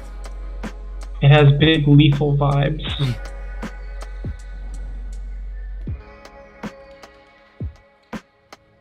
No, if you No, I'm dead. I take 3. Oh yeah, the Crowbar trigger. Damn. Okay. They are a Ragavan deck. They also play some number of Voidwalker, I think. So here's the thing. Those cards don't really interact with your plan, so you pretty much don't board in the Dead Gons. The Dead Gons are really for like creature combo decks and creature hate pieces, like Meddling like Mage. against Yogg or Hammer or against like humans or Mhm. yeah, you get the idea. So I'm not bringing those in. Do they have artifact hate? I don't know, Like actually. Damping Sphere? Let's look. Let's take a look at the old modern metagame. I actually don't know if this deck is like in the top percentage of meta decks at this moment. It should be. I think it's just something that people play occasionally, but we'll see. I'm looking. Wow, I don't see it. Crazy. It's That's had pretty to have, good. like 5-0'd enough league. I mean, shit. Fucking 8 rack is above it. That can't be right. Yeah.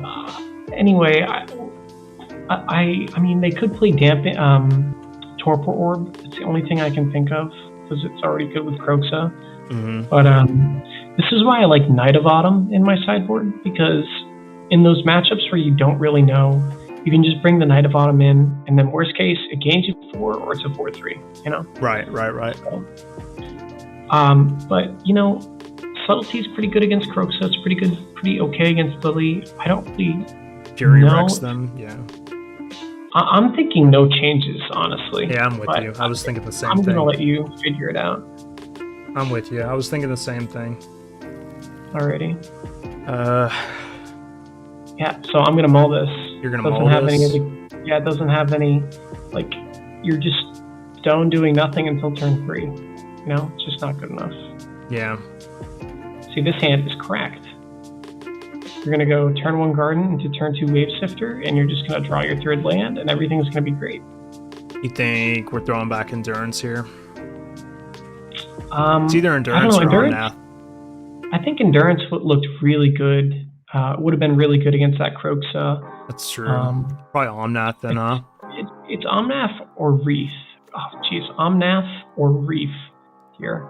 And I'll let you pick which one you want to put back. Put back Omnath as the higher CMC card, banking on the Yeah. possibility of them maybe making us discard Fable at some point. Mm-hmm. It's definitely a good consideration when you only have 2 lands. Really like to see it. Oh my god. They play Chalice. Well,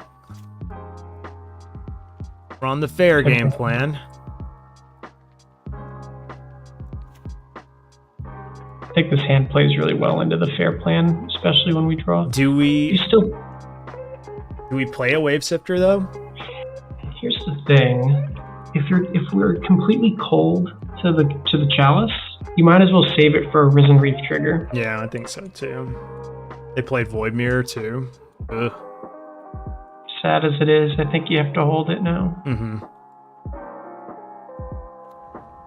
Hope they just play like Ragavan or something dumb.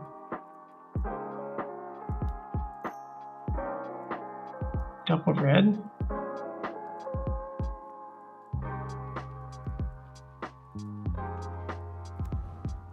Okay. Question mark? Ah, okay. All right.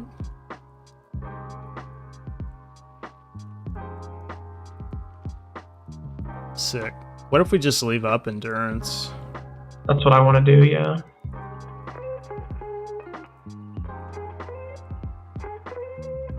Just make sure you get blue-red off this Misty. Yeah. They're not a fast deck, yeah. That's one thing we have going for us for sure. And that's why the fair game plan actually kind of works. It might terminate, but like I'm completely cool with them. Probably just tap for black. Oh, you think so? Well, I It thought doesn't really matter. It's probably better because it lets you crack it later for Omnath, but it's such a small thing.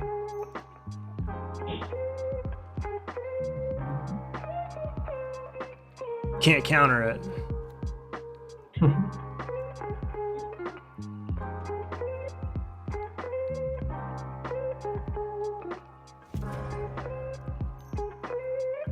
All right. Fine. Got our 2 for 1. We're happy.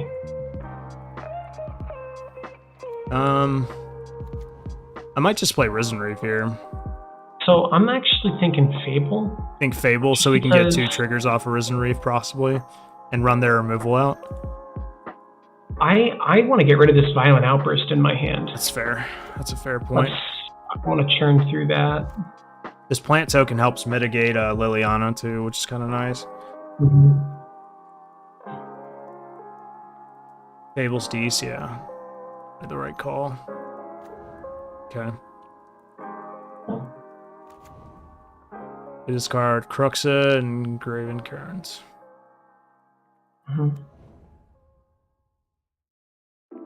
All right, now's where we pull ahead. Hell yeah. Oh, perfect. Discard Look how good both Fable these. is.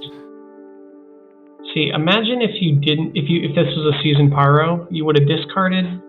Oh, it would have been so bad. Now it's so good. So we play this. I'm just gonna hard cast this Wave Sifter. Think so? No, you probably want the. I don't know. It's really close. It's like I don't want to evoke Wave Sifter anymore. I want to just like cast it as a 3/2. They only flyer, have 2 you know? cards in hand. It's possible we can What do you- cast Risen Reef, get a trigger, and see what we're up against. Yeah. That's fine.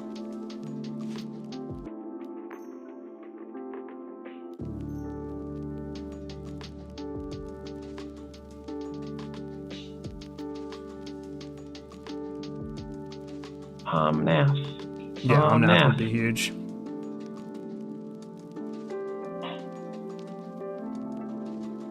Another Risen Reef would also be pretty good. Okay. I'm just gonna keep it. Yeah. Because next turn we can... Do we attack here, do you think? No, because you don't want them to get cards for Kroxa. Yeah, that's a good point. Probably getting Turok next turn, so have fun with that. Yeah, well, it is what it is. Shit, maybe we were supposed to play the Wave Sifter.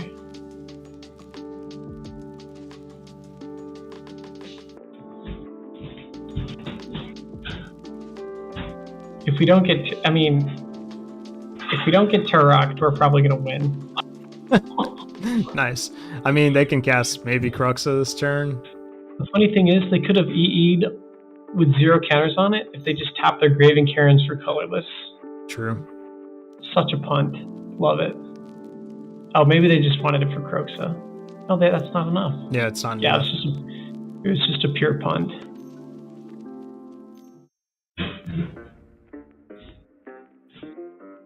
They would have at the very least gotten a token. Thoughtseize, Wave Sifter. Okay. Tough. Yeah. Alright, we're gonna top deck Endurance. True, that would be sick. Or Omnath into Endurance. That would be amazing. Shardless. Okay. I think we just have to play Shardless here. Like, play out our hand. That's what I'm thinking about. Or is it worth it to gain 3? Like, chump with plant token, Shardless, discard Shardless to Kroxa to gain 3. Just worried about Turok. Yeah, play it, Yeah, play it the way maybe you think you Fable should just play starts copying Risen Reef. That's true, yeah. it. Yeah. End of your turn, make a copy of Risen Reef, get 2 triggers. On my turn, make a Risen Reef, get 3 triggers. Do we cast it to get it out of our deck? I'll let you figure. Yeah, you should. Because you have no way to kill Chalice. Right.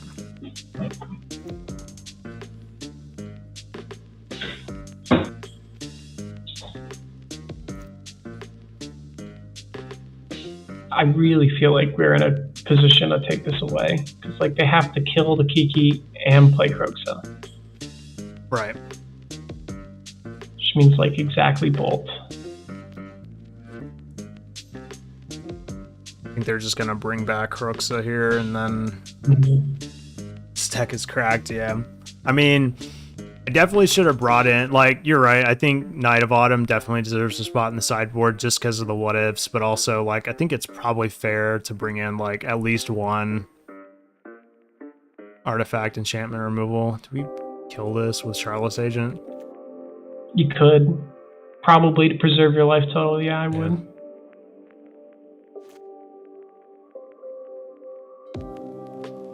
Oh, let's go. So before you do that, do you want to make a copy of Reef? Arkville, thank you so much for the follow. I appreciate it. Yeah, let's copy the Reef first. Or hold on. There's things we can do. We can make a copy of Reef to chump with. Oh yeah, that's true. But then we have to discard whatever we draw, right? I think it's just no, worth it to do it now. Sure. I mean, it's a better use of your mana for this turn if you do it now. Right. No Bolt. Hell yeah, dude. Come on, Omnath. Ah, fuck. Sick. It's a gain 3. Yeah.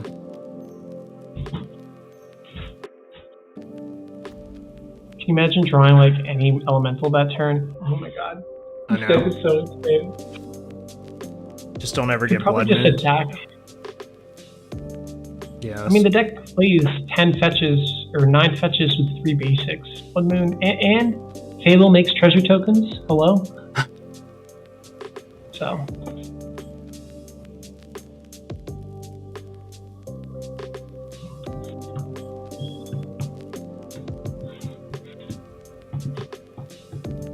gonna block with the plant token here. For her, for sure.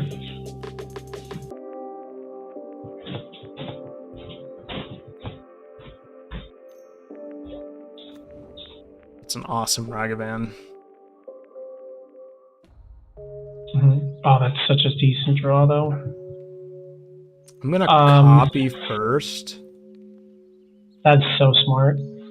If I hit a land, I'm gonna pitch it. It's kind of cracked, actually.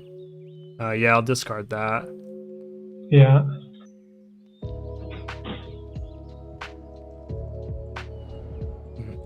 Okay. It's gonna start getting queasy. There's gonna be so many triggers. All right. Sick. Okay. You may want to use that to help you cast this reef. Just think about, or cast the endurance. Just think about it if you need it or not. I would say put it into play. Okay. So you can just fetch. Oh, so good. So just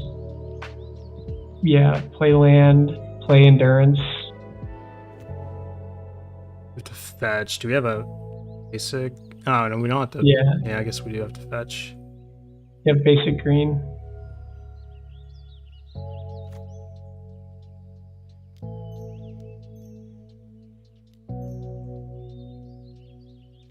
Draw 3 cards.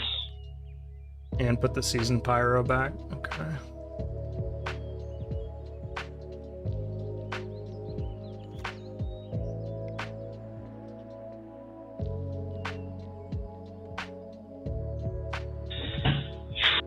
I think we're gonna start winning here. Next turn you can do the Kiki trick. So far, you were always happy to see Fable, yeah. That's fine. Yeah. They take Endurance or Fable, probably.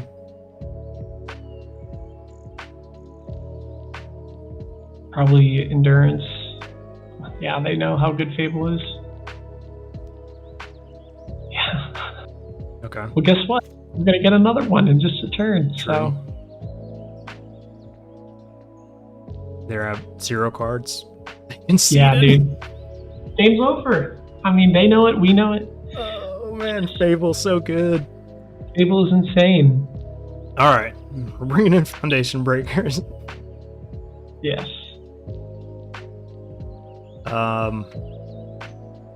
Question is, what are we cutting? So the thing is, endurance is pretty good and reef is pretty good. Those are the cards I would probably cut here. Fable is just like great. You could probably trim like 1 Fable, one of the other 2, and then 2 of the other 2. I usually never cut Fable, but this is a weird matchup because of Kroxa. Yeah, so like we don't have to bring in all 4 Foundation Breakers. Yeah, I only played 3 in my Surfer, sideboard. thanks for the follow. I appreciate it. You only played 3. Yeah, because you play a Knight of Autumn, right? I played 2 actually. 2 Yeah. Knight of Autumns. I like, dude. I will never cut Knight of Autumn from my 4-color Yorion deck. Sideboard, anyway. It For hits real? Urza Saga. It gains me life against burn. It's just so good. It's a good ephemerate So target. the reason I started playing Knight of Autumn in my sideboard, I would cut 1 reef, 1 endurance. That's fair. Just trimming across the board, kind of. Yeah, I mean, in a perfect world, you would cut a 2nd reef or a 2nd endurance. You Dude, never cut never Wave cut. Sifter, huh? Never, Never. never.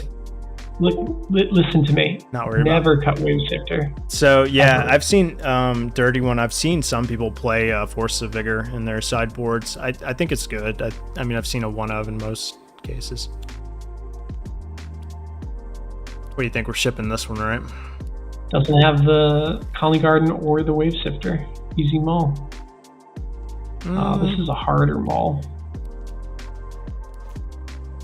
There's a better 5 out there, but if you wanted to keep this, it's respectable. I think I want to keep this, and I want to throw back Foundation Breaker.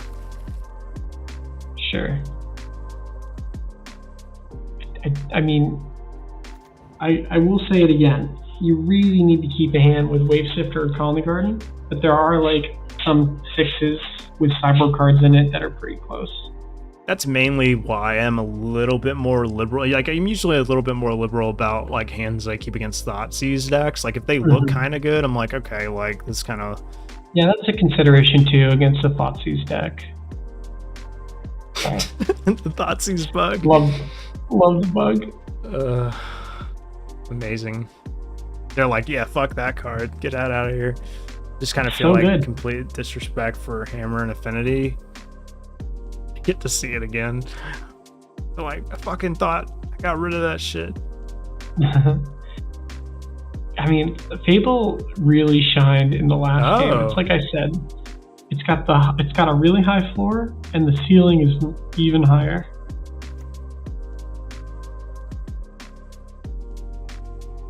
I wonder if they have like. Nah, they probably don't have Lily, right? They might have Lily. If they Lily, I'm okay. Hold that. Yeah, I mean, it might be worth it to play like. Ooh, go for Fable here. Yeah. Elemental. Because here's another cool thing about Fable. It ramps us into Omnath. Exactly. So if you swing with the token and you get the treasure, because you always get the treasure whenever you swing with the token, Yeah. that's your turn 4. You can still play a land. So you can stack your treasure, tap 3 lands, play Omnath, then play your 4th land. And it's absurd. They're gonna plus here probably. I'm not blocking. Yeah, I'm not blocking. They're probably gonna One card in hand plus. for the opponent. Oh, Foundation. just get rid of the breaker. Yeah. Because even if they slam Chalice on 0, it's kind of like whatever. They did get Cruxa in their graveyard, which kind of sucks. How do you feel about discarding Wave Sifter? Oh, I'm definitely discarding Wave Sifter. I'm just thinking if I want to discard this Risen Reef as well. The meta I'm used to is different than yours. Yeah, if you're playing in a LGS, then your meta might be very specific, like to. Yeah, you only play in paper. You got to respect Burnhammer and Titan higher level and paper online. Yeah, that's possible. So Wave Sifter.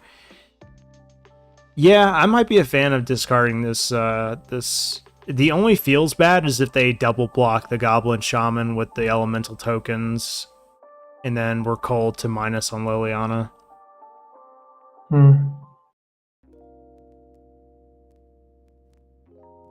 I'll let you figure it out. But we probably hit a land off of this Omnath or this draw here. The thing is, if you discard 2 and you hit fetch land plus spell, you're just like never losing. Fuck. Alright, well, whatever. So I'm gonna attack Lily, I think, and then slam Omnath. Yeah, you have to. It's just what your hand does.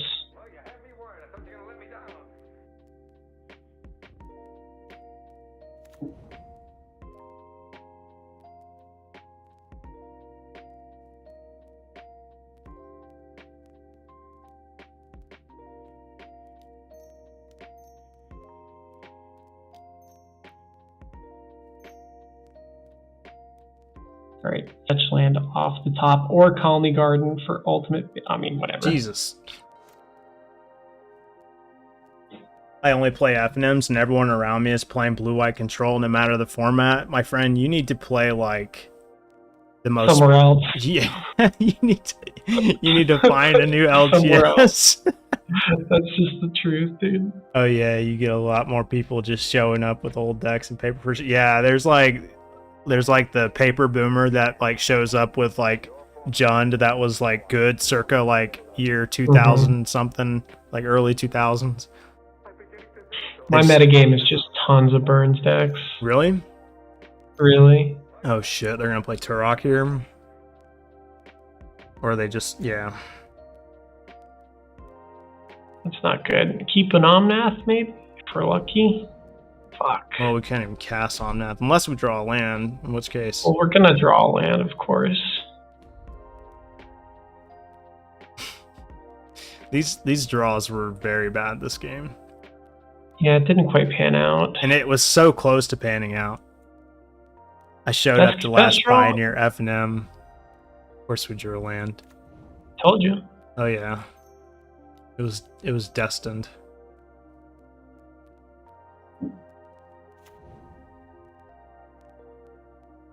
Well, that gains me 3 life. Never mind, they're probably just gonna plus with Lily at first. At the sweet prize I won. Hey, Mr. Taco Black Bolus, Deck is- thank you so much for the At the follow. sweet prize I won. And Motel Moxie, appreciate it. Welcome, guys. I have green Yeah, black if you- food for if my you- local F&M when all the burn players are around. Nice. Just gotta punish the burn players. There was this girl that played like Soul Sisters like a while back when like that was actually a viable strategy to some degree, and like she used to get paired with like the burn players and they would just be like miserable. It was so funny. Wow, they didn't plus Lily first. Rip.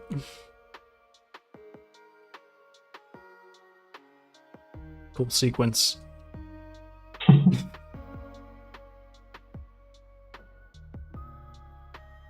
Cool, just take it. Yeah.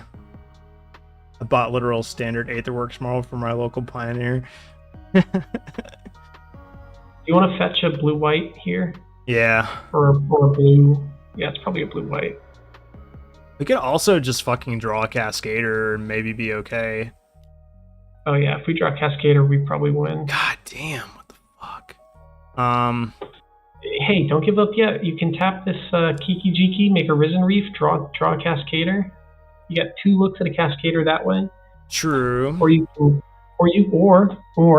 just play Colony Garden, and then you can make a Risen Reef token and just jump that way. This is Yeah. only bad if they draw a removal spell, though. How does Fable feel in this list? It feels amazing. We've been talking about it for like the past 2 hours. I would You not want us play to get Imperial into this game? Recruiter. I would play Fable all day. So you play Colony Garden. They can't Lily -2. True. They attack. You take 3 off Kroxa. Going to 5. You make a Risen Reef copy. You double block. I think the only way this loses is if they draw exactly Bolt here. Or if they -2 themselves and discard and sacking Pyro, and then they Fatal Push. Fable has been amazing. Like, it's been one of the best cards in the deck by far. So Who are they targeting? You? me, yeah. We're gonna discard. Just hit the plant. Yeah.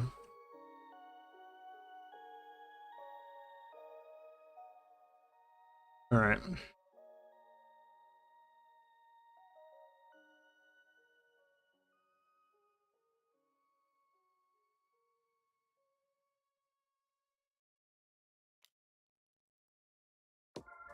Let that hit, and then yeah. I think you're supposed to tap the fountain there, just in case Oh, you drew yeah. Outburst. Put that in play. And then we have to double block. Yeah. Please, one time, deck. One time. Just give me a Cascader. That plays, doesn't it? It does. Kills the Turok, It kills the and then you Turok. can make a copy of it. Oh, that's true. And we can kill the Lily. You can kill the Kroxa. You have 8 damage. You can kill Kroxa and the other fucking thing, and then you can just attack Lily with the token. I don't know. I'll let you figure out what's best. But Yeah, we cast Fury for sure. But if we kill Cruxa, we can't. you have to kill Kroxa. You're at 3, right? Like, Well, I mean, we can discard Fable but like we go 4, and then if you kill Kroxa and Spyro and then attack Lily with your hasted token, then they only have Turok in play. That's and true. you're just dead to bolt either way anyway. So I think that's the best line.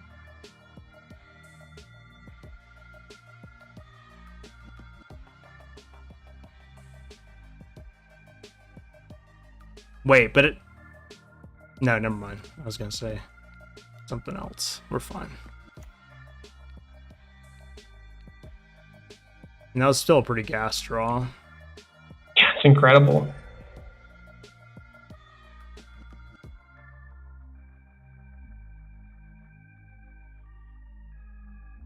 The Lily. They do have one card in hand. Could be Chalice. Could be Fatal Push. Fatal Push. If it's Fatal Push, they play it. There might have been a different way to play that. In-step copy, keep the token. We're dead. What did they draw? A land. Oh, fuck. Yeah, I'm trying to think of like if there was another way to play that. I don't know. Yeah, I guess having another blocker would have been good. Cause like, yeah, I don't know. It was gonna be a Damn, tough what was one. our next draw? Probably a Cascader. No, a Glimpse. Alright. There's the Cascades. Dude, that was such an epic game, though. It was. All right. All right, I gotta get off. All right, man. Appreciate it. Thanks for the help. Yeah, this was a ton of fun. I don't think you needed it. I think you have a good idea what's going on. Just Well, we haven't done the difficult lines yet, but yeah. But I appreciate the help with the sideboarding and stuff. I also think like I've learned a bit about like what cards like I wanna see, and what cards I probably want to play in my sideboard and that sort of thing. for sure. So Like this hand looks bad, but it's actually insane because it's got Wave Sifter and it's got Fable to discard this Glimpse. You know, everything works out. yeah. Just like if I could give one message to everybody that's watching, always keep the hand that has Wave Sifter or Pony Garden and mulligan everything else. You know what I mean? Yeah. But yeah, thanks so much for having me. To all the 86 people here, you better hit that follow button. Danny's a real cool dude. Yeah, let me shout out. Is your stream gr_Donkin? Yeah, I'll just link my Twitter really quick. Yeah, go ahead and give Ryan a follow. He's a really, really good player, especially when it comes to combo decks galore. So you say go for the Steam Vents here, right? I think so. Let me double check your hand. I went for it. Yeah, yeah. It's like really, really good. Fury's a good draw. I'm pretty sure we're playing against. God, it looks like either Living End or fucking Neoform. Might be Neoform. If it's Neoform, it's probably pretty bad for me, right? Yeah, our Living End matchup is actually good. Oh yeah, so funny. I beat Living End earlier, round 2. Yeah, all of our creatures evoke. Yeah. You know what I mean? Well, also you run 4 main deck Fury or Endurance, which is kind of nice. For real. Yeah. All right, I just want to see what the matchup is before I go. Oh, it's a fucking Neoform. It is Neoform. God. It's fucking Neoform. I love it.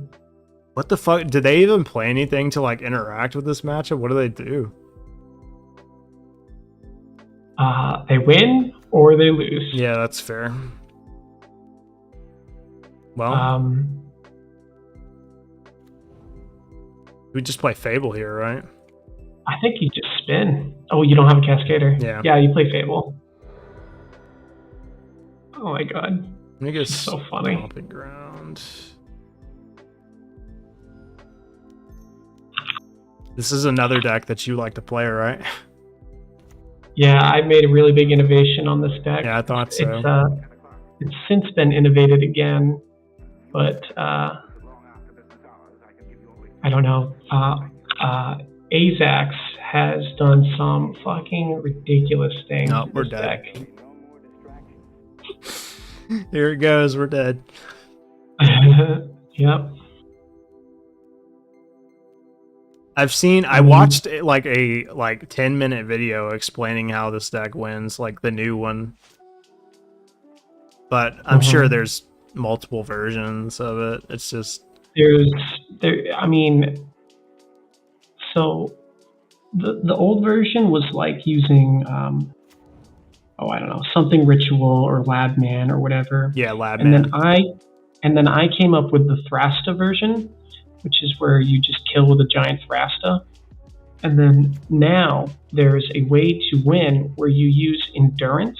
Yeah, you to endurance put all- yourself like a bunch of times, right? And you have to get like exactly like 7 cards and stuff. Yeah, it's very complicated. Okay, so I see a Thrasta, so they're probably on my build. But hey, you know what? You got 4 subtlety in your sideboard. You got 4 mystical dispute. I think you're gonna be just fine. I'm not gonna make them do this. Pretty sure they win. It's I a think league. so, If it was a challenge or something, I would make them do it, but I'm not gonna make them do it. Just bring in your blue cards and side out your red cards, and then you're probably good. Your subtleties too. Yeah, because subtlety on Allosaurus Rider is pretty clutch. Do we cut Fury here? Yeah, I totally would. Thought so. Another thing I want to say is that if you bring in subtleties, I usually don't side out my Risen Reefs. Like against Titan, for example, or Tron, which is like where you typically want subtlety. It's really good against the big mana matchups. I'll typically side out my Furies and not my Risen Reefs, just because like against Amulet, for example, like yeah, you can Fury the Dryad, whatever. But you're already siding in Foundation Breakers for Titan, Yeah. and the big reason to not side out Risen Reef is because it's a blue card you can pitch, right? You can evoke with it. So that's a big thought. Yeah, this hand never loses. Yeah. You have the Cascade Almost spell. You've got the exactly Calming what you want Garden. to see. Yeah, I would keep this in the dark. Yeah, absolutely. But pretty sure they just lose to the subtlety. I swear to God, I was gonna leave, but I get like I gotta see Just my two favorite I was decks, gonna get out, they keep pulling me back in. Yeah, I mean, in the X1 bracket, just playing the nonsense. This is where Modern is at. it's a peak Modern experience right now. Side out the red cards, bring in the blues. That's sideboarding strategy I can get behind. I can't believe That's someone really who was it that said their LDS was nothing but blue-white players. It's horrible. Yeah, So funny.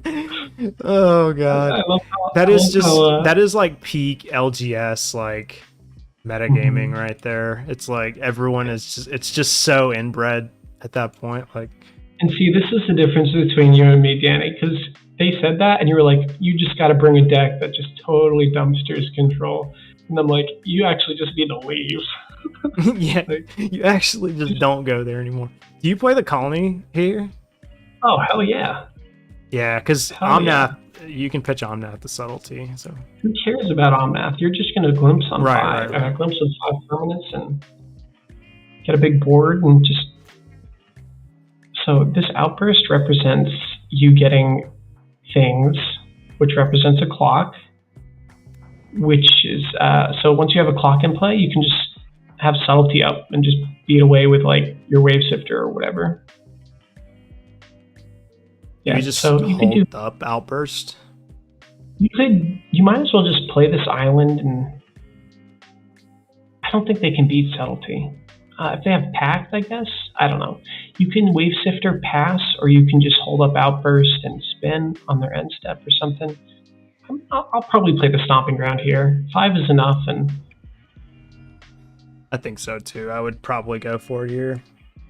yeah, and also if worse comes to worse, you can just go island into shardless next turn anyway. Yeah. So just Evoke Wave Sifter, respond without. Well, we would have to wait a turn, Takabolas, if we evoked the Wave Sifter. It's clues, not treasures. mhm. So what's really cool here is if they go for it. Never mind. We just go for it. So Right? I would, yeah.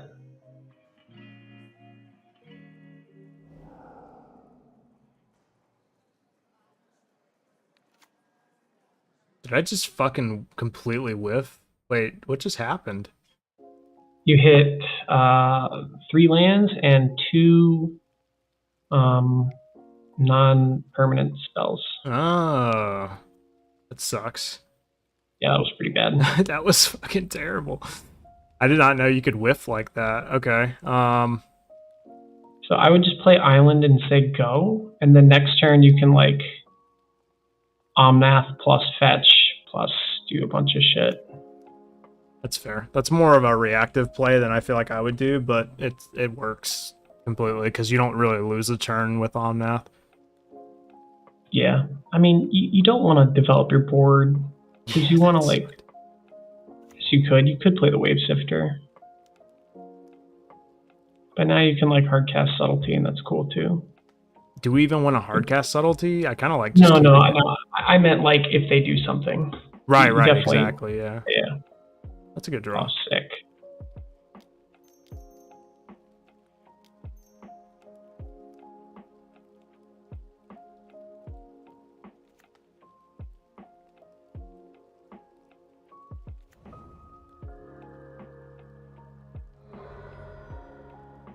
Could get.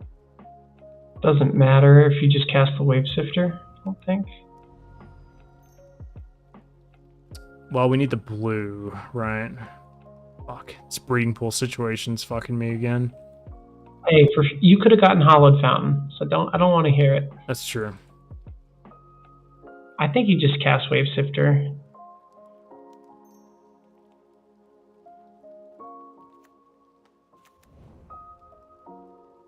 Playing the Now fair they game. have to. Yeah, now they have to do it, and if they don't, then you just kind of win.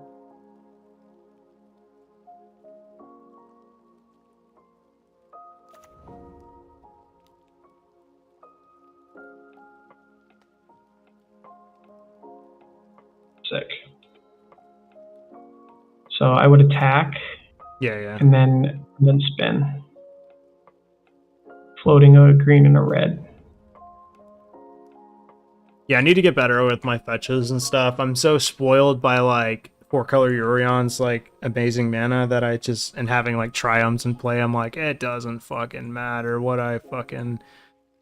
Do you float for colored mana for elementals here? So yeah, you probably float blue-green off your steam vents and your stomping grounds here. I never float colored mana. I always go colorless. Yeah. Because it doesn't help you cast you. What am I trying to say? So when you're spinning and stuff, you want to have mana that you can use to replay cascade spells, because that's like the most powerful thing you can be doing. Right. Oh, look at this board. And you know what you can do here? You can put your Shardless back on top with the Subtlety that just came into play and immediately draw it with your Risen Reef. Oh, interesting. And if you want to take the time, they're probably just dead this turn. So we put the Risen Reef triggers first. Yeah. Make stuff. Do us. Oh, wait. Damn No, it. you're fine. No, you're fine. It doesn't shuffle your deck, it just puts them on the bottom. Oh, that's true. That's true. And then top. Yep, top.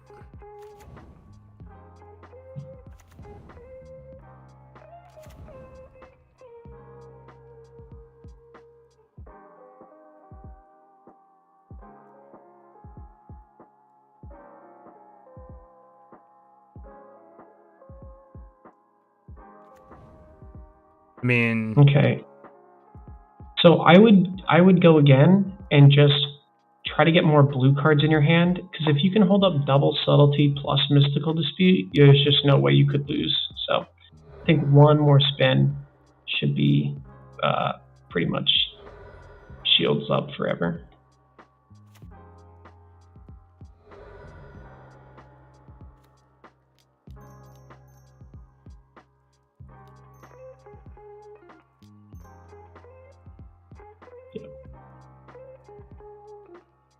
I don't know if there's any reason to. I guess there probably I would. think you tapped correctly or paid correctly.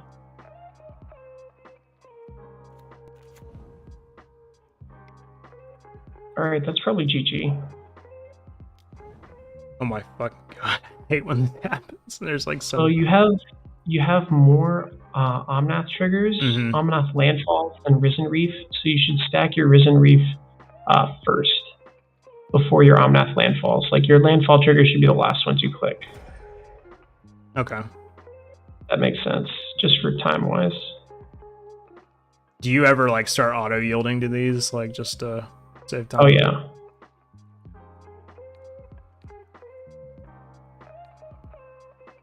So you can just click OK. You don't have to target anyone with your Risen Reef or your Endurance. I mean. Okay. I need to start auto yielding to that one, especially. I like how they're making me do this when I literally I was yield. literally thinking that. So always yield to Omnaths. Always yield to this.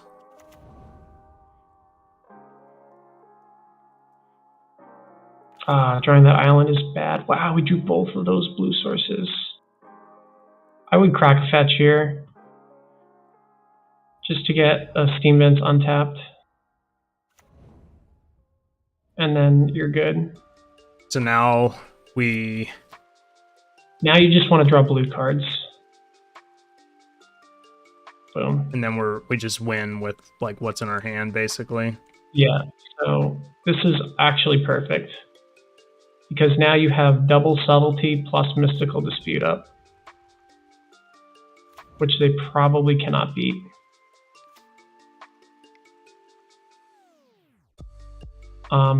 Another thing that I'd like to do, it doesn't matter in this game. Is name human But, off the cavern? Yeah, Yeah. that's exactly I've been right. doing You're it in too. the- I just didn't do it because we just can't lose. Yeah, I just figured I'd mention it. No, I appreciate it.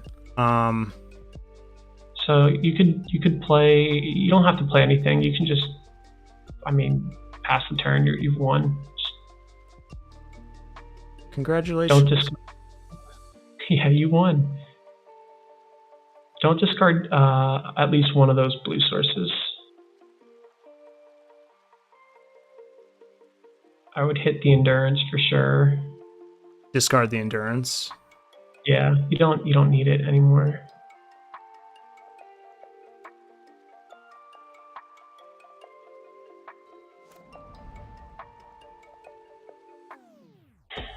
They're like, I'm gonna make him do it. Even though he conceded to my combo, I'm going to make him combo on me. Mm-hmm. Cool, dude. Wow, they're not even okay. Sick. Guess we just attack. You're supposed to play the island. It's okay though. Oh. It's not gonna matter. You know what? I'm attacking with the plant tokens. What a dink. All right.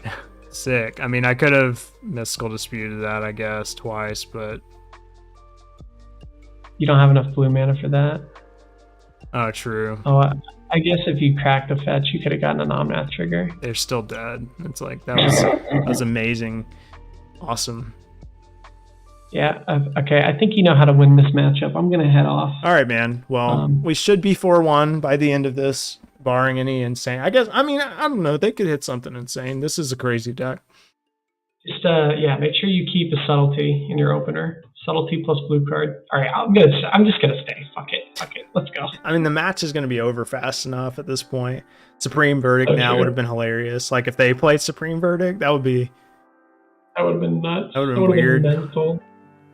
They would have had to tap the drum for white. What's funny, though, is, like, there's no circumstance in which... Because even if they, like, Supreme Verdict, like, we just cascade again and just win again. Like, especially with them at 5, we would just fucking kill them the next turn with the cascade. Okay, well, I got a mulligan this.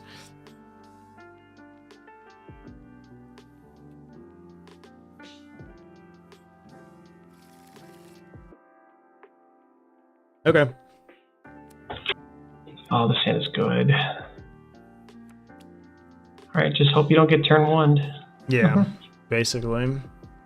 Now, do you play like Island untapped Yeah. turn 1? Yeah, you respect it Yeah. like that? Okay. So here, you have to respect it in this matchup. The problem with this hand is that we don't have red, but that's probably fine. What are you bottoming here? Like, I'm probably going to put the Conley Garden on the I bottom. thought so too.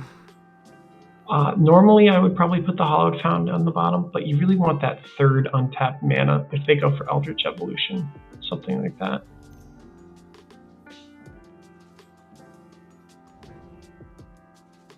Can I have a Drew Botanical?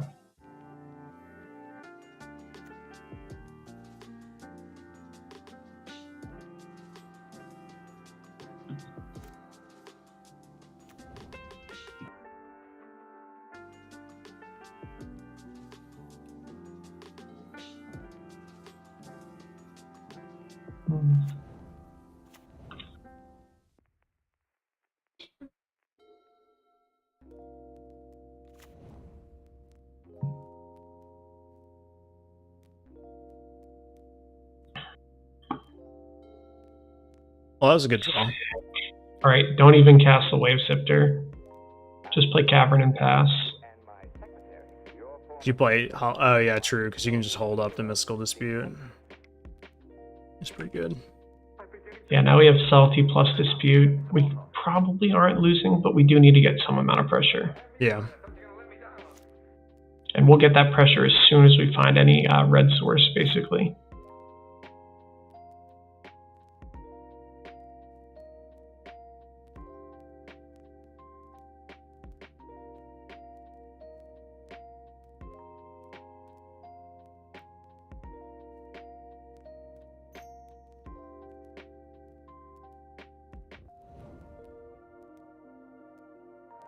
Summoner's Pact. Mm-hmm. Not going for it. Probably have Veil or something.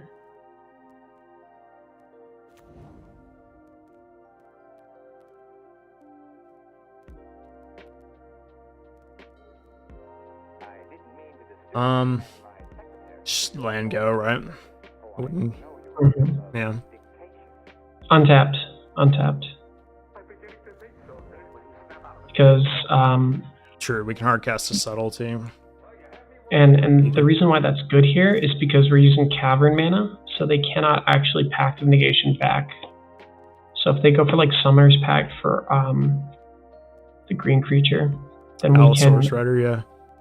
Yeah, yeah.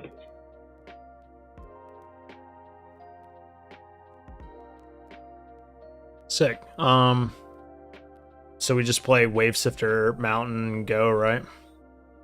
Or Mountain, Wave Sifter, go. I would just Mountain Pass. Just like ultimate fear.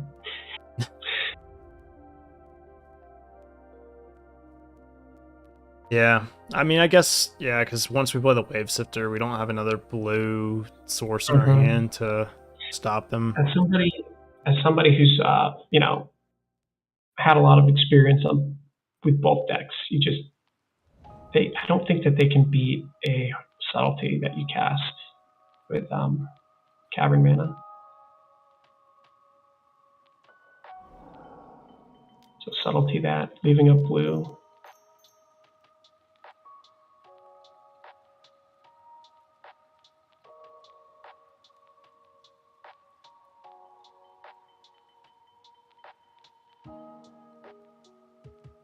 They're like, what the fuck? Mhm.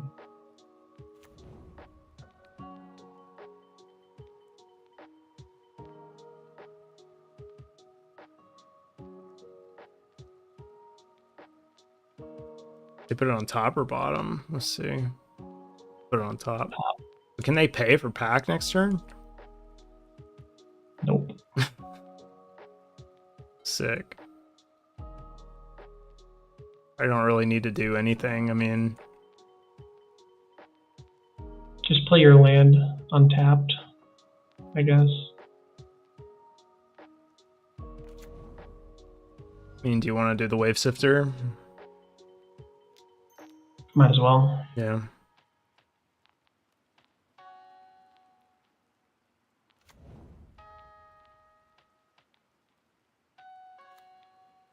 Just let them die to their pack trigger. I'm telling you, that Cavern mana is what won us this game. I like how they made us go through the notions of that too. Like they didn't concede after they realized they were dead to pack trigger. They were like, no, we're playing the entire game out. Anyway. Oh yeah, dude. Well, nice 4-1, dude. Yeah, 4-1. That's good. I think I definitely still need to practice with the deck, but I think it was a good showing for the deck. What did we lose want to? to take a look at the list. We lost to We Black. lost to Red Black. Yeah. Yeah. So my 75, you definitely don't play Dead Gone. You play Twin Shot Sniper. And then, I saw you were playing Twin Shot Sniper. I've had your list up actually already. Oh, sick. So the thing is, I like the return note on Dead Gone, but I mean, I could see how it's irrelevant. I just. So why do you like it? I guess that's my question. It's a little versatile. I mean, you can use it on a. I mean, you might not even bring it in this matchup, but you can use it on like a Murktide region if you have to. But no, I don't really see anybody really countering Dead, I guess. I mean, I suppose they could. Like, if you're locked down under Murktide and they're like hitting you with a Ragavan, they probably would counter it if they had the mana. Like, they'd probably pierce it or something. So I actually don't bring those kind of cards in against Murktide. And Xenoone said it really well. If I can try to find what they said, I'm not going to be able to find it in a real relevant time. But like, you can take a couple of hits off Ragavan and still win. Of course. You really only need to kill the creatures if like it's like a creature combo deck or like creature hate, you know? Yeah. So, and that's what Twin Shot is really good at, because if you do this, if you spin multiple times and then you hit Twin Shot Sniper and then you hit it again and then again, you can actually like wrath your opponent's board. And you just can't do that with Dead Gone. If you hit Dead Gone off a spin, you like lose a permanent, you know? I guess you could hit them in the face too. Yeah, and hit them in the face. Yeah. Yeah. So, and like, it can't be countered, and it gets around Meddling Mage. It's like sick. Yeah. That's true.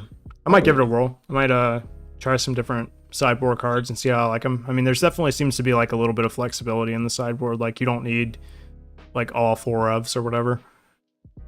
Yeah, I probably wouldn't budge on the 4 disputes just because they're too versatile, but I could see like maybe dropping a subtlety and going the Dead Gones, foregoing those for the Goblin Snipers. Yeah, just my take. And I've also updated the mana base a little bit. So in my mana base now, I'm playing 3 Foothills, 2 Tarns, and 1 Boseiju. Instead of 4 Tarns, 2 Foothills. And the reason is because Temple Garden is pretty sick, and Hollowed Fountain is not as good. Usually when you're getting white, you want to get Temple Garden. And green mana is super good in this deck. Like, green is used in all of our important spells, so you can actually afford to play the Boseiju. And I don't know. I think the mana is better that way. So yeah, I mean, you definitely have more green pips than red pips. Like, I can just eyeball that and tell. So that makes sense. Yeah, because like you play 2 Tarns and 1 Boseiju, you said. Yeah, because like again, the best mana that you can do is go turn 1 Colony Garden, turn 2 Steam Fence, turn 3 Temple Garden. And Wooded Foothills gets Steam Fence and Temple Garden. Yeah. Which is just great. So should definitely be at 3 in my opinion. That's fair.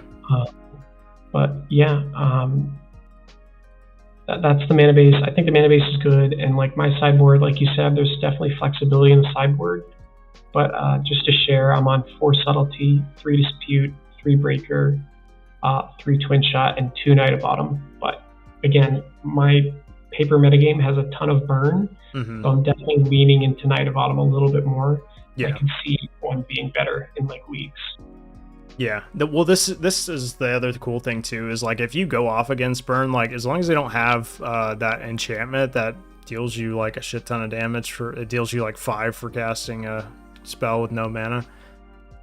You probably just win, right, with Omnath, like. Mm-hmm. Because you just get a shit ton of fetch lands in Omnath, and like they have to like have exactly like double Skullcrack to like keep you off of gaining life.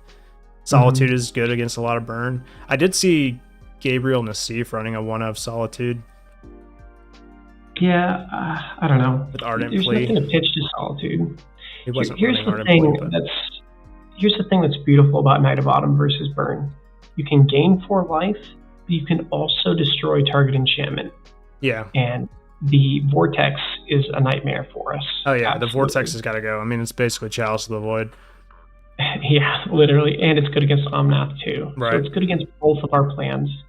In Knight of Autumn, being able to kill the Vortex or gain us 4 life, like that amount of versatility is just insane. So the Knight is also, really solid. Like you said, like I'll use the same principles I use for like Reanimator and Legacy. Like I play a lot of Reanimator and Legacy when I'm not playing 8-cast, and there are games where you just don't see what your opponent's playing because they just see what you're doing and they're just like, okay, I can't win this game. I'm not going to play a single card. I'm not going to let you look at my hand. I'm just going to concede.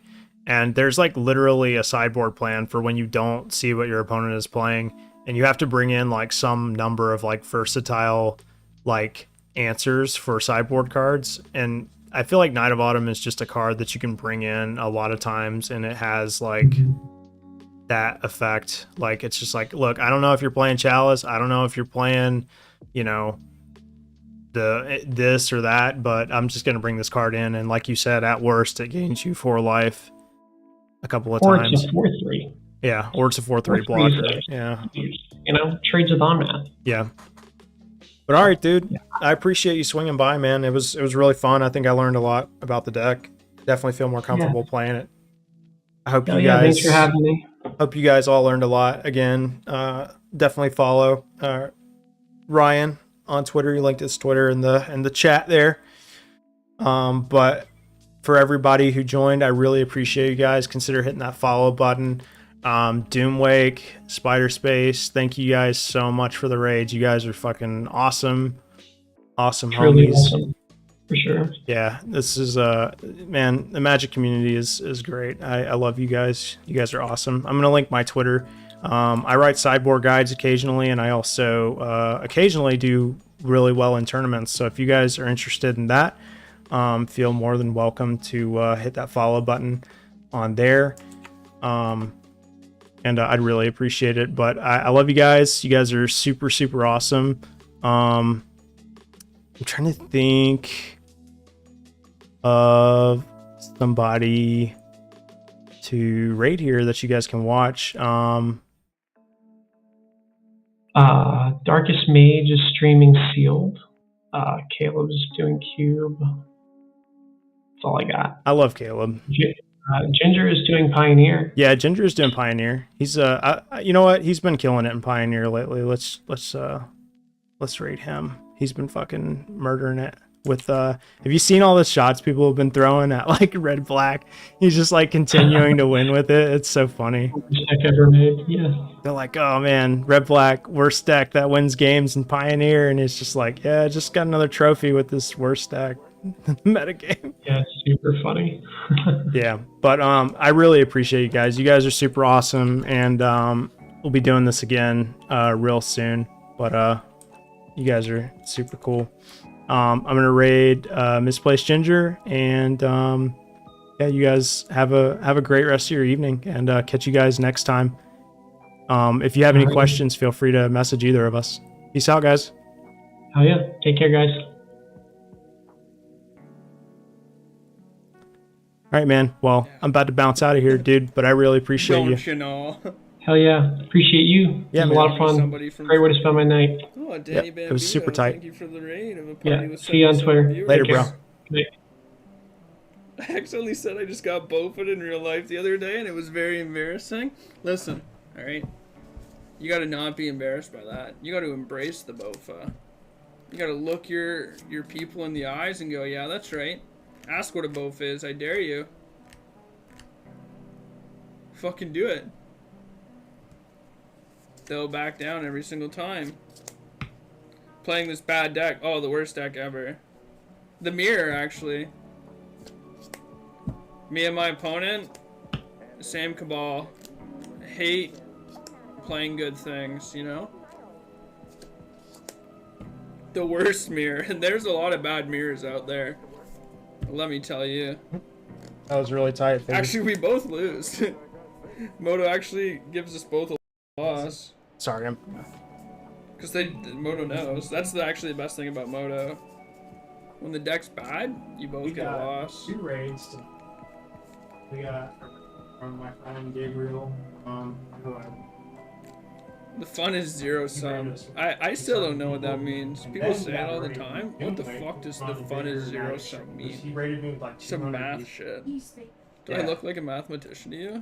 Play I just Magic rated Online this all guy day. with like 77. Now that's a bofa. That was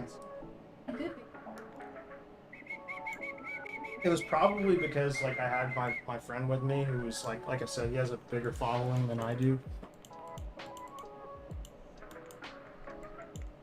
Yeah.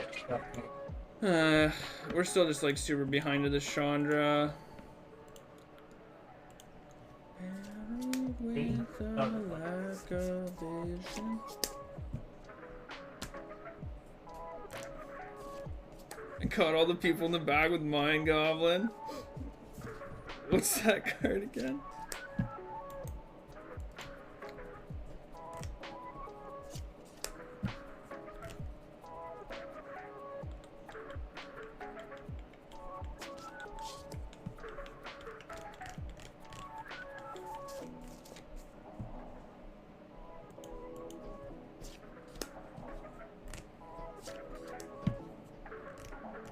Zero sum fun means your opponent's having negative fun gives you positive fun. Oh, so everything goes back to zero. Zero sum. Ah, you add the two together and you get zero sum. Smart. Smart, smart, smart, smart, smart.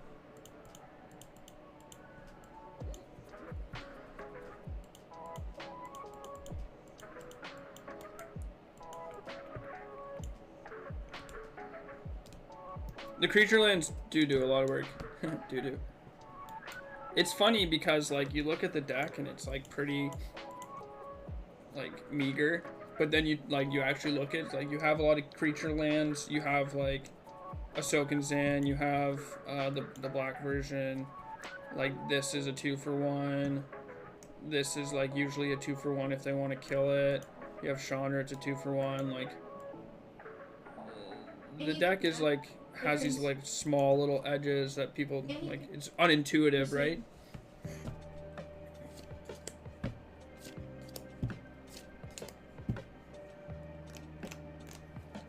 My favorite kind of suffering that I get out of Magic is when somebody keeps like a 2-lander and they miss their 3rd land. I was not planning on It happens to me all the time, and I know I shouldn't be happy about it, but holy fuck, does it make me happy.